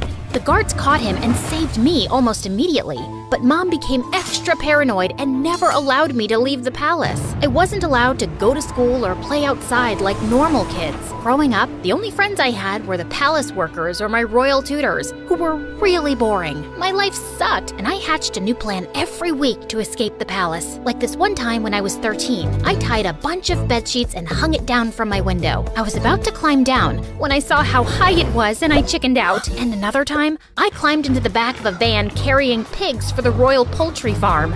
You, pig guy, drive or I'll behead everyone. Not the pigs, obviously. They're cute. But I will behead you, I promise. The guy shot me a look and started driving. But 30 seconds later, the royal guards caught on to me. Mom found out and went ballistic. What were you thinking, Merida? That driver could have harmed you and taken you away forever. And that would have been a dream come true. Even staying with pigs is better than staying caged in a castle for one more day. I'm bored, annoyed, and I hate it here. It's for your own safety. Now quit complaining and go to your room. But I wasn't gonna give up so easily. So the next day, while Mom was away on palace duties, I tried sneaking out the kitchen back door, but my foot got caught on something. I tripped and crashed into a servant carrying a bunch of plates, and she landed on her butt. Are you okay? I looked up to see a girl my age staring in my face. She helped me get up, and just then, Mom came running. What have you done? That was really expensive china. Wow, Mom! You could have asked me if I was fine, but no, expensive china is more important. You know what I mean. And I see you've met Catherine. And that's how Catherine came into my life. Her dad was my dad's younger brother, and I'd met her when we were kids, but then she moved to France, and now Mom had invited her back to the palace. Catherine and I quickly became friends and spoke about everything under the sun. I told her about my boring life and how I was stuck in the castle, while Catherine told me all about her travels, which sometimes made me jealous. You know, Paris is really pretty. I love sitting on top of the Eiffel Tower and staring at the city. It's magical. And did you know that street churros don't taste the same as the ones we eat here? Of course you wouldn't, because I can't leave the castle. I know, you don't have to rub it in my face. Sorry, I didn't mean to, but why don't you just sneak out? You think I haven't tried? My mom has the nose of a dog. She can smell me out. But you didn't really have help before. Really? You'll help me? Of course. What are sisters for? Catherine kept her promise, and the next day when Mom left for her daily royal duties, she led me through the back gate of the castle. The guards were scattered everywhere, so Catherine and I had to be careful. We were hiding behind a huge wall, trying not to get spotted, when a huge trash truck stopped right in front of us, and Catherine signaled for me to climb in. This is your brilliant idea to sneak me out? A trash truck? I'm sorry if it's not up to your expectations, but it's literally the only way out that will escape the guards' attention. Whatever, fine. After the longest, bumpiest, and smelliest ride of my life, the truck finally stopped. Without warning, Kathy yanked me out like a bag of potatoes, and we fell into some bushes nearby. Welcome to the real life, princess. Let's go. I look like a homeless person dipped in a pile of poop. I'm not going anywhere looking like this. But it's the perfect disguise. Who would think a princess is walking around smelling like a pig? Hey, watch it. Don't forget that when I'm queen, Yeah, you'll behead half the population. Can we go now? We only have a few hours before the queen comes back. It took years before I was finally out of that miserable palace. So I didn't want to waste any time. Catherine took me to a photo booth to capture my first day out, and we ended up clicking a dozen pictures. I was still in the photo booth when she went outside to get something to eat, and this really cute boy walked in. I tried to run away before the boy saw my face, but I tripped over my own foot and went flying into his arms. Whoa, is it fate or did the most beautiful girl in the world fall into my arms? He smiled and my heart raced, but just as he came closer, I started sneezing like crazy. Are you okay? I'm sorry. I must be allergic to something. Just give me Just then, the curtain flew open and Kathy angrily pulled me out. The hot dogs in her hand went flying, and one of them hit the pretty boy in the eye. Ow! Wait, will I ever see you again? No, get out of our way! As Kathy dragged me away, I waved goodbye to the boy, feeling like I'd just lost the love of my life. We went through a secret tunnel through a church that opened at the backside of the castle, and I was stunned to know that something like this even existed. We quickly slipped inside the castle before someone noticed. Wow, that was so cool. How did you know about this? My dad might have mentioned it. Then why did you drag me through the trash truck? Seriously? That's your concern? If that boy hurt you, the queen would have killed me for sneaking you out. It was a mistake, and I'm not doing it again. But now, I didn't need Catherine's help. I already knew about the secret tunnel. So the next day, I sneaked out through the passage and went straight into town. I went back to that photo booth where I saw the same boy sitting outside kicking the air. You came. I was hoping I'd run into you again. I couldn't stop thinking about you. Neither could I. I'm Romeo. I'm Juliet. Right. Wanna get out of here, Juliet? It was lame, but I wasn't gonna tell him my name yet. I need to trust him completely. And for all I know, his name wasn't Romeo either. Over the next few days, I sneaked out every day just to meet Romeo, and I was smitten. He was cute, fun, really kind, and even volunteered at a local children's hospital at times. One day, he took me to the hospital with him, and I could see how everyone's eyes just lit up seeing Romeo. Hi, Romeo. Is this your new girlfriend? She's very pretty. Are you guys gonna get married? Well, her name is Juliet, so the chances are high. I blushed as Romeo winked at me, and my insides exploded with excitement. Later that evening, he asked me out, and we shared our first kiss, which was magical. I knew I was falling for him. So a few days later, while I walked back home, I decided to tell Mom everything about Romeo. But just as I crossed the secret passage, I saw a bunch of guards waiting for me on the other side. The head bodyguard, Markle, immediately grabbed me and carried me as I kicked and screamed. Hey, put me down right this minute, or I'll have your head served to me on a platter! Sorry, princess, but the queen will skin me alive if I don't deliver you to her. I prefer to be beheaded at this point. Oh, you stupid bug-eyed giant mooncalf! I'll make your life miserable when I'm queen! Can't wait. Markle finally sat me down, and a second later, Mom walked in looking pissed. She threw a bunch of photographs on the table along with a news article. I stared in shock with all my pictures all over the tabloid with the most hideous headline. The princess who smells like rotten eggs and kissing a commoner is a disgrace and not fit to rule. Hey, that's not fair. I do not smell like rotten eggs. You think this is a joke, Merida? I've spent a lifetime building my reputation, and I will not let you destroy it in seconds. And how dare you leave without my permission? Mom, come on. It was only one outing.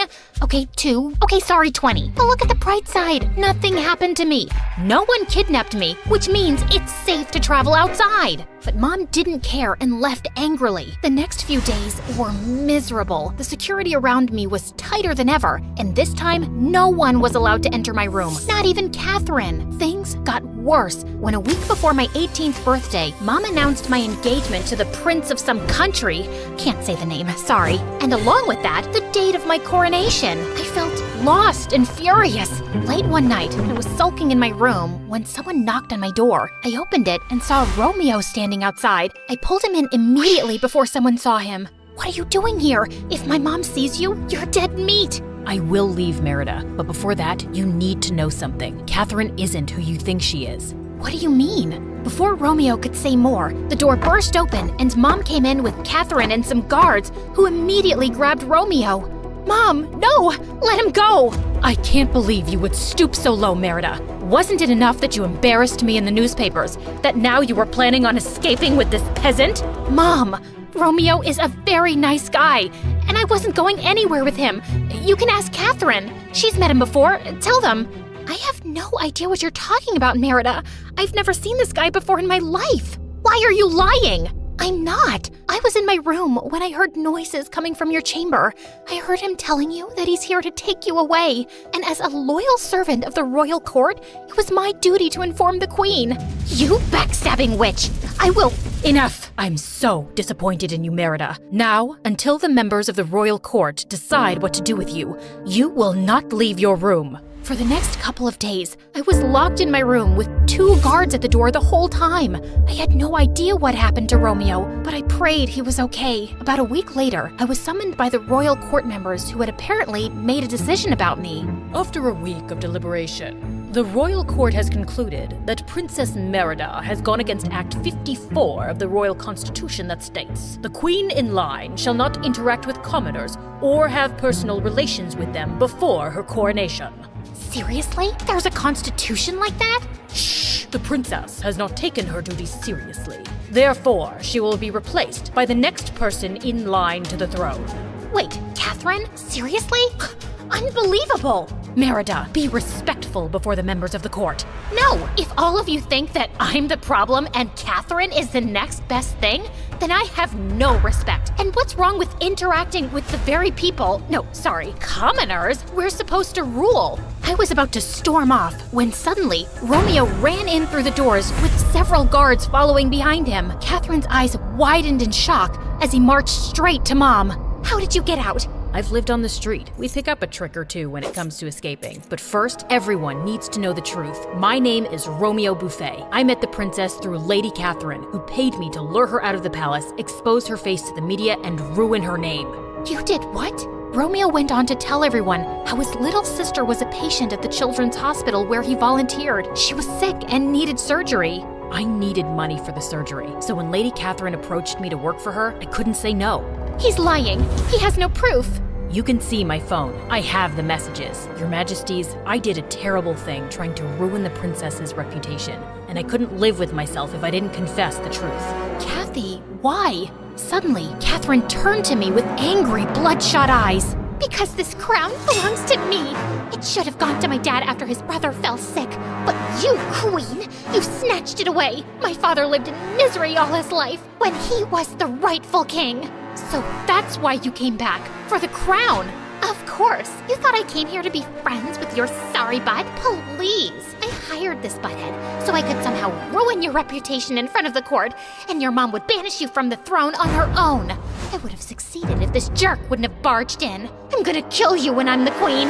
Which will be never. I've heard enough. Get this girl out of here. And if I ever see your face near the palace again, Catherine, you'll never see the light of day again. The room was quiet as Kathy was dragged out of the hall kicking and screaming, and that was the last time I saw her. The queen then got up, grabbed the scroll from the royal speaker, and tore it to pieces. What are you doing, Your Majesty? That's the only copy of the Constitution there is. I'm the queen, and I make or break the Constitution. I'm sorry, Merida. I thought I was doing the right thing by keeping you safe, but sometimes parents can be wrong. I wasn't the best daughter either, Mom. I made life tough for you when all you wanted was to keep me safe. I promise I'll be better. Mom and I hugged it out and finally made up. Overcome with emotion, I ran to Romeo and hugged him too.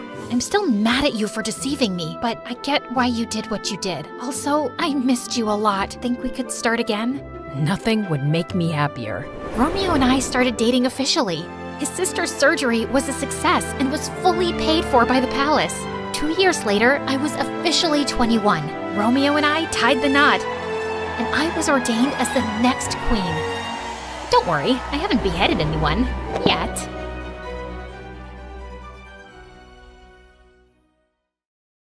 Hi, I'm Chloe. This is my story. Ugh, strap in. And remember to like and subscribe to MSA. I was born to the wealthiest family in town. No, I'm not talking normal rich. We were stupid rich. Dad's a billionaire oil tycoon and Mom's a socialite, so I rarely saw them, but they always spoiled me rotten. As for me, I was enjoying my best life.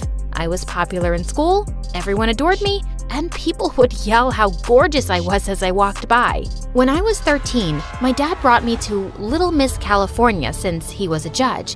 People were shocked when they saw me. This is the look we want. She should be crowned. Dad beamed with pride, but when the other contestants heard this, they weren't happy. Especially this one girl, Molly, who threw a massive tantrum. That's so unfair. We've been practicing for weeks and she just walks in and wins? All the other contestants agreed, but the judges didn't care. The next day, a video of her tantrum was all over Facebook. It's bad enough she felt I'd stolen her crown, but now she had an army of bullies after her. I felt horrible. Desperate to fix it, I begged Dad to redo the contest and sponsor a scholarship for the top 3 winners. The girls were ecstatic, and Dad loved the positive press. Molly won, and I was so happy for her. She visited me and brought me a huge bouquet of flowers. I just want to say thanks. I see why they chose you. You're gorgeous, but I worked my butt off to win that competition. Sometimes being rich has its perks. Besides, don't talk like that. You are just as pretty. Stick with me, kid. You're insane, but I like you. I like you too. Let's be besties. Deal? Deal. From that day, we became inseparable and did everything together. Although Molly and I were total opposites, we got along super well. She was the serious nerd to my carefree self. Some might say I was spoiled, which is true, but it never bothered Molly one bit. I wasn't the best student, so she'd always let me copy her homework, and I loved buying her new clothes and books. In the 8th grade, I made Dad enroll Molly with me in a private school. She didn't want to go at first, but there was no way I'd face high school without her, so I didn't give her a choice. One morning in the cafeteria, I was busy copying Molly's homework like always, when suddenly she began freaking out. OMG, he's the boy I told you about. Here comes Jesse. I've been crushing on him for weeks. Okay, wow. I wonder what he wants. Jesse came over and sat down next to Molly. So, I wanted to ask you out on a date. How's Friday? Oh, wow, Jesse. Yes, Friday is perfect. Holly, I was talking to Chloe. So, what do you say? That jerk. If you can bring me my favorite flower, I'll consider it. It's called the violet monkshood. Chloe, that flower only grows. Shh! Jessie is up for a challenge, right? Yeah, of course. I'll get on it right now. Jessie ran off happily, and I felt good about teaching him a lesson. The only way he'd ever get that flower was with a quick trip to the Himalayan mountains. What a moron! But Molly looked upset at me. What the crab? He called you Holly. He deserves it. Mess with them before they mess with you. I don't need you to fight my battles. Give me my books back. You don't deserve the answers after that stunt. Molly grabbed her books and stormed off angrily, leaving me stunned. I was just trying to help. Whatever. That was hilarious. After school, I packed my bags for my first sleepover at Molly's house. I visited there often, but she never invited me to stay the night. But with my birthday around the corner, I only had one wish, to have a sleepover at her house. She had no choice but to say yes. Molly's mom was the sweetest woman alive and went out of her way to cook amazing food. As soon as I opened the door, she had me in a bear hug. Coco, come in. Oh, you're all skin and bone. Let Auntie make you something yummy. Bring it on, Mrs. G. I'm starving. While I waited at the dinner table, something great happened. Molly's older brother Lucas walked in, and oh my gosh, when we made eye contact, I thought I was gonna faint. What's it been? Like 2 years? Coco? Where have you been hiding, handsome? Chloe, ew! Lucas has been away at boarding school. He's at the top of his class in physics. That's interesting. And you? What have you been up to? You look great. The way he looked at me made me blush. Well, you know Chloe, breaking hearts and taking the fashion world by storm, one maxed out credit card at a time. Rude. I haven't done that in weeks. Don't worry, I still love you, even if you are a spoiled daddy's girl. I wouldn't expect anything less from Chloe. She's a force not to be messed with. His cheeky smile sent my heart racing. The rest of the night went fine. Molly and I laughed, played games, and did dating quizzes online. But I could tell something was going on with Molly. She seemed different. Molly passed out in a bag of marshmallows, but I was still feeling hungry. So I decided to sneak downstairs for more of Mrs. G's amazing leftovers. As I stuffed my face, I heard someone giggle behind me. You scared me. Hungry, are we? Ahem. You know me. It's even better cold. I was hoping to run into you this weekend. Oh? Yeah, you sure have gotten beautiful. I've kind of had a crush on you for a long time. You're so funny and carefree. I've always liked that about you. Why are you only telling me this now? Because of Molly. She said you're strictly off limits, but I can't hide it anymore. Was he going to kiss me? My stomach did a funny flip and I dropped the food bowl onto the floor. Just then, the light flicked on and Molly glared at us angrily. What the crap is going on here? I was helping Chloe here clean up this mess. Chill out. Get lost, Lucas. And you? Go upstairs, now! I quickly cleaned up as I watched Lucas leave. Before he disappeared, he turned and winked at me. Back upstairs, Molly slammed her door. You can have any guy you want, Chloe, but not my brother.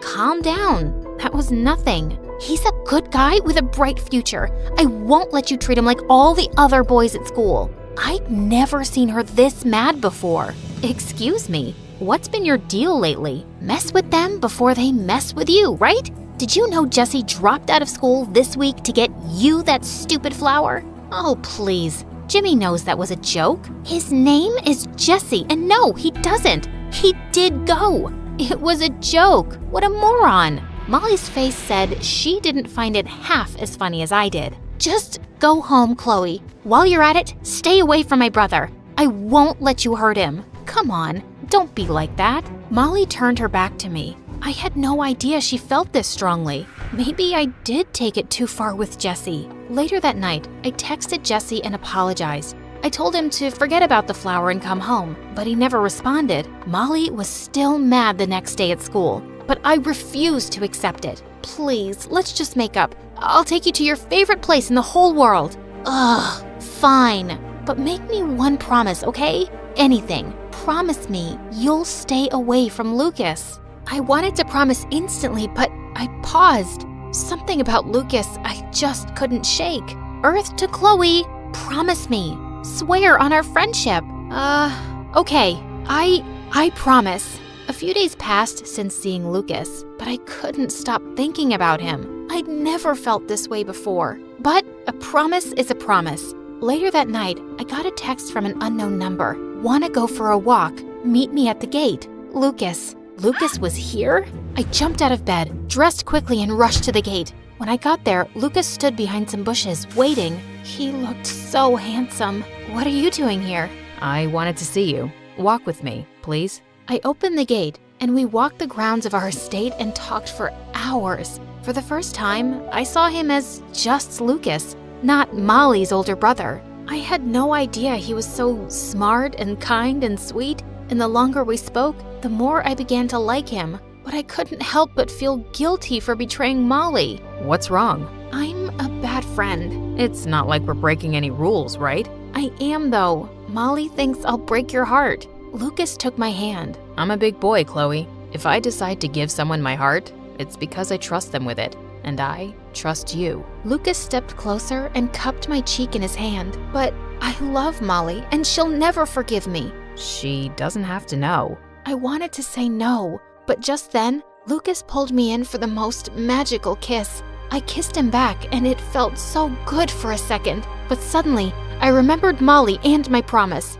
Wait, this wasn't right. Lucas, stop. We can't. I'm sorry. Molly's my best friend. Leave me alone, please. I ran home and away from temptation. The next day, I ignored Lucas the entire time. I couldn't be around him anymore. The best way out was to make a move on the first guy I could find, and when I found the perfect one, I walked right up to him. I have a craving for sushi. Want to take me out tonight and get some? Pick me up at 8. I nudged him on the shoulder and walked away, leaving him speechless. I should find out what his name is. Later that night, I was getting ready for my date when someone knocked on my window. Lucas, what do you want? You're not responding to my texts. That's on purpose. Go away. I have a date. A date? With who? His name is, Kenneth, and he's hot and sweet. So get lost before he sees you. I know what you're doing. It's not gonna work. His smug look made me want to slap him. Just stop. You and I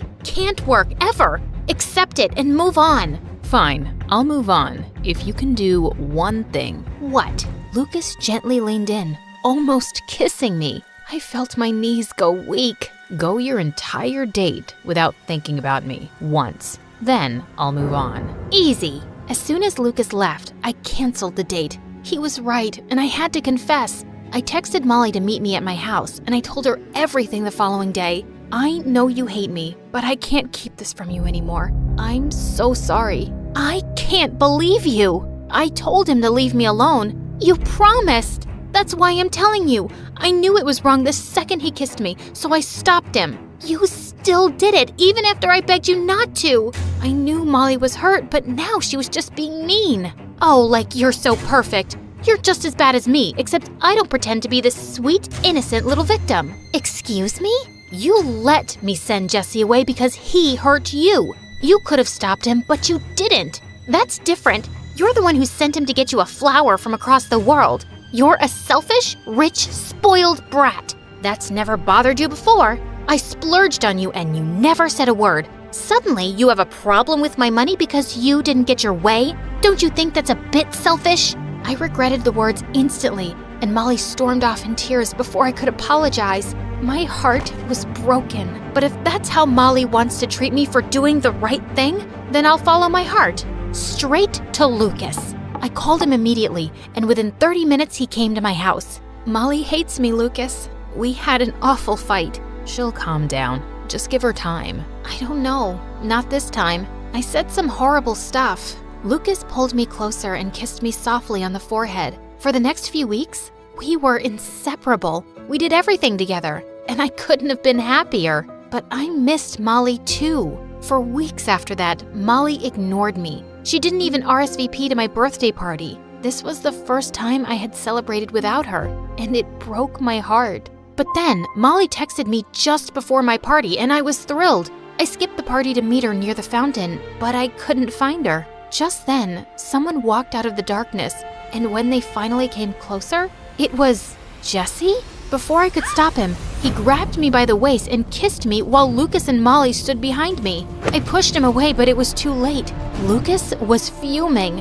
I can explain. It was Jesse. Save it. Molly was right about you. He stormed off and drove away in his car as Molly turned to me. Finally, Lucas sees the real you. What are you talking about? Do you know that Lucas gave up a huge scholarship to stay with you? Of course not. You only care about yourself, Chloe. That's not true. I love Lucas, but that never mattered to you at all. I fought back tears as Molly looked at me in surprise. Just leave me alone. You ruined everything. For the next few weeks, I ignored both of them. I was done with everything and needed to focus on myself. It was all going well until Molly came to my house one morning in a panic. Lucas, he had an accident.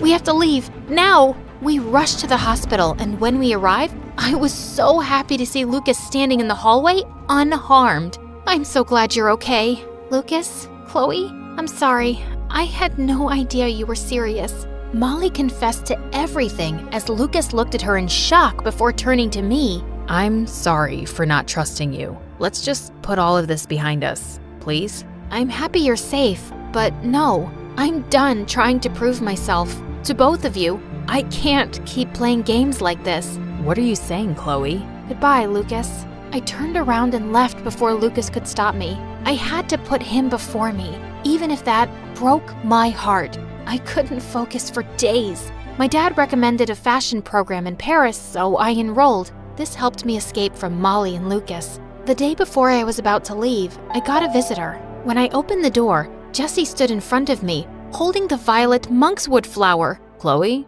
happy belated birthday. When can I pick you up? Oh God, Jesse, you really did it.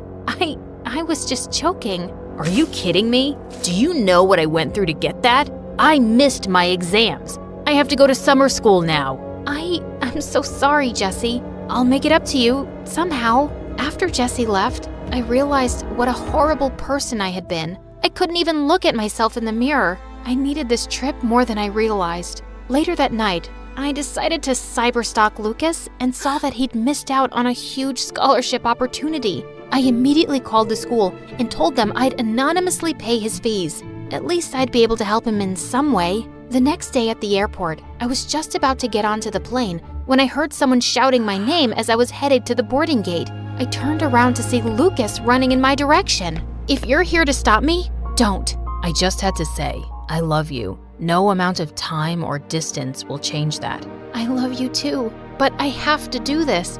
I have to change. I know. I'll wait as long as it takes. I've been miserable without you, Lucas. But promise me, no more sacrifices. Your future comes first. I knew that was you. Come here. Lucas held me close and kissed me softly. After we said goodbye, I got on the plane and smiled. New life, here I come.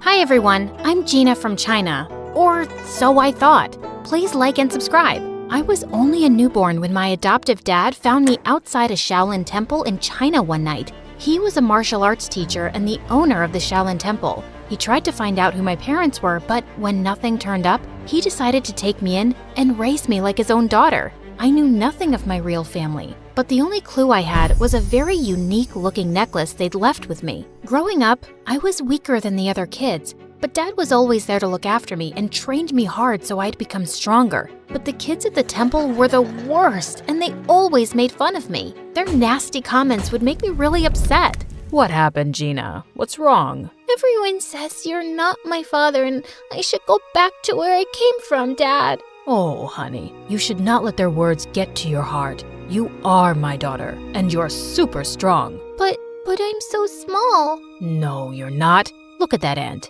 It may seem small, but see how she's lifting a sugar cube? The same way, your strength should come from your mind and not your body alone. Dad's words always encouraged me, and I started focusing on myself. By the time I turned 8, I had a sudden growth spurt, and suddenly I was taller than most kids my age. With time, even my martial arts skills improved a lot, and I started winning many competitions. but the kids at the temple would feel jealous and try to mess with me all the time. This went on until I was 17, and then one day, something weird happened. I was in the market when I crashed into someone, and all my groceries fell to the floor. Hey, watch where you're going and say sorry. But he just ran off into the alley, and I went after him and pinned him down. Oh God, stop! Are you gonna kill me? What were you trying to do, huh? He told me his name was Drake, and he was a super famous singer from the US. And now he was running away from some crazy fans who were chasing him. I left my hotel in disguise to take a walk around the city, but my fans somehow recognized me. I'm totally lost. Please, help me get back. I decided to help him, but he didn't even know the name of his hotel. What? But you have your phone, right? Call someone. I left it at the hotel. Gosh, he was such a handful. Take me with you. What? I can't do that. No outsiders were allowed inside the temple, but this guy kept begging me, and I decided to sneak him in. You have to stay all quiet in here, okay? Ugh, I sneaked in my share of the food, and he ate like he was starving for days and didn't leave any for me. That's it. You're gonna have to leave tomorrow morning, or you're saying all this because you have no idea how popular I am. Otherwise, you'd have never wanted to let me go, baby girl. Huh? Who did he think he was? Suddenly, he grabbed my phone and started showing me all these pictures of himself online, and that's when I noticed something very strange. A woman in one of those photos was wearing the exact same necklace as mine, and she looked so much like me. Who is she? You want to know her and not me? Ah, fine. She's a family friend, but why? Could I really have some connection with this lady? But what were the chances? The next day, I woke up to loud noises in the temple and saw Drake was being taken by his security people. Turns out, one of the girls from the temple knew him and reported it to his managers. I didn't even get to say goodbye. But ever since that day, I kept wondering about who my real parents were and why they left me. And my dad could tell soon that something was bothering me. Gina, it seems like you're lost, my dear. What's the matter? I told Dad everything that was going on in my mind, and he had the best advice. If it bothers you so much, you should go out there and seek the truth for yourself, my love. But Dad, how can I leave you and go all by myself? I raised you to be strong and independent. I know you're going to be just fine. Oh, Dad. A few weeks later, when I reached the US, I tracked down Jake's place and went over, but his security people wouldn't let me in. But I know him well. Oh yeah, all the crazy fangirls know him well and try to break in all the time. You see that line over there? That's why we're hiring personal bodyguards for him. Oh, yeah, that's exactly why I'm here, to be his bodyguard. Nice try, but it's male bodyguards only. Now off you go, little girl. I couldn't give up like that. Only Drake could lead me to that woman, and I had to find a way to get to him. So, I bought some makeup and wigs from a nearby shop and disguised myself as a guy. Later, when I went to audition for the job, everyone was fascinated by my smooth martial arts skills, and they hired me in an instant. They even gave me a room to stay at Drake's mansion. On my very first day, Drake's manager told me that he was running late for a photo shoot and asked me to go wake him up. But when I reached his room, I saw a girl trying to click pictures of him while he was asleep. You, get away from him. I pulled the sheets from under their butts and they both fell to the floor. What? Are you nuts? You broke my butt. Before she could record more, I took her phone and threw it out the window and she jumped onto me. You jerk! That was my brand new iPhone. Seconds later, Drake separated us and told me that she was his girlfriend. Then why was she clicking your pictures like that? Turns out, Drake's girlfriend, Blythe, was a social media star, and all she did was post pictures with Drake for popularity. She stuck to him like chewing gum and wouldn't give me any time to be alone with him. Even when we'd step out, she'd join us and give me death stares. Why do you keep following me all the time? Ma'am, I'm Drake Sir's bodyguard, and it's my job to protect him. That's enough, Blythe. He's just doing his job, so cut it. But she wouldn't miss a chance to mess with me. There was a fan signing event for Drake soon, and Blythe was live streaming when she tried to make me fall and humiliate me in front of Drake and the crowd. But I moved aside just in time, and she ended up bumping into one of the fans and falling face flat. Ah, are you blind, moron? Can't you see? When the fans saw her rude behavior, they got real mad, and Blythe ran out of there to save her butt. But some of the anti-fans started throwing rotten eggs and tomatoes at Drake. I ran towards him and shielded him from all the nasty stuff and took him inside safely. When all the chaos was over, I realized I smelled gross, and I immediately ran to the washroom. But the moment I started washing my clothes, I heard a loud scream and Blythe came running towards me. You moron! I knew it! You're a pervert, and you've been following me this whole time! What? Have you lost your mind? Why would I do that? It's then when I realized I was in the girls' washroom and Blythe pulled me out in front of everyone. I want you to fire this guy immediately, Drake. He followed me into the washroom. I swear, it was a mistake. I was the one who asked him to go and look for you. What? He took my side in front of all those people over his girlfriend, and I had no idea why. So later that night, when I saw him sitting in the garden, I went to talk to him. Hey, are you okay? Yeah, all thanks to you, man. You were the one who came to save me even when Blythe ran away. That's just my job. He then signaled me to sit down, and I did as he asked. Why did you take my side today? 'Cause I knew Blythe was lying. I've known her ever since we were kids, and I know when she doesn't like anyone, she makes a huge fuss about it. But still, she's your girlfriend. Sometimes, I wish she wasn't. I always saw her as a friend, but one day, she asked me out. I said no, but my mom and Blythe's mom are best friends, and Mom said I couldn't break Blythe's heart. But you should have told your mom you didn't love Blythe. I did, but she didn't listen. Like she never listens to me about wanting to quit music for a while. But I thought you loved creating music. I do love music, but I just want to do it at my own pace. But my mom keeps pushing me into advertisements and other projects all the time. Then you should tell her to stop. If you don't like something, you don't have to do it, Drake. You're right, man. I'm just sick of everyone trying to use me for their own benefit. I can't even talk to any of them about this. But I'm so glad I found a friend like you, whom I can trust. Those words pierced my heart. I was staying by his side and lying to him for my own benefit too.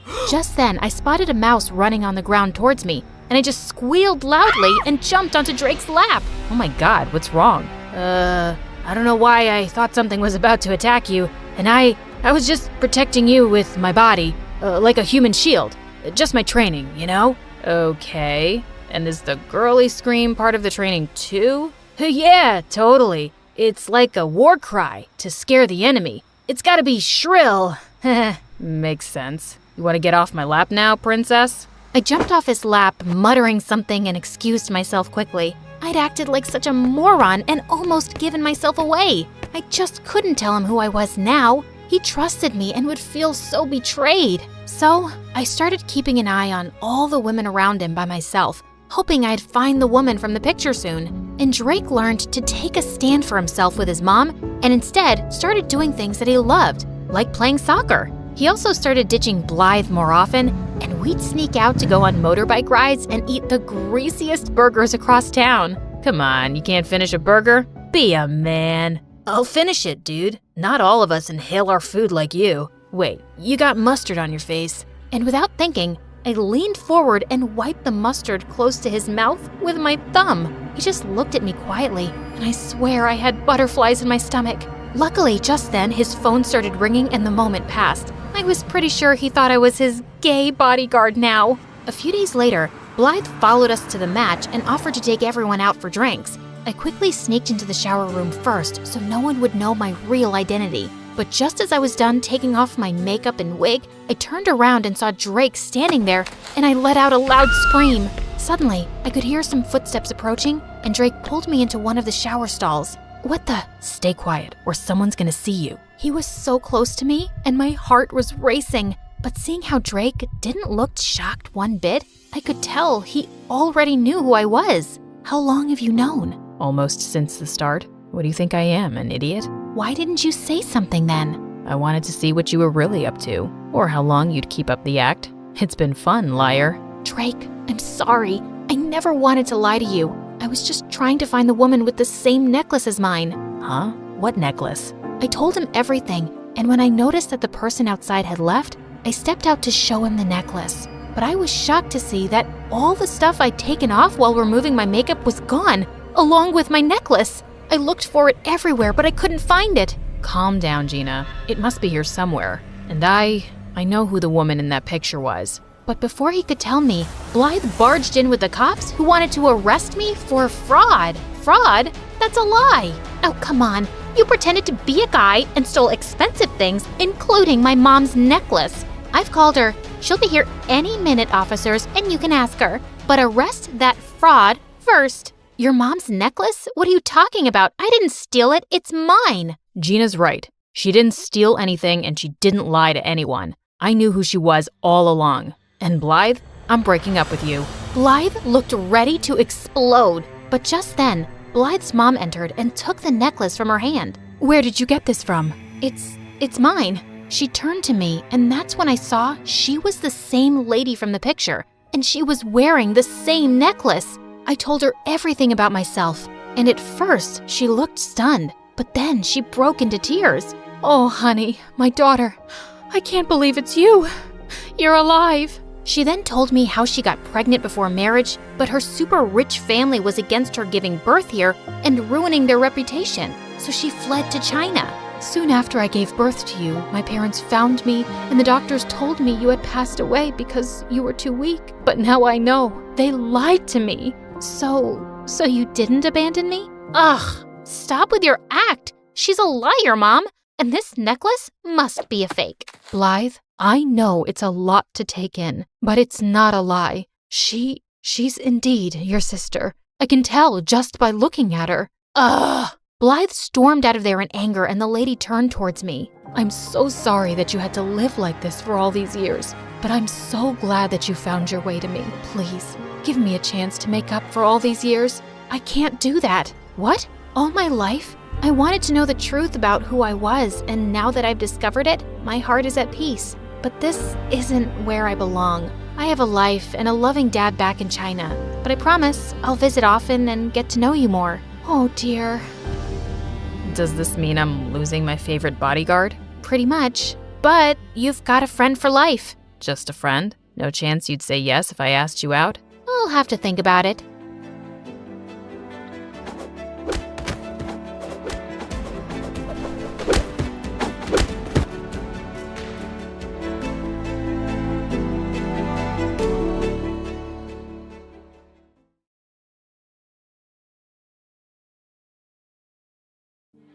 I now declare you divorced. I know what you're thinking. Emma, 50% of marriages end in divorce. Don't be so dramatic. Wrong. This percentage is so outdated. It's 80% now. Also, I'm not upset because my parents are getting a divorce, but because... Wait. I'm getting ahead of myself. Let me start from the beginning, and make sure you like this video and subscribe to MSA. I was born in a very poor country. But luckily, my parents were entrepreneurial geniuses. They built a business empire early on, so I never had a taste of real poverty like others here, and was practically raised with a golden spoon in my mouth. Mom doted on me and was super attentive, but Dad wasn't around much, so we'd never grown close. And when I was 11, he just announced out of the blue that he wanted a divorce and was moving to the US. He left just like that, without even paying child support. The most traumatic part was that he took our wealth and my lifestyle with him. And I had to eventually give up all the expensive stuff that had made me who I was. What do you mean, let's go eat hot dogs in the park? We're not hobos. Should we be sleeping on park benches next and using newspapers for blankets? I'm just saying, we can hang out and not spend money all the time. But apparently, we couldn't, and that's the first time I noticed I had no real friends around me. I switched to a public school, which was so stinky and embarrassing. Can I have one low-cal lobster, please? Oh, yes, of course, milady. 1 second. Oops, guess we ran out of those. Mashed potatoes and greasy chicken on Mondays. Remember it. It was a hard reality check, but over time I learned a lot and got really street smart. Do you have seafood today? Mashed potatoes and greasy chicken on Mondays, sweet pea. Remember it. By the time I graduated from high school, I was a strong, savage girl who would not let anyone cross her. I had saved up for a flight to the US, and I was ready for revenge. Daddy, here I come. Dad was the owner of a huge restaurant chain here, so he was easy to locate. I wasn't sure exactly what I was gonna do yet, but I wanted to get close and find some dirt on him that I could use. And even though I was 99.9% sure he wouldn't recognize me, I'd still gotten a serious makeover to avoid the risk. Hi, I'm Emily. Are you looking for waitresses? Yes, we are hiring. We'd be happy to try you out. Then so I began working there with no clear plan in sight. I just knew a salary didn't qualify for revenge or even child support. One day, as I was polishing the cutlery in the kitchen, I heard Katie crying while she was on the phone with someone who was clearly yelling at her. Poor Katie. Her husband is a nut job. This happens often? Why is he yelling at her? It's probably something to do with work. He is the boss after all. The boss? As in... Yep, that's his wife. Wife? He remarried? I must have fainted, because the next thing I knew, I was lying on the floor and Colin was checking my pulse. Gee, you scared me. What happened? I said Katie was the boss's wife and you went pale and fainted. So you tell me what happened. Oh, I think I just didn't drink enough water today, that's all. Sure, okay. Colin and I became the closest co-workers. He sort of became like a guardian angel to me. Your lunch today has all the nutrition you need. Can't have you faint in my kitchen again. Although what? Well, I haven't performed CPR in ages. I might need a refreshment course. You know that doesn't count as a kiss, right? It only makes you a creep. Emily, you pervert! How dare you go there? I was merely suggesting you help me practice a life-saving technique. Ha ha ha. Colin, you know, if you want, you can ask me out like a normal human being. As I was walking back home that evening, grinning from ear to ear that I finally had a boyfriend who seemed to like me for me, I remembered that he actually didn't know the real me. He didn't know my name was Emma or that our boss was my dad. Over the next few weeks, I kept looking for an opportunity to tell him, but there never seemed to be a right time. One day, Katie told us there was an extra shift available for a waitress at their house because they were hosting a party, and I jumped at the opportunity. Bingo!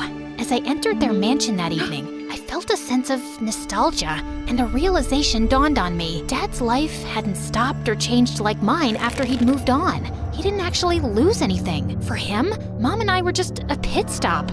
Magnificent, isn't it? Oh, hey, yeah, it really is. When we went inside, Katie welcomed us warmly. She was always kind, but in her home, she seemed more warm and maternal. It felt like we were guests, not employees. Kids, come show Emily around and put her bag in the locker rooms. Hey, Emily. Nice to meet you. Hi. As they showed me around, I felt like they were living the life that was stolen from me. What a lovely house. Oh, you've won so many math and art competitions, I see. Did your mom take you to all of these? Both Mom and Dad. They never miss a competition. Oh, Dad too? That's nice. My dad never took me to anything. Oh, I'm sorry, Emily. I'm sure he was just busy. Dad is busy sometimes, but he always makes it up to us. So, he did know how to be a real dad. What did these kids have that I didn't? Why couldn't he love me like he loved them? I sat in the locker room alone, staring at the wall and just overthinking every memory I had of us when Colin came in, and suddenly I just burst into tears. Emily, what's wrong? Colin, I have to tell you something. And I found myself spilling my whole story and the reason I came to work for Dad. I spared no detail. Colin's mouth had dropped to the floor. He was silent for a few seconds after I finished, then looked up at me. Honestly, good for you. What? You're not upset that I lied to you? No one knows this, but my real name is Samson. I hated it and hated my parents too. So I changed it and I left home at 18. I wouldn't say the real me is Samson, who was an angry teen at home. Colin is who I choose to be every day, so that's who I really am. He was so right. The decisions I made daily were what defined me. Know what? He deserves anything bad that comes his way. I want in.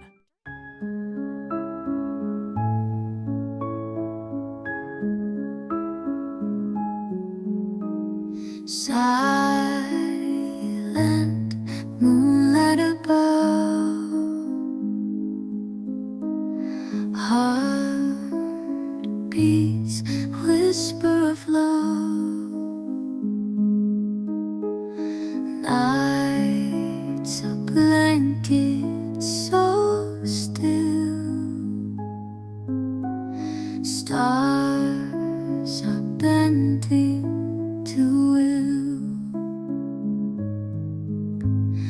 In the shadows we find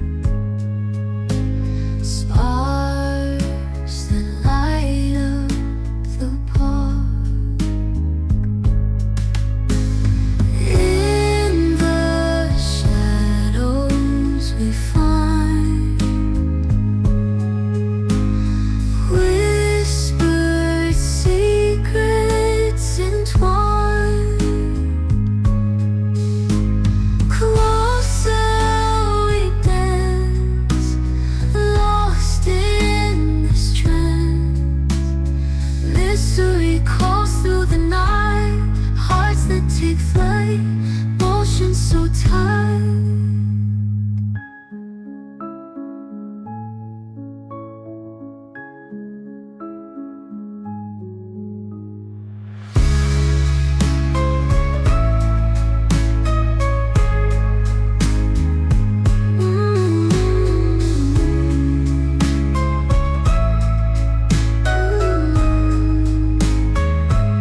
party, I managed to slip for a couple of minutes into Dad's office. I wanted to find something I could use against him, so I scanned the room well to make myself familiar with it, then left. Since it was the holiday season, I'd have plenty of waitressing opportunities at his house to sneak in again. I'd noticed that he had a safe in his office, and every time I snuck in, I tried every possible 4-digit combination I could think of. His kids' birthdays, his wife's, his own, but nothing worked. Until one day, I randomly tried my birthday, and the lock clicked open. Wow, now that's a surprise. Did he still think about me? Maybe he did love me. For a minute, I felt guilty and didn't want to go on with my plan. But then I remembered, if he actually loved me, he would have recognized me by now. So no, he probably used my birthday because it was the last thing anyone would ever know or think of.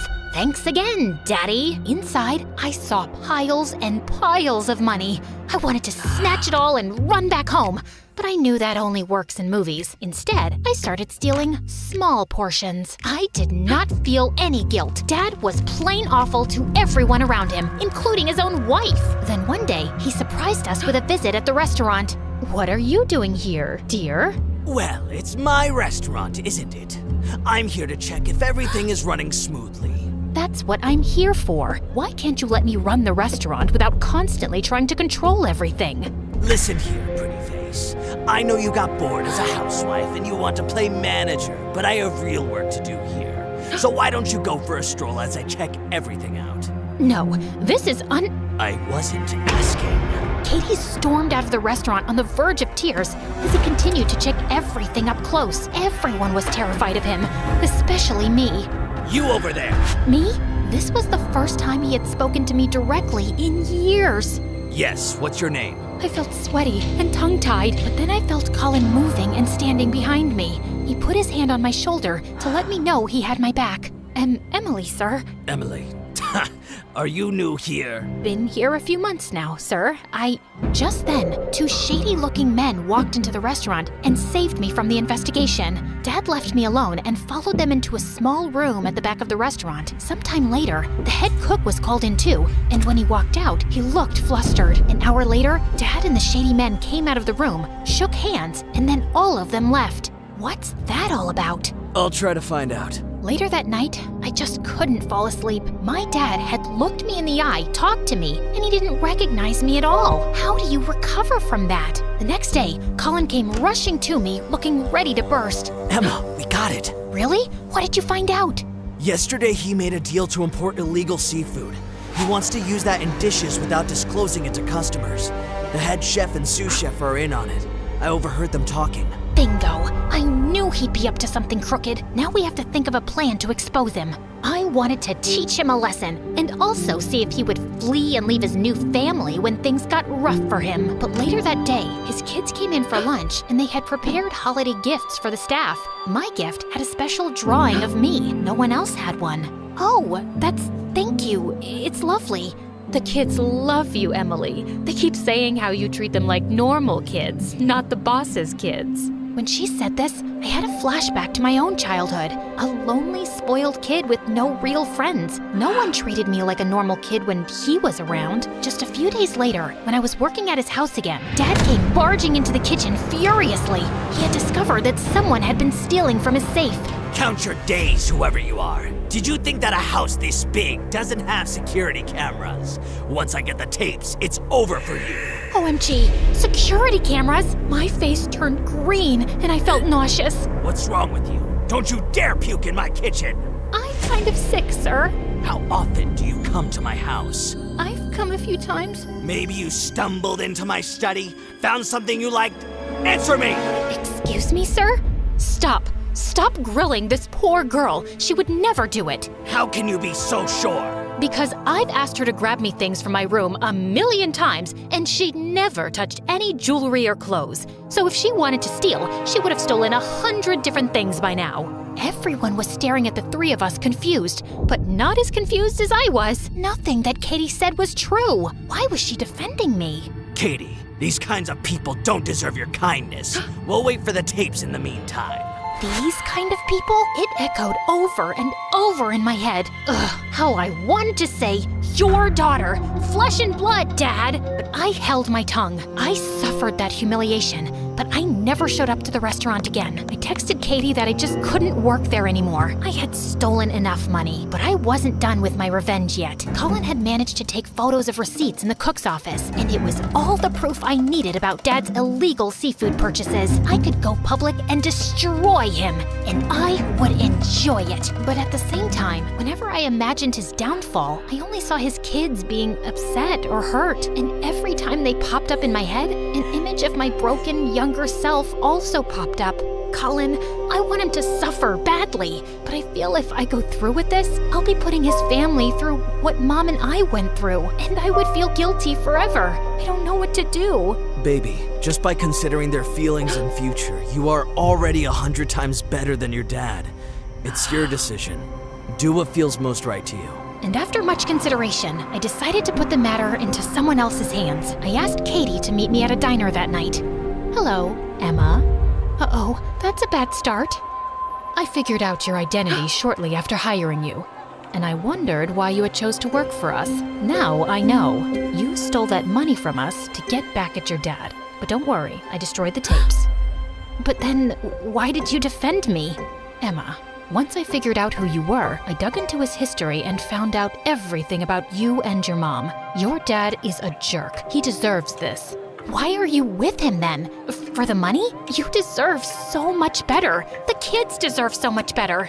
I don't care about the money, but I don't want my children to go through what you guys went through. I want to wait until they're older before getting a divorce. He is a mean husband and partner, but I can't deny that he is a great dad to the kids. I understand, but in case you change your mind, take this. Do as you please with this information. Katie's eyes grew wide as she realized I'd handed her proof against Dad. I didn't know about this. Thanks, Emma. A few months later, I saw on the news that Dad was in prison and his restaurant license had been taken away because he was importing illegal food. And the same day, I got a text message from Katie. Thanks again, Emma. I needed it.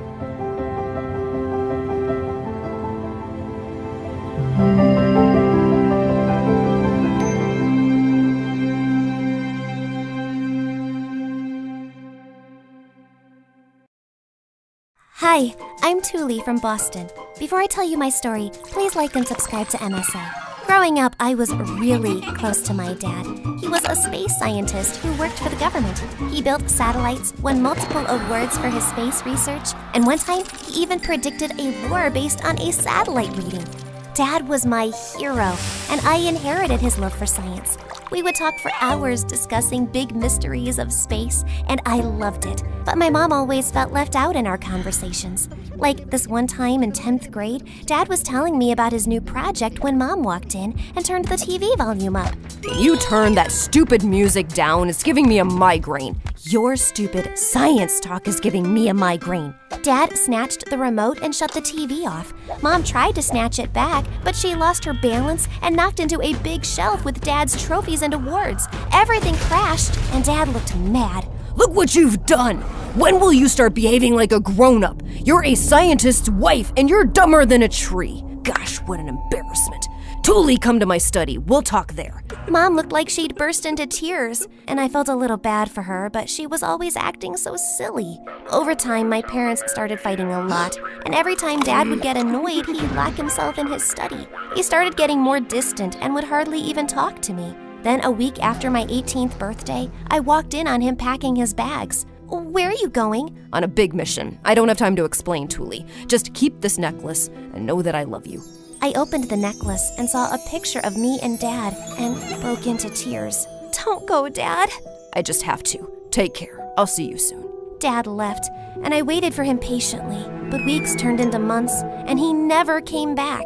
And then one day we got a phone call from his office saying that they'd lost contact with his spaceship and the search was underway. The news of Dad's disappearance spread like wildfire. Everyone was concerned for the hero scientist who had gone missing, except Mom. She was happier than ever. She went shopping, got a new phone, changed her hair, got rid of all of Dad's stuff, and wiped his study clean. When I kicked up a fuss about it, she said we had to move on with our life. But things hit the roof when the police came in asking for questions. Mom just screamed at them and asked them to leave. Why did you send the police away? They could have helped us find Dad. They already went through everything a few days back, Thule, and they found nothing. Why do I have to go through this again and again? How would they find anything when you literally got rid of everything Dad ever touched? It's so obvious you don't want him to come home. I heard you two fight the day before Dad left, and you sounded like you'd rip his head off. That's none of your business, and whatever I'm doing is for your own good. Now go to your room and stop giving me a headache. But I wasn't going to give up this easily, so I decided to take things into my own hands. I spent days reading every news article printed about his disappearance, tried getting in touch with his office, spoke to some of his friends, but nothing turned up. I was super distracted and failed a scholarship test to one of the best colleges in the city. Bummed out, I skipped school that day and went to a cafe when this guy crashed into me, spilling his drink everywhere. He tried to apologize, but slipped and fell right on top of me. This is the worst day ever! Yeah, it kind of is. I almost got hit by a bus in the morning, and then my car broke down. And then I came to the cafe, but they didn't serve any hot chocolate, and I had to get cold chocolate instead. And now I'll have to order a new one. Can you shut up and get off me? You're kind of heavy. Yeah, sorry. Oh my god, is that the sequel to the Underwater Alien Invasion series? Please let me borrow this. I'm a huge fan, and all the copies are sold out. I'll get you free coffees for a whole month, please. I'm Kirk, by the way. Thule. Kirk and I spent the next few hours together, and it turned out we had a lot in common. He was a science nerd like me, fun and really cute. He was a bit weird, but at least he made me smile. We started hanging out often, and slowly I opened up to him about my life, family, and Dad's disappearance. That's exactly what happened to my uncle. He was a fisherman and went missing. We found him 10 days later and kept asking him what happened, but he didn't say a word. Eventually, we realized he'd gone deaf because of water clogging his ears. I don't see your point. The point is that we found my uncle, and we'll find your dad too. We just need to keep looking. Kirk told me his dad knew people in the government, and maybe he could help us get some inside scoop. I prayed something would turn up soon, but all my hopes went down the drain when a week later Kirk came back and told me that my dad was never assigned a mission. Everyone in the government was just as confused about his disappearance as I was. But how's that possible? Dad told me he was leaving on a mission. He gave me this necklace right before leaving. Kirk asked me for the necklace, but just as I was giving it to him, it fell. My picture fell out, and behind it was a tiny key. When I went home that night, I tried looking everywhere if there was a box or locker that Dad might have left behind, but I found nothing. I was searching the living room when I heard a car pull up in my driveway. I went to check and saw Mom all dressed up talking to some man. As soon as he left, I rushed outside to confront Mom. You moved on quickly. I just went out to a nice dinner with a nice man. It's not a big deal. Really? I wonder what Dad will say when he gets back and finds out that his wife is cheating on him with some clown. And what will he say when he sees that his genius daughter failed an important scholarship test? That's right, your teacher called me. How are we supposed to afford college now, huh? Oh, don't worry about it. We'll just borrow some money from your rich boyfriend. He drives a fancy car. I don't think he'll have a problem sparing a few bucks for your poor daughter. You know what, Mom? You never deserved Dad. He was too smart for you anyway. Good that you're finding someone from your own league. Watch your mouth, Thule. But I was already on my way inside the house. That night, I slept with one thought on my mind. I had to find Dad and move out of this miserable house as soon as I could. The next day, I met Kirk and told him my plan of breaking into Dad's office. Mom got rid of all of his stuff, and the office is the only place I haven't looked yet. How are you so sure that you'll find something? The police might have looked already. But they didn't have this key. I know it means something, and I have to give it a shot. Fine, I'm coming with you. No way I'm dragging you into this. Saying that, I turned around and left. Dad worked in a government facility, and it was difficult to get past the security checks during the day, so I decided to sneak into the office building at night. That evening, when Mom slept, I slowly slid out of my window and left. I was standing outside Dad's building when a guy dressed up as Batman came and stood next to me. How do I look? Kirk? Oh, why are you dressed like that? I've always wanted to dress up like Batman and fight crime. Actually, no. I wanted a disguise, and this was the only costume available last minute. I wish they had Spider-Man.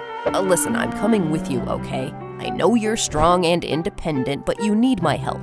Why do you want to help me? Because I like you, dummy. And if we survive tonight, I'm taking you out on a date.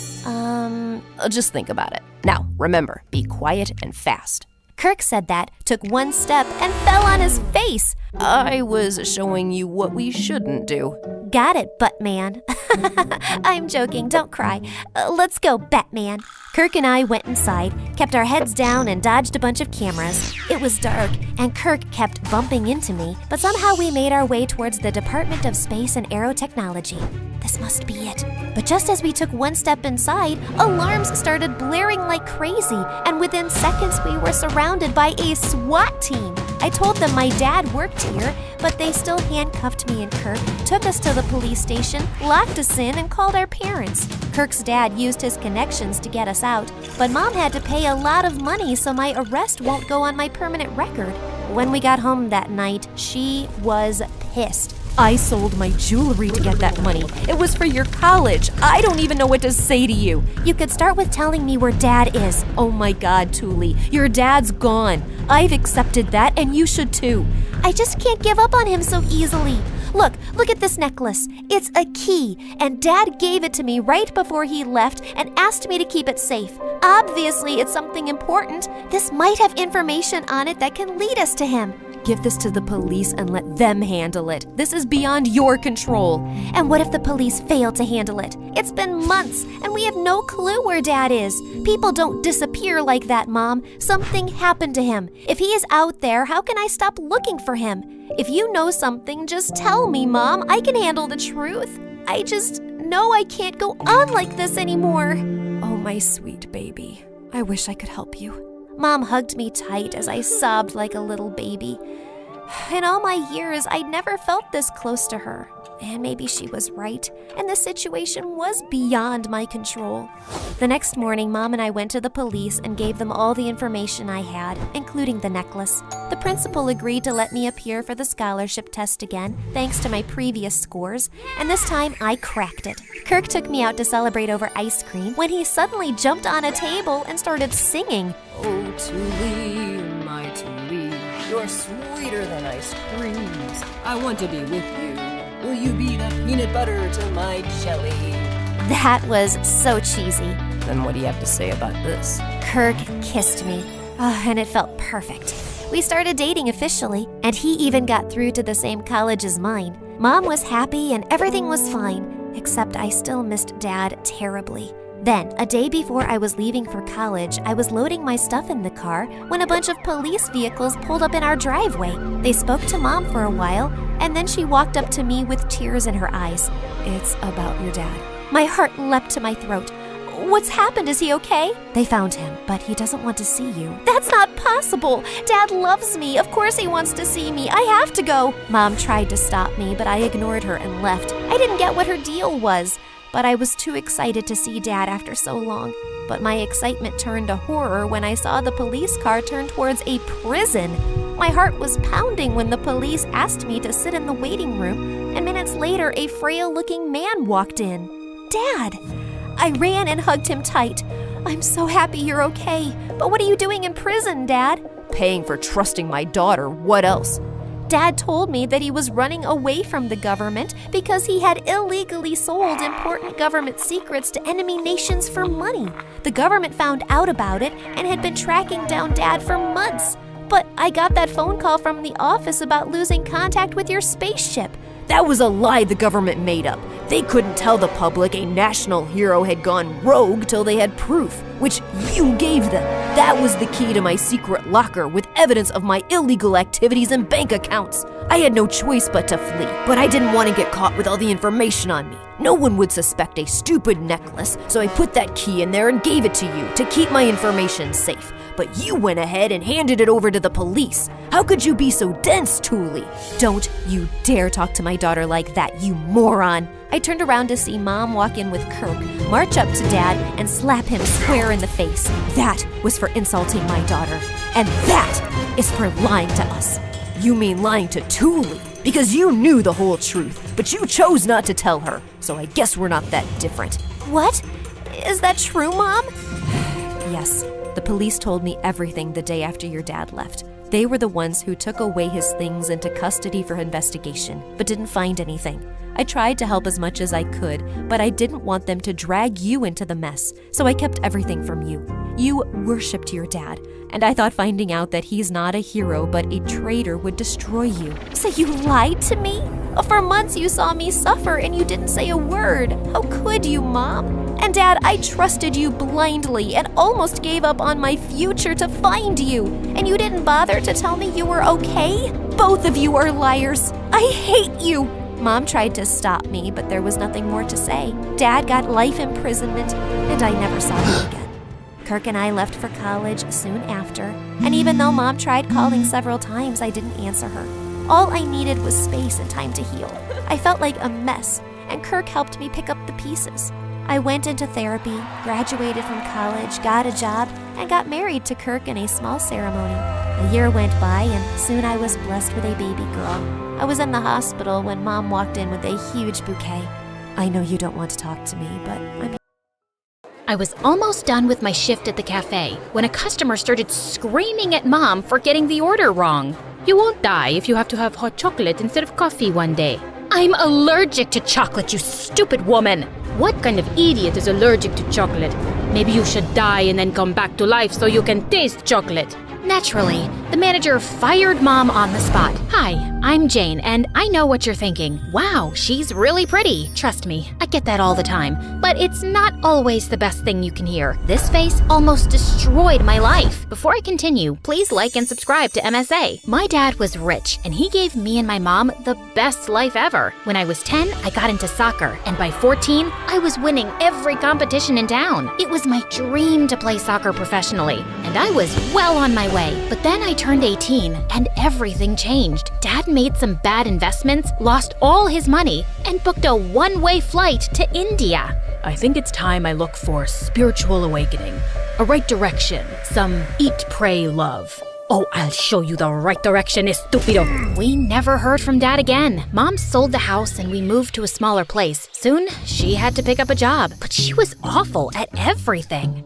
She tried teaching some kids Spanish, but told them they were morons in the second day. Tried babysitting and slept on the job. Tried waitressing, which clearly didn't work out either. Then Mom joined as a sales girl at a makeup store, but on her first day, she slipped on a lipstick and broke her hip. Mom was put on bed rest for months, so I pulled out of soccer classes in school and picked up double shifts at the cafe. I was working late one night when this boy walked in. Sorry, sir, we're closed. No reply. Are you lost? Nothing. Okay, listen, you creep. If you're here to kidnap me, let me tell you that I'm really broke. I am 1 step away from being homeless and 2 steps away from being a street rat. Has anyone told you that you're pretty? 'Cause you're really pretty. I'm Tyler. What's your name? It's Angel, right? No, wait. Goddess? Miracle? Will you go out on a date with me?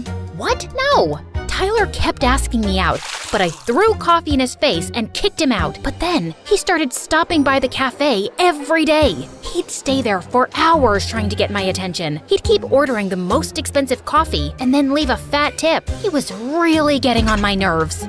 What's your deal? Are you trying to win me over with money? Jane, I genuinely like you. Please, just take a chance on me and go out on one date. If you still don't like me, I won't trouble you again. Before I could respond, Mom popped out of nowhere. Oh, mija, he's so cute. Say yes. Mom, why are you here? You're my daughter. You came out of my womb. I feel a pull towards you like a piece of metal to a magnet. Can't I come and see you when my heart says so? What are you really doing here? Okay, you weren't picking up your phone. I just wanted you to get me my favorite sandwich. Now say yes to this boy, or I will. I'm kidding. Do you have a single dad? Older brother? Even a butler would do. Okay, that's enough. And Tyler, fine. Let's meet for dinner tomorrow. 1 date. Tyler and I ended up having a great time. He was cute, fun, and really rich. He loved pampering me with all things good. And honestly, it felt nice to be taken care of. Before I knew it, we started dating. And then he surprised me with the best news ever. I spoke to my dad, and he's agreed to put in a good word for you with my school principal. If things go right, we might go to the same school. But I can't afford the fees. Just impress the soccer coach, and they'll let you in on a sports scholarship.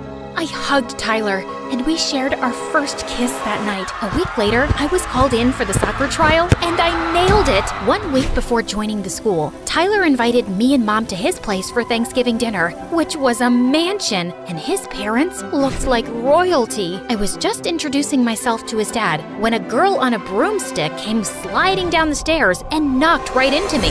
I fell back on a tall shelf, and a bunch of stuff fell down. Tyler's mom looked horrified. Oh my god, my ultimate collection of unicorn figurines!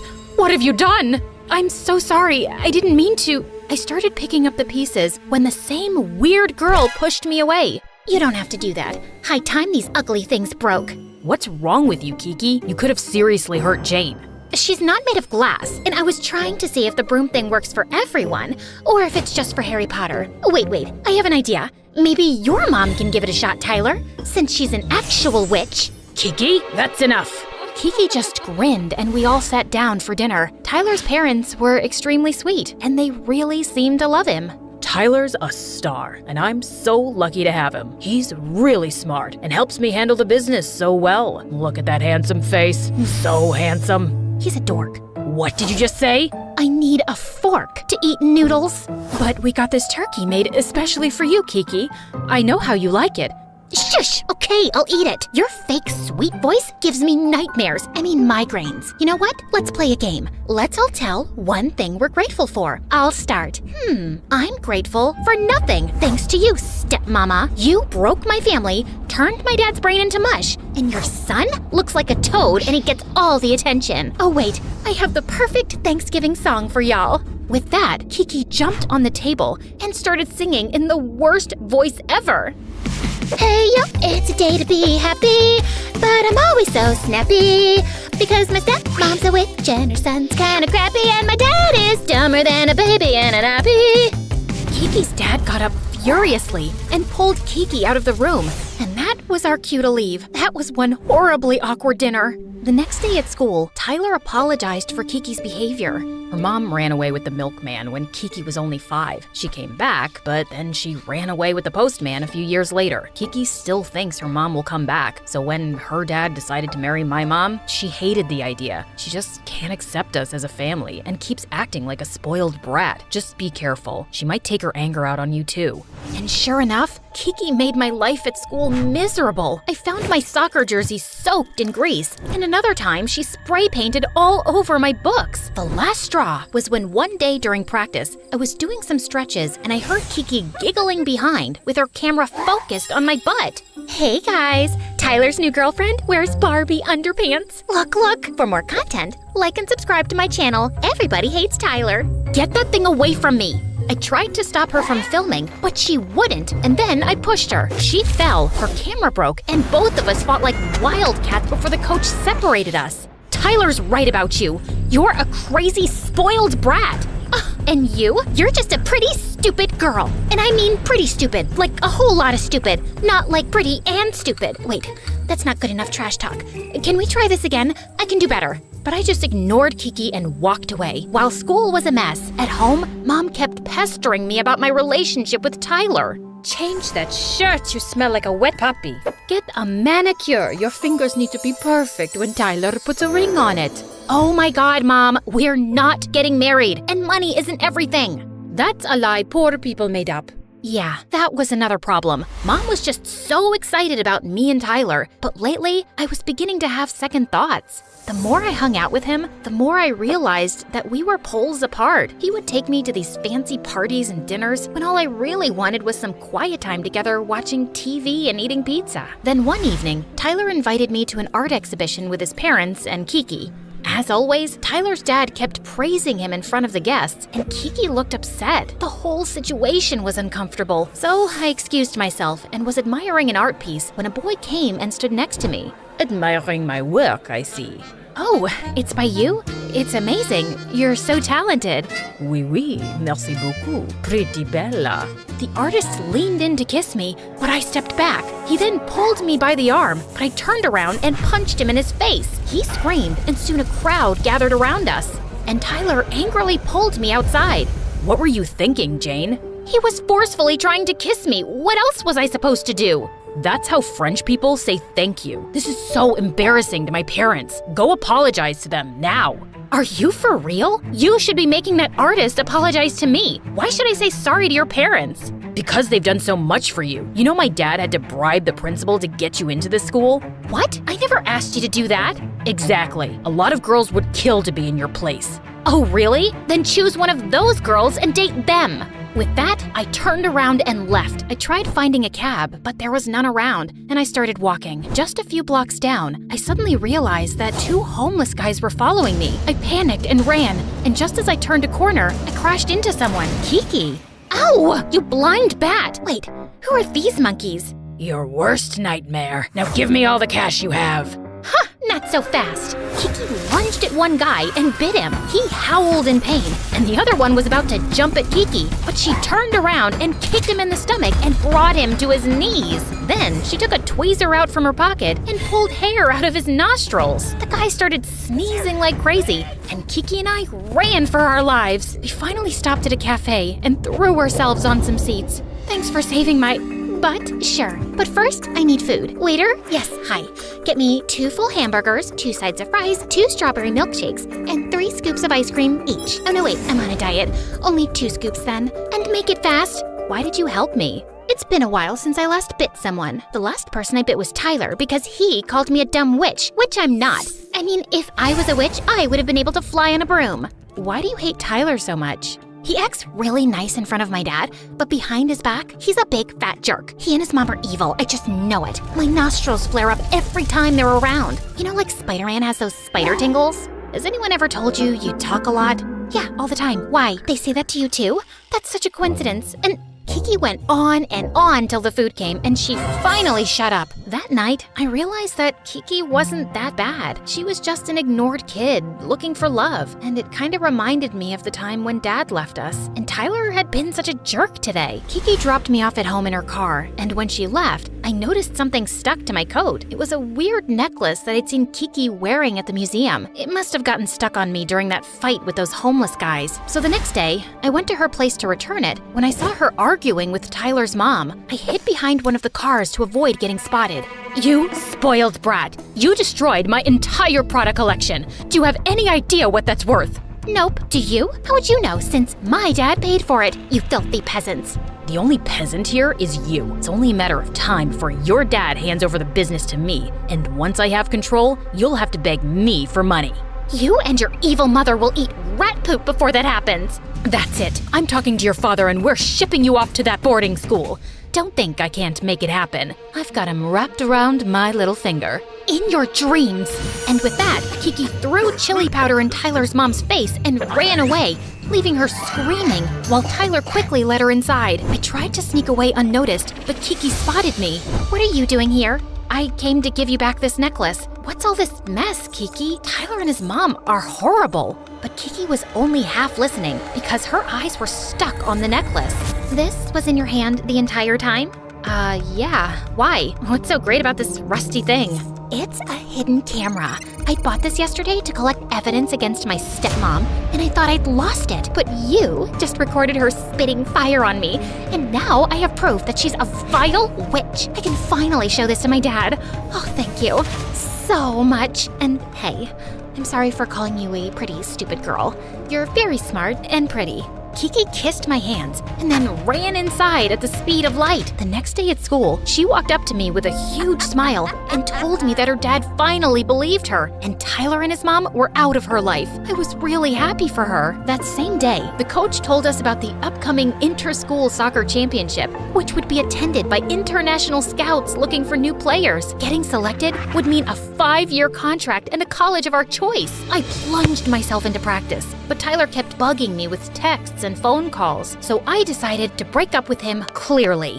We're done. It's over. Never getting back together. Go ask your mama to find you a better girl. When Mom heard about the breakup, she started crying like a banshee. We're going to die living like poor rats. No, we won't. All I need is one shot at my dream, and everything will be just fine. Oh my God, you're in shock. You're talking like a mad person now. I just ignored Mom and concentrated on my goal. And on the main day, I felt so ready. But 10 minutes into the game, this annoying girl on the opposite team kept falling around me, acting like I'd shoved her and hurt her badly, which kept landing me into penalties. The referee gave me a red card, and I got benched for the rest of the season. We won the match, but I was devastated for losing out on my golden chance to be selected. As Kiki and I were leaving, we suddenly saw a huge crowd in the parking lot gathered around someone who was screaming. It was the same girl who got me the red card in the match, losing her mind on Tyler while his mom was trying to save him. Ow! I said, I'll get you your money. Ow! Let my boy go, you crazy witch! And then Kiki jumped into the mix to slap and kick all three of them. I pulled her away and screamed, "Shut it, everyone! What is happening?" This guy and his mommy told me they'd pay me to get you penalties. They also bribed the referee to give you the red card. And now they're trying to get away without paying me anything except these stupid unicorn figurines. Those are actually pretty expensive, and these don't even belong to her. Give me that. I angrily turned to Tyler. Why would you set me up and make me lose such a big opportunity? Because I lost everything, and it's all your fault. I had money, a good house, and a great dad. But after Kiki showed your dad that video of Mom yelling at her, he kicked us out. It's all because of you. Nope. You were greedy and selfish, and you never cared for Kiki's dad. Maybe it's just your karma getting back at you. Bullseye! Now go. Go and live your worst lives. There were enough witnesses to the whole conversation. The referee who gave me the red card was fired on the spot. The coach convinced the scouts to give me another chance to show my skills in the next match, and I played my best game. Our team won the tournament, and Kiki and I both got selected for a top international soccer team. It's been 2 years since, and we never heard from Tyler or his mom again. I'm living my best life playing soccer, but some things never change, like Mom. Will you get married to a rich man now? Mom, I am the rich man.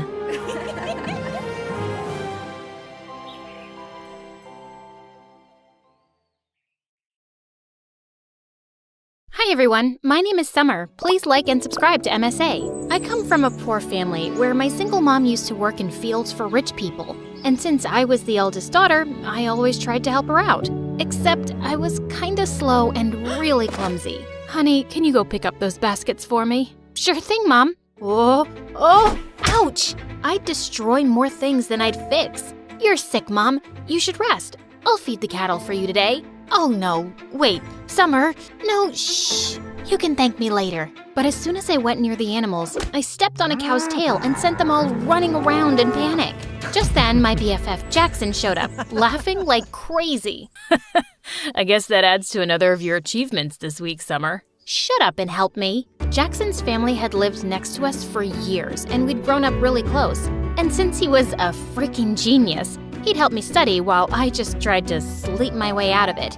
At school, all the girls drooled over him and came to me to put in a good word for them. Can you give these chocolates to Jackson and ask him to come to our party? Nah, I got a test. You can eat them all. Really? The girls would hate me for being his favorite. And likewise, I adored him too. He was really hardworking and had part-time jobs to support his mom, who was sick most of the time. One day, I went over to check on his mom, and he was surprised when he came home. Summer, what are you doing here? I knew you'd be working late shifts, so I thought I'd help out. I am so lucky to have you in my life. I love you. Suddenly, my eyes went all wide. What, you don't like me? Oh, no! I mean, yes, I like you a lot, but I thought you were too perfect and wouldn't like someone like me. You're the most beautiful person, both inside and out. Summer, I don't just like you, dummy. I love you. After that, Jackson and I started dating, and it was really fun. But over time, things started to get tough. Jackson's mom got sicker, and he became super stressed and started working more part-time jobs. He'd be so busy that I'd barely get to see him. So one day, I decided to stop by at the ranch where he worked. But when I got there, I saw Jackson's clothes were all muddy, and a bunch of kids our age were messing with him. How dare you touch me, you filthy rat? I didn't touch you on purpose. I was just trying to save you from falling. But suddenly, the girl slapped Jackson hard across his face, and I just couldn't watch him being humiliated like that. You jerks, leave him alone. I jumped over the fence to save him, but I ended up landing in a puddle. Ugh. The other kids started laughing and Jackson pulled me away quickly. But the next day, Jackson came to my place with the most extraordinary request. Summer, if I asked you, would you date the guy I work for? What? You want me to be someone else's girlfriend? No, I just want you to pretend. Why would you ask me to do that?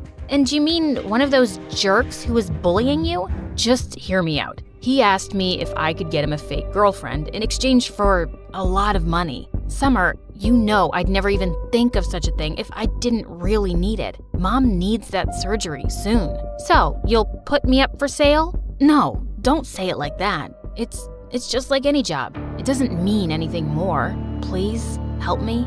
I knew his need was genuine, but this was insane, and I refused. The next few days, Jackson kept texting me to apologize, but I didn't want to talk to him. Until one day I came home and Mom told me that Jackson's mom had been admitted to the hospital. I went there as fast as I could, and it broke my heart to see how defeated Jackson looked. And I decided to go along with the fake dating plan. I was gonna get him that money, and maybe even teach those jerk kids a lesson. When I told him I'd do it, Jackson was shocked. Are you sure, Summer? Yeah, I'm sure. I can't thank you enough. You're the best. The next day, I went to see that guy Aiden at his ranch. Interesting. Aren't you Jackson's girlfriend who tried to save him that day? That was brave of you, although you looked pretty stupid. Also, you don't find it weird that he has no problem with you dating another guy? What? No, Jackson and I are just friends. Wow, you're one amazing friend. So you're single then? Yeah, but don't get any ideas. I'm only here to be your fake girlfriend. And as far as you're concerned, I'm like gay. I see you and I feel nothing. In fact, I look at you and I want to puke. Yuck. Oh, really? How are you going to be a convincing fake girlfriend for me then? 'Cause I'm a top-class actress and I've played major roles in school plays. I played Juliet once, and in the end, I laid so still, some people actually thought I'd died. Pretending to be your girlfriend will be a piece of cake. Why do you need one, though? Is it hard to find someone to actually like you? None of your business, girl. And I might regret this deeply, but you're hired. He told me he was going to enroll me into his school, and we had to make everyone believe that we were super in love. But I wasn't going to make this easy for him, especially after the way he and that girl had treated Jackson.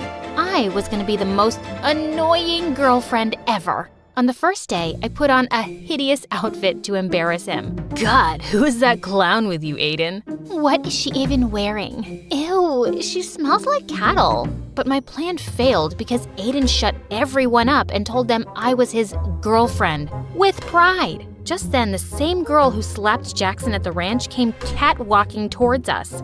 You must be crazy, brother. I mean, just look at her. Our maids dress better. Turns out that witch was Aiden's stepsister, Meg. It is what it is, and you gotta deal with it, Meg. But later that day, as we were heading home, Aiden warned me. Look, take my credit card and get yourself some decent clothes. This is very important to me, so don't joke around. People have to believe you're my girlfriend, so you need to look and act the part. I nodded and smiled sweetly, but I wasn't gonna stop so easily. The next day during lunch, all eyes were on us, so I filled my tray to the top with food. Seriously? What's wrong with you? A girl's gotta eat, man. I have a healthy appetite. I kissed him on the cheek and danced back to our table. I ate like a pig and let out the loudest burp. It was so funny to see Aiden act like this didn't bother him. But just then, a skinny guy with glasses walked up to our table and asked Aiden's friend for some money he owed him for doing his assignment. You want money? Here you go. And he threw some of his loose change at the poor guy's face. I suddenly lost my temper and flung my orange juice at him. What the heck? Aiden, control this ill-mannered girl you got from some jungle. Aiden suddenly leapt up and grabbed that guy's collar, but the rest of them quickly separated them and the jerk stormed off fuming. But then, Aiden pulled me away angrily. Ah, stop! What are you doing? What is wrong with you, huh? Why are you acting like this? Those people are my friends. They're jerks, and so are you. But I already knew that. And I hate rich, entitled brats like you. And I hate poverty. And I hate that I have to pretend to be your girlfriend and— Oh, shut up. I don't care about your whole poverty speech. You agreed to do a job. And whether you like it or not, you'll act like my girlfriend who's dying to make me happy. And I know you're doing this because your friend's mom is sick and the treatment is super expensive. It's nothing he can afford even if he works his butt off for the next 5 to 6 years. You better behave or I'll fire you. Gosh, I hated him even more now. I even stayed late at school so I could avoid going back with that jerk. But then Meg and her friends caught me and locked me up in the janitor's closet. Hey, open up! I kept banging on the door for a while, but it was no use. I tried calling Jackson and left him some messages, but he wouldn't reply. And then suddenly, the door flew open, and I was so startled that I lost my balance and fell to the ground, hurting my ankle. Ouch! Are you okay? Aiden lifted me up in his arms and took me to his car. How did you find me? I heard my sister talking on the phone with her friends, and I ran here immediately. Also, I'm sorry. What? It's because of me that they're treating you like this. Also, I'm sorry about what I said to you earlier. I acted like a jerk. It's just that my life will fall apart if this plan doesn't work.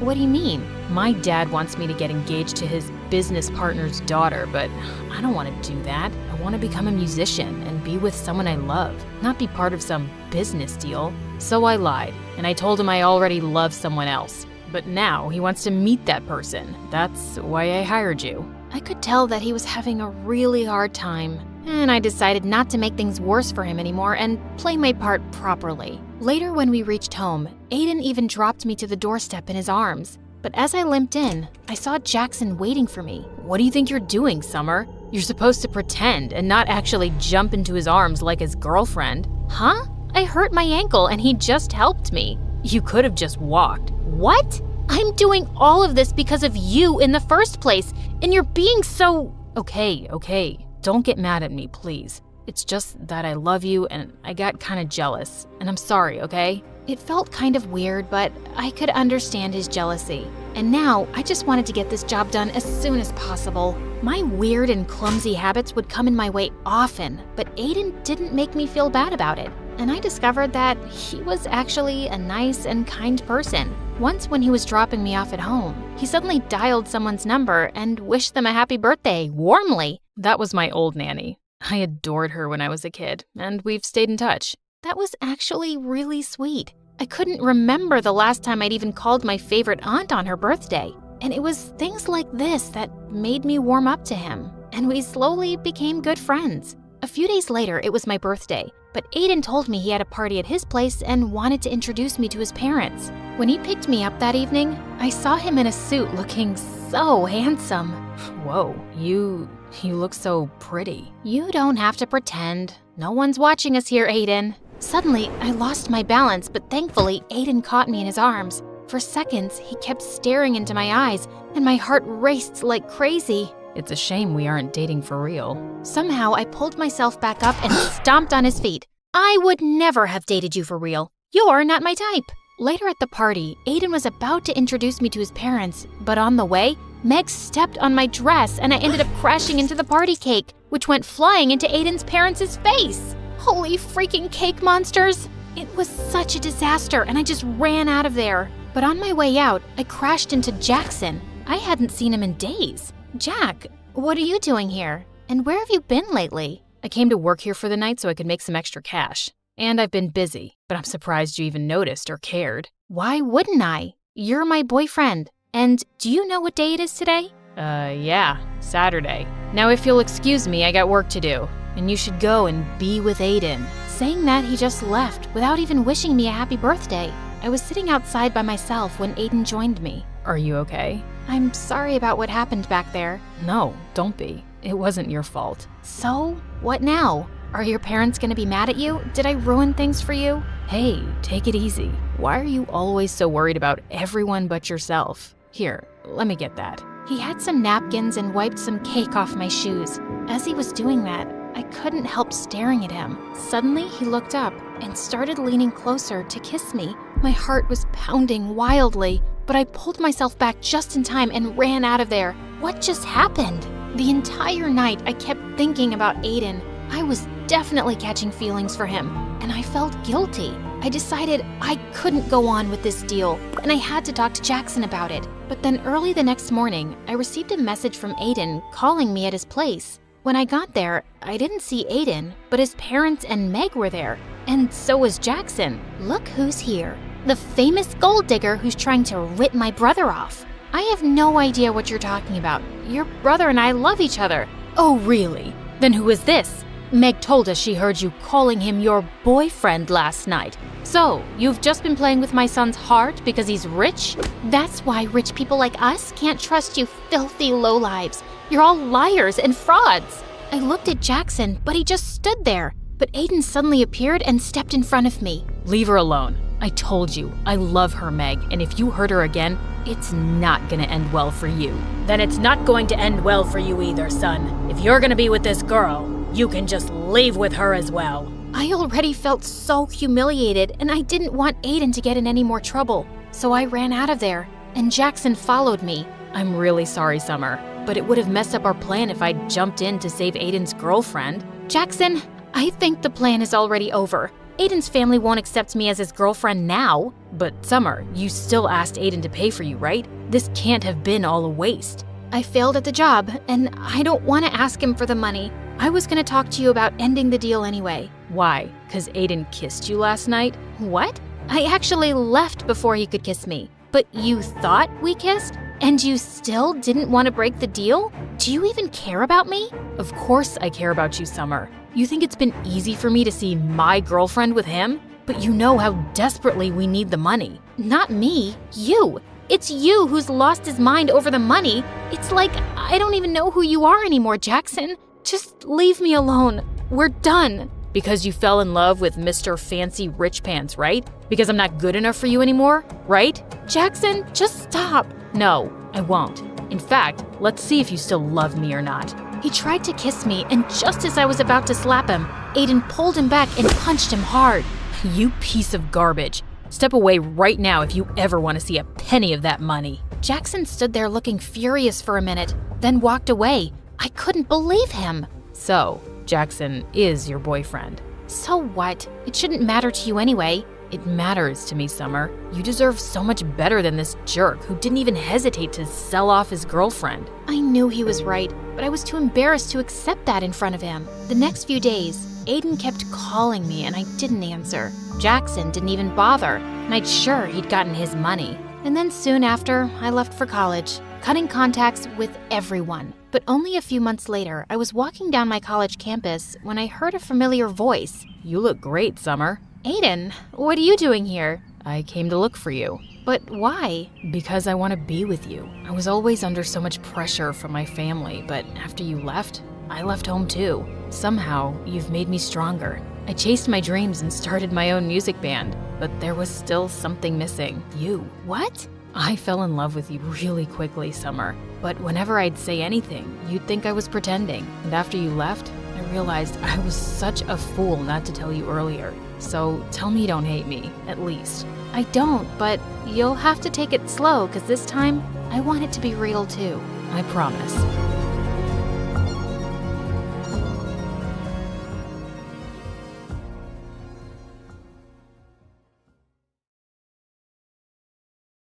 I was in my room catching up on MSA when my parents had their 100th argument of the day.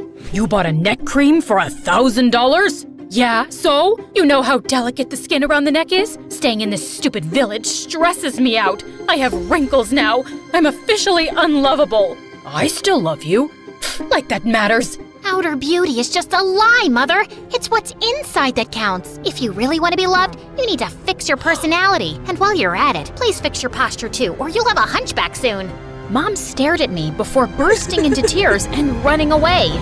Okay, maybe it was a bit harsh, but hey, that was me trying to help Mom become lovable. It was a good deed. Hi, I'm Julia, and I'm about to tell you how my parents ruined my life. But before I do, please hit like and subscribe. I knew very early on that I wasn't an ordinary kid. By 3, I could use a knife and a fork to cut apples to perfection. By 10, I could recite Shakespeare word for word. By 13, I could bake pastries that could give a French baker a run for his money. I've always wondered how I turned out to be so amazing. amazing. Maybe my great-great-grandma or grandpa was an extremely responsible, talented, sophisticated person, and I got my unique genes from there because my parents were a total mess. Dad owned a vineyard, and every year he would struggle to create a new wine variety. And every year he'd fail. Mom was a self-involved ex-beauty queen who kept complaining about how she gave up everything for her marriage. Now her only talent was blowing up money we didn't even have on makeup and skincare. Like this one time when I was 16, Mom bought some anti-aging cream off the internet that gave her a bad reaction, and Dad had to pay a lot for her skin treatment. My face looks like a swollen monkey's butt. This is all your fault. If only you were rich and I could afford plastic surgery. If only you were smart enough to read the label, darling. Did you just call me dumb? If you keep screeching like a banshee, Mom, we'll have to get you new vocal cords too. But before I could finish, she picked up a tray next to her bed and flung it at Dad. Dad ducked, the tray hit the TV screen on the wall, and he ended up paying more to the hospital. Even though Dad was pissed, he went home early and arranged a surprise welcome home party for Mom. But she decided to surprise him instead by packing her bags and leaving for good. And divorce papers soon followed. How could she leave me like that? I've done nothing but love her. Please compose yourself, Dad, and let's not cry over spilled milk. What? You'll get over it. I'm not some stone-hearted witch, trust me.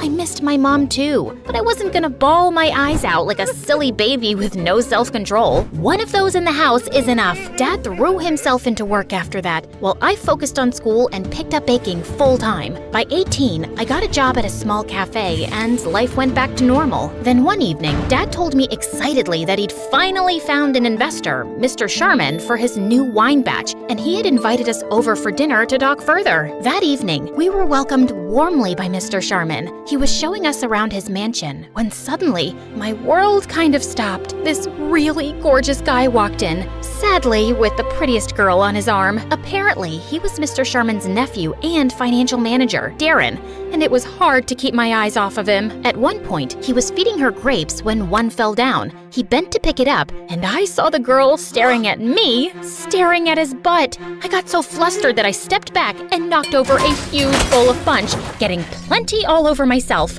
So humiliating. As I cleaned myself up and walked out of the bathroom, I crashed into Darren in the hallway. Wow, are you always this clumsy? Or do I have this effect on you? I am not clumsy. I am the very picture of grace, and you have no effect on me. My date said you were staring at my butt when the accident happened. That's a false accusation, a blatant lie. Why would I be staring at your rear end? It's okay. I don't blame you. I work out a lot. Yes, it shows, and your behind is perfectly sculpted like a Georgia peach. But what does that have to do with me? Your girlfriend sounds like an insecure lady just making up nonsense. I doubt that you would make her insecure. She's a model and you, well, you look and talk like you're Mary Poppins' daughter. No offense. With that, he grinned and just walked off. I loved Mary Poppins, but it didn't feel like a compliment coming from him. I joined Dad and Mr. Sharman, but minutes later, someone tapped on my shoulder, and I nearly passed out when I saw Mom? Surprise! What is happening? Mom told us how she'd met Mr. Sharman on a cruise and they'd fallen in love. They'd been dating for a few months and she only recently moved back to the city. I went to the house and saw that your dad was still poor as a street rat, so I thought of investing in his business and helping him out. Am I not the best ex-wife ever? This is certainly unexpected, but calling yourself the best ex-wife is an exaggeration, Mother. My father and I have something called self-respect, and we'd like to keep it, so please excuse us. I grabbed Dad's hand and we left. We were still reeling from the shock of meeting Mom, but the next evening, she showed up at our door begging us to hear her out. I wanted to turn her away, but Dad gave her a chance. I know I left you too abruptly and hurt you, and I'm really sorry. But despite everything, you're still my family. I have a chance to make things right by getting your father the break he deserves, and I'd love to reconnect with my only daughter too. I wanted to be less cynical and believe this was an unselfish act, but I wasn't convinced. Dad, however, was staring at her with stars in his eyes, and he agreed to take Mr. Sharman's investment. After she left, I turned to Dad. I know you want to succeed, but is this really a good idea? Trust me, I know it is. Also, I think your mother's still in love with me, and I have another shot. What? Dad, no, she's happy with her rich boyfriend. We'll see. Good Lord, was this gonna end up with Dad as a weeping disaster again, and I'd be picking up the pieces again? But I couldn't do anything to stop it. Soon, Dad and Mr. Sharman were meeting regularly and getting to know each other before making the deal, while Mom wanted me to hang out with her so we could bond, which meant I had to see a lot more of Darren every time I went over to their house, or when Mom took me to some fancy party. And to my dismay, he even started visiting the coffee shop I was working at every time with a new girl. Can't you find another cafe as your saliva-exchanging rendezvous spot? Your mom told me you're the baker here, and I thought I was doing you a favor by bringing you business. But I get it. Seeing me with all those girls makes you jealous. Do you wish you were one of them, Julia? You can be, you know. I've got 20 minutes before my date turns up. As if I'd ever want to date an insufferable Neanderthal who thinks he's God's gift to women. One kiss from me, and you think I'm God's gift to women too. I'm curious, have you ever kissed anyone? I mean a boy, not your cat or your grandma. Of course I have. I have a very steady boyfriend of 2 years, and I'm wildly in love with him. Wow, does he also talk like he has a stick up his butt? I'm dying to meet him now. Let's have a double date tomorrow. How about a movie and dinner? I'll text you the details. Just then, his date of the day turned up, and I walked off. I had to find myself a boyfriend by tomorrow. I asked one of the newest interns at the cafe to be my date and showed up at the movie theater the next evening. After I'd introduced my boyfriend happily, we took our seats and the movie started. But Darren and his date kept giggling and whispering like teenagers. Sorry to disturb you guys, but my boyfriend Billy— Actually, it's Bobby. Billy, Bobby, tomato, tomato. Anyway, Barry and I are trying to watch the movie and would appreciate it if you guys could keep it down. Darren simply smirked and looked away, but minutes later he started making out with his date. You're still noisy. You're still annoying. Cut it out. Bite me. I grabbed Darren's soda and spilled it on his head. He got angry and knocked down my tub of popcorn, and we got into a huge argument. Soon enough, we were thrown out by security. Wow, this was a terrible date. I'm so sorry. Let's part ways with these two and grab some burgers? Sure, if you can tell me my name. You're so funny. Baby?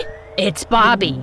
My date stormed off angrily, and I caught one look at Darren's smug face and fled the scene. But the next morning, as I was walking to school, a car slowed down by me, and I saw it was Darren. Hop in, I'll drop you. No thank you. I do not need you to rub last night in my face. You're clearly troubled if you can't manage to have a real boyfriend. But I don't have time for that right now. I need to talk to you about your mom.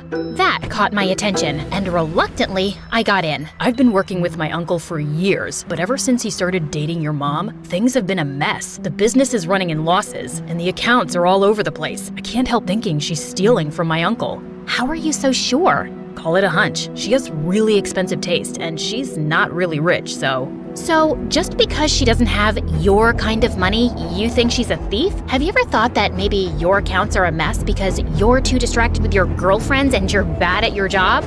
Julia, This conversation is over. Stop the car.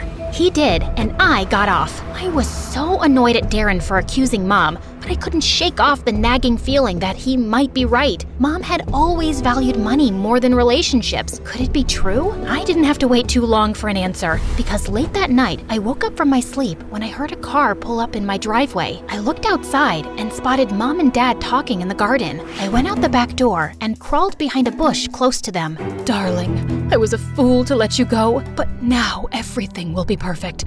Once we have the money, we can leave this place and go anywhere. But what if we get caught? My boyfriend's an idiot. I've been stealing money from him for months now, and he has no idea. By the time he realizes it's me, we'll be long gone. And baby, don't you want Julia to have a better life? Dad nodded, and then they kissed. Mom left, and as soon as Dad walked in, I cornered him. Hello, Dad. Oh my God, Julia, you scared me. You can't cheat Darren's uncle. He's willing to invest in your business, and you're just gonna take off with his money? Why are you ruining this amazing business opportunity? Because your mother and I love each other, and that matters more than anything else. Once we have the money, we can start over and be together anywhere we want. It's still illegal and criminal. This isn't who you are, Dad. And what makes you so sure she won't leave you again? Because she's changed, and I know things will be different this time. She really loves me. The only two things Mom loves are money and herself. I have a big day tomorrow, Julia, and I would like you to stay out of it. I tried talking to Dad again the next day, but he just blew me off. So I went to Darren's place and told him everything. We needed proof, and I started with searching Mom's room. I was going through her stuff when I found a bunch of fake passports and IDs at the back of the drawer. I shoved everything into my pocket and was leaving when my foot got caught in the carpet and I fell flat on my face. Just then, Mom walked in. Julia, what are you doing in my room? I came to see you, and I was just admiring this carpet. The thread count is amazing. The embroidery is exquisite. So elegant. Your taste is so chic, and you passed it all to me. I am so thankful to you for making me the lady I am today. I kissed Mom's hands, hugged her tight, and ran out. Right outside the room, I caught Darren snickering and pulled him into an empty room. Admiring the carpet? How'd you come up with that? Quick thinking, and I found something. But before I give anything against my mom, promise me that Dad will not face any criminal charges. I know he's at fault too, and I'm asking a lot here, but he's just an innocent man who is blindly in love with the wrong woman, and he's the only family I have left. Darren touched my cheek gently, and suddenly I felt hot tears rolling down my face. I get it, Julia. My dad left when I was really young, and it's not easy dealing with something like that. I promise you, I'll keep your dad safe. You really mean it? Darren nodded and pulled me into a hug, and it felt amazing. He dropped me home, and that night, I slept with Darren in mind. The next morning, Darren called me up and told me that he was chasing some lead and would meet his uncle at a golf event to tell him everything. I wanted to talk to Dad one last time before Darren exposed Mom, but he wasn't around. That's when I noticed an invite to the same golf event on Dad's table. I quickly took a cab and reached the venue. The place was huge, and I was running out of time, and that's when I spotted an old lady climbing onto a golf cart. "Excuse me, ma'am. I'm really sorry for what I'm about to do, but it's an emergency." With that, I shoved the lady aside, slid inside the cart, and zoomed off, despite her screams and protests. Please ignore my driving skills here. I'm actually a very safe driver. You can ask my friends. They say I drive like a grandma, and that's a compliment. Anyway, after crushing a bunch of feet and getting chased by a mad golfer, I finally spotted Dad and Mom in a corner talking to Mr. Sharman. Dad pulled out some papers, and Mr. Sharman was about to sign them when I got out of the cart, lunged at him, snatched the pen, and threw it away. "Julia, what are you doing?" "Sorry, where are my manners? I apologize for the outburst, Mr. Sharman, but your girlfriend, and unfortunately, my mother, has been stealing from you. And now she wants you to sign over money for Dad's business so she can steal that too and leave forever." What is this rubbish? Darling, don't believe her. She's lying. Oh, no, she's not. I turned around and saw Darren walk in with all the evidence we'd collected and some papers. He told everyone how Mom was actually a con woman who'd been running around conning millionaires the last couple of years, and her latest target was Mr. Sharman. I always had my doubts about you, but I had no proof. But then, you booked this one-way flight leaving for Ibiza tonight, and I chased that transaction to find out about the secret account where you've been stashing away my uncle's money. Wait, you were gonna leave for Ibiza without me? You just bought one ticket? Julia was right. You were gonna take the money and just leave me. I tried to warn you, Dad, but why did you come back, Mom? You could have conned anyone. Why Dad? Suddenly, Mom looked like a raging mad woman. Because he was such an easy target. Your dad needed money, and I wanted an exit from this miserable relationship with his old hag Sharman. So I decided to use him to get the money and leave the country. I would have been successful if you hadn't butt in, Julia. Seriously, why do you hate me so much? I don't hate you, Mom. I feel sorry for you because you're doomed to stay alone. Have fun in jail. Mom got arrested that day, and I never saw her again. Darren convinced Mr. Sharman to not press charges against Dad, and it took some pleading, but thankfully he agreed. Dad and I were on our way out when suddenly I heard Darren calling my name. Dad left to wait in the car as Darren caught up with me. I just wanted to say thank you. That can't have been easy for you, watching your mom being taken away. Honestly, it wasn't that hard, and thank you for not sending Dad to jail. Actually, I wanted to tell you that I like you, Julia. I kinda have from the first moment we met. Do you think you could go out for a movie and dinner with me as my date? So I can be another trophy in your Playboy Hall of Fame? I politely decline. Will you listen for a minute? All those girls you saw me with are blind dates my mom set up. She's dying for me to find a girl I can settle down with. I clearly don't like her choices because I've had eyes for you only. Oh, well, that's flattering, but you'll have to woo me and treat me like a lady and work your way to my heart. Darren's still trying his best to impress me, And I'm almost in love with him. Okay, fine, I am in love with him. We're getting engaged soon, and all of you are invited to the party.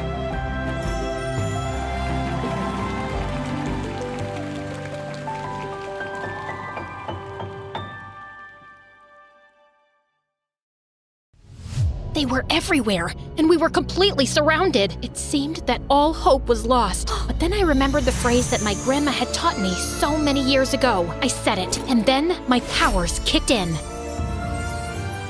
Yes, I know what you're thinking. An MSA fantasy story. This is the best day of my life. But before you get to witness me kicking bad guys' butts with my super cool powers, you have to know the full story. So, once upon a time, in a not-so-magical place... She has trust issues. Trust issues? How can I trust someone who forgets my birthday and uses my toothbrush for fixing his eyebrows? He even tricked me into marrying him. I was so naive back then. Yeah, naive. I've seen that. Remember the vending machine incident? You knocked it over because your coin got stuck and then blamed me. And what about when you babysat our neighbor's kid? You gave him cough syrup to make him sleep. And don't even get me started on the time you decided to wash the vacuum motor in the sink. Okay, maybe I wasn't thinking clearly with the vending machine. And the kid needed to nap, right? As for the vacuum, it did say washable filter. How was I supposed to know the motor wasn't part of that? I'm just thorough. Okay, time out. Let's take a deep breath and think of 5 reasons why you chose each other in the first place. We didn't. Why don't we start from the beginning? Kiara, you go first. Okay. Hi, my name is Kiara, and I'm from... We already know that. Let her talk. Before I tell you my story, please like and subscribe. Like what? Subscribe where? What are you talking about? Stop interrupting me! Nicholas? Okay, my bad. Please keep going, honey. I had a happy life and grew up in a ginormous family in the countryside of Macedonia. Our house was tiny and packed. Living under one roof were Mom, Dad, my uncle, his wife, their 3 kids, my mom's sister, Dad's stepsister, my sister, and Grandma. Oh, right, and our dog Bruno, 3 cats, 2 iguanas, and even a dragon. My bad. That was just my nephew Marcos. You try having some privacy living with all these people. We were still happy. Okay, chaotic, but happy. We were so poor that everybody had to chip in. While my parents and uncles worked, I joined my grandmother at the town fair. She ran a healing stall, selling herbs and homemade remedies. A dash of this, and your headache will take a head hike. Since I was a kid, I loved learning from my gran. She was so wise, and doing potions with her was so fun. I felt like a real wizard. Still, at first, I was pretty bad at it. It was like watching a monkey or a millionaire trying to make an omelet. Only 2 drops of Bucholaki's essence. This is impossible. Be patient. Whenever you feel that there is no hope, just remember these words. Well, to be honest, guys, I don't remember the exact words. My grandmother was always teaching me different words and phrases in her old language, even though I had no clue what those meant. Angelo plenus mea cusa vetrilo? What is it, some kind of mantra or prayer? No, just the new Wi-Fi password. She used to tell me that she learned everything from her great-grandmother, who was the best healer in the region. You are just like me and her. You too have the gift. When I was 12 and going through aggressive puberty, some kid told me that I stank after gym class. I'll show you who stinks. So I created my first potion, which made sweat smell like a bouquet of jasmine. This is the Jasmine potion. Because who needs deodorant when you can have a magical garden in your armpits? Side effects may include dizziness, depression, hair loss, body fatigue, extreme hair growth, temporary blindness, and bad odor. Okay, it wasn't perfect, but don't be so harsh. It was my first potion, and my Grammy was really proud of me. That same night, she gave me something really special, her necklace. This family heirloom has been in our family for generations. Now, it's your turn to carry it. Put it on. Do you like it? Not really. It's like ancient and old and too ugly for me. Definitely not my style. Oh, what's wrong with you? Well, that's a big question. I don't know why I blurted it out. It seems like I didn't care about the impact of my words, but I really did. I still love it, Grandma. More coming from you. I love you. Over the years, I didn't get any better at holding my truth vomit. It was like I was a professional snitch. Whenever I saw any wrongdoing, I would report it. Like the time Marcos tried to hide the couch by turning the cushion over. What's that smell? Marcos peed on the couch. Oops. You see, I can't help it. That day, my sister had her first date. Mom covered the smell with talcum powder, but he sat right there. Is your sister ready? It's kinda damp here. Oh, just water. No, that's actually Marcus's pee, and she is almost ready. She's just finishing stuffing her bra. Kiara! I'm gonna kill you! My life was just that of a regular teenage alchemist, you know? But then, when I turned 16, it took a wild turn. A royal envoy visited my village, and my school organized a talent fair in their honor. I know, what an honor to watch a bunch of clumsy teens trying to perform. I'm not talking about him. That was awesome. He's my favorite so far. While most of the girls sang or danced, I did a potion show. I was like a true wizard, creating something absolutely revolutionary. This potion can transform anybody into an amazing dancer. I need a volunteer, one that's a really horrible dancer. Come on, Principal Pandev, drink the potion and feel the music.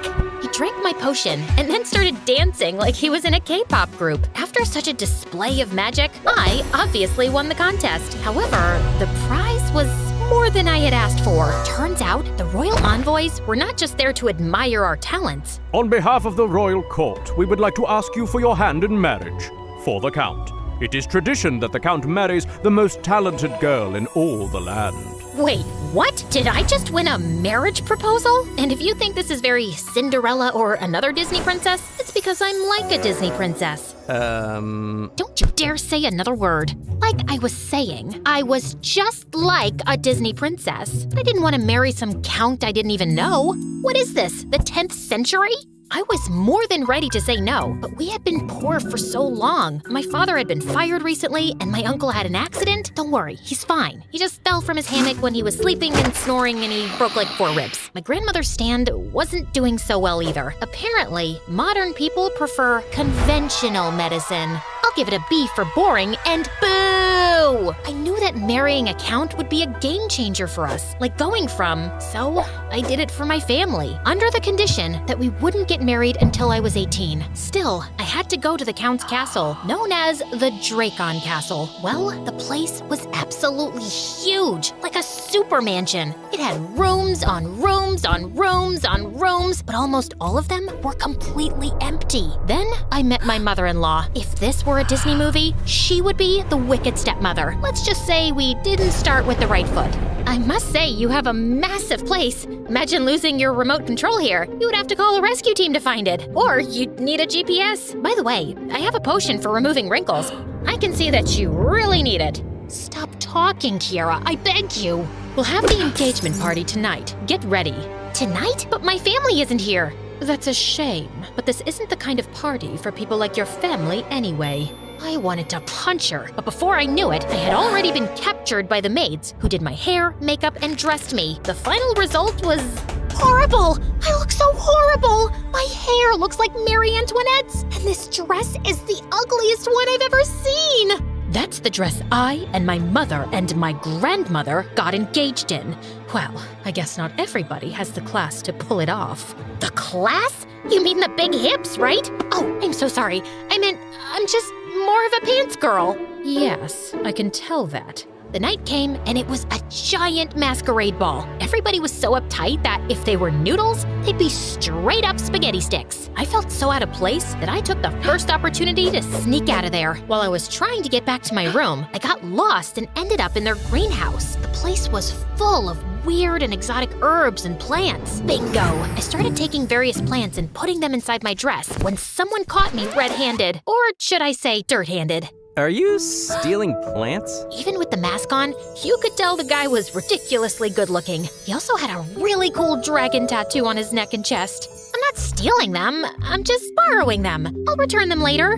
Right. What are you gonna do with those anyway? Sell them on eBay? No. For your information, I'm a healer, an alchemist. Is that so? Then show me. I was about to tell him that I wasn't some circus monkey ready to perform tricks on command, but he seemed genuinely interested, and again, he was ridiculously good-looking. Hey, don't judge me, guys. Okay, just a small potion. We sneaked into the kitchen, and I started mixing some ingredients, and soon, bubbles of all colors started pouring out and dancing in the air. Wow, that's really impressive. I turned around and he was right behind me. We stood facing each other just inches apart. Okay, now you can judge me. It's my engagement party and I'm about to kiss a random guy. We came back to the ballroom and right then, cue the creepy thunder, my soon-to-be mother-in-law entered. When she saw us, she smiled. Ah, so you two have officially met. Wait, what? You're Nicholas? My future husband? Nicholas smiled, but he didn't look as surprised as me. I was expecting my future husband to be a nasty old man, but Nicholas was so dreamy. Maybe this arranged marriage isn't such a bad idea. Over the next few years, we spent all our time together. He taught me how to behave like royalty, while I showed him how to do some simple potions. Or at least how to try to do simple potions. In no time, we two fell completely in love. Once, he returned from horseback riding with a small cut near his neck from a branch. While I was applying the potion to his neck, what's the thing with the dragon tattoo? Aren't you too young to have a tattoo? A long time ago, our region was separated between 3 houses. So I got it from my father's house, the House of Draco, also known as the House of Warriors. And why does your mother have a tattoo of a crow? That's the House of Valthor, the most traditional and ambitious people. Royalty of the royalty. Right. And what about the third house? Who belongs there? Nobody. That's the House of Zoria. That was the house for people of the darkness. That's why it was portrayed with an owl. But that one disappeared centuries ago. Nobody belongs to the House of Zoria anymore. I didn't say anything back then, but it was clear why his mother's house was represented with a crow, because she was as creepy and mean as one. Really, she was so controlling and overbearing. She separated me from my family after sending them a TV and some monthly tributes. It was like they had bought me. Not only could I not visit them, but I couldn't even speak to them. They favored letters. You know, the traditional way. I just want to tell her that Master Chef is on right now. This will take weeks to reach her. My house, my rules. Your rules make as much sense as your interior decor style. 0. A big fat, flashy 0 with a capital Z. Babe, I know she can be difficult sometimes, but she wasn't always like this. After we lost my dad, she became scared of losing those she loves. That's why she's so controlling. Back then, we only had each other. Now we have you too. So I really hope our love can endure this. What do you say? How can I say no to that? Of course, babe. What can I say? Love is my only weakness. Oh, and doing potions. Oh, and the truth. Oh, and those videos of dads giving their kids new puppies.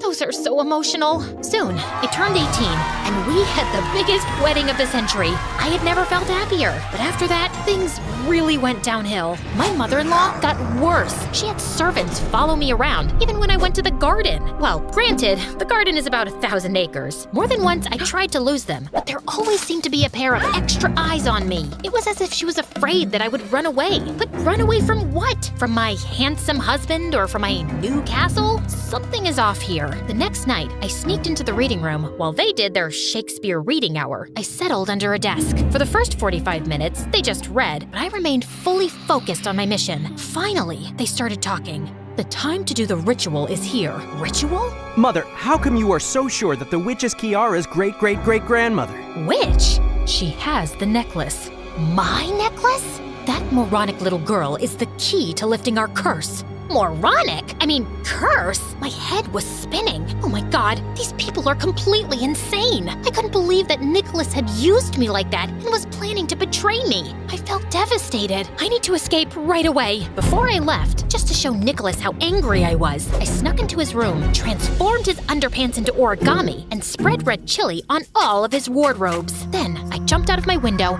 and tried to sneak through the garden, but one guard spotted me. Soon, I was surrounded by guards. However, I had an ace up my sleeve, my explosive powder. I just grabbed some and boom! I started running, but the guards soon caught up with me. This time, led by her. Leave me alone, you monster-in-law! At that moment, Nicholas, driving a sports car, came to my rescue. Come with me! I got in the car and we drove away, but as soon as the castle disappeared from sight, I reached into my bag to grab something to get him talking, but all I got was mint leaves. These aren't just any herbs. I just have to rub it on your head and poof! You'll go bald forever. Now start talking, you liar, coward, deceitful snake! Okay, please calm down. It turned out Nicholas believed I descended from an ancient witch who had cursed his great-great-great-grandfather after he stole her magic necklace. This one?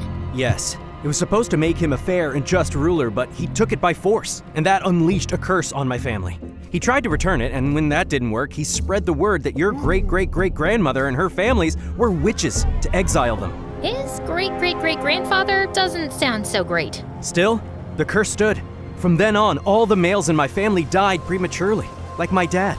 So my mom groomed me all my life to marry the witch's descendant, the new necklace's owner, to break the curse. That was my whole purpose in life. But then I met you, and I completely fell in love. Everything sounded completely mental, but somehow I knew he wasn't lying. After watching how stubborn you are, my mom realized you would never give us the necklace voluntarily and planned a horrific ritual to force you to do so. I just couldn't let that happen. I'd rather have a short life with you by my side than a long one without you. Aw, trust me, these are all tales and you're not cursed. I feel it. That is an ending worthy of a romantic fantasy, right? Unfortunately, things in real life are not that simple. After escaping from there, Nicholas and I lay low for months, traveling non-stop to escape his mother. Eventually, we settled in a big city to go unnoticed and start a new life. I tried to leave the past behind, but I just couldn't. I felt Nicholas wasn't trustworthy. And when I hit a vending machine, the police got involved, and seeing our fight there, they advised us to see a therapist. So that's why we're here. No matter how much I do to show her that I really love her. Nicholas, I want to believe you, I really do. But how can I trust someone who lied for years and was about to sacrifice me as a pawn? If you want my professional opinion, Nicholas is absolutely right. I don't think you're supposed to take sides. Kiara, you need to let go of the past and trust people. And how can I do that? Let's start with something simple. Give me the necklace. What? Just for a moment, show us that you can trust. No, I'm not giving you my necklace. Okay, so we are gonna have to do things the hard way. Mom? What the? That's right, don't try anything. You're surrounded. Guards came out from everywhere and captured us. Soon, they dragged us to an abandoned factory. Mom, stop! Let her go! Shut up! Bring my son to me. The guards grabbed Nicholas. I know you'll never give me that necklace. So let's try something different. If you don't give it to me this instant, Nicholas will be the one paying for it. Mom! Shut up, you traitor. I'm gonna count to 3. 1. Don't do it, Kiara! 2. Okay, you win. Just have it, but don't hurt him. After so much time, finally, I have the necklace and his power. How could you use me like that? Would you have done it? I would do anything for supreme power. Oh wait, that's not what I wanted to say. What just happened? So there wasn't a curse to begin with? Is Kiara's ancestor a real witch? Of course not. I made that up just to control you because I couldn't take the necklace by force alone. There was no curse, and Kiara's family were not witches, but healers. Our ancestors said that to make people exile them and steal their castles and wealth. So their castle belongs to my family? And all this time we've been living in a mouse house? Why do I keep telling the truth? And that's when it hit me. The necklace has real powers, but it isn't blowing people up or firing laser beams. Oh my gosh, that is the real power of the necklace. To be a true, fair ruler, the wearer can never tell a lie. No wonder I couldn't stop telling the truth and snitching on people when I got the necklace. I'm gonna end you two right now. She raised her arms and began to gather strength. The earth seemed to move, and lightning began to fall from the sky. However, when she tried to use her powers, nothing happened. What's wrong? The legend says this should give real power to its owner. You're not the real owner of the necklace. You're right, I'm not. Not as long as you are still alive. Guards, do it yourself. So this is where we were in the beginning. The guards were everywhere, and we were completely surrounded. It seemed that all hope was lost. Then I remembered my grandma's words. Whenever you feel that there is no hope, just remember these words. Still, I couldn't remember the words. What the hell was it? I just started shouting everything that came to my mind. Carpe diem, Avada Kedavra, Hakuna Matata, say hello to my little friend. Nothing worked, and the guards were almost on us. Nicholas put himself in front of me to protect me. The thought of losing him opened something inside me, and as if I was possessed, I screamed, Agape Basilive! After that, everything went haywire. The necklace flew off my mother-in-law's neck into mine. When I had it with me again, I felt a violent current of energy run through my body. It's hard to explain, but it was as if I was part of the earth, part of the air, and I could control it. As the guards lunged at us, a mere flick of my wrists sent them hurling through the air. Soon, I found myself suspended in midair, while lightning bolts crackled around me. Nicholas grabbed a sword and helped me defeat them. Not that I needed much help, honestly. When all the guards were either defeated or had escaped, I went back to normal. Nicholas ran to me and hugged me with a smile. Remind me to never make you mad. My mother-in-law was crawling to get away, but we caught her before she did. Disagreements are normal in any family, right? Yeah, right. We put her in prison so that she would never hurt anyone again. And then we moved to our castle. Of course, my family came along. There were so many of us that even there we were cramped. But we didn't care. You know what they say. True happiness is about being close to the people you love.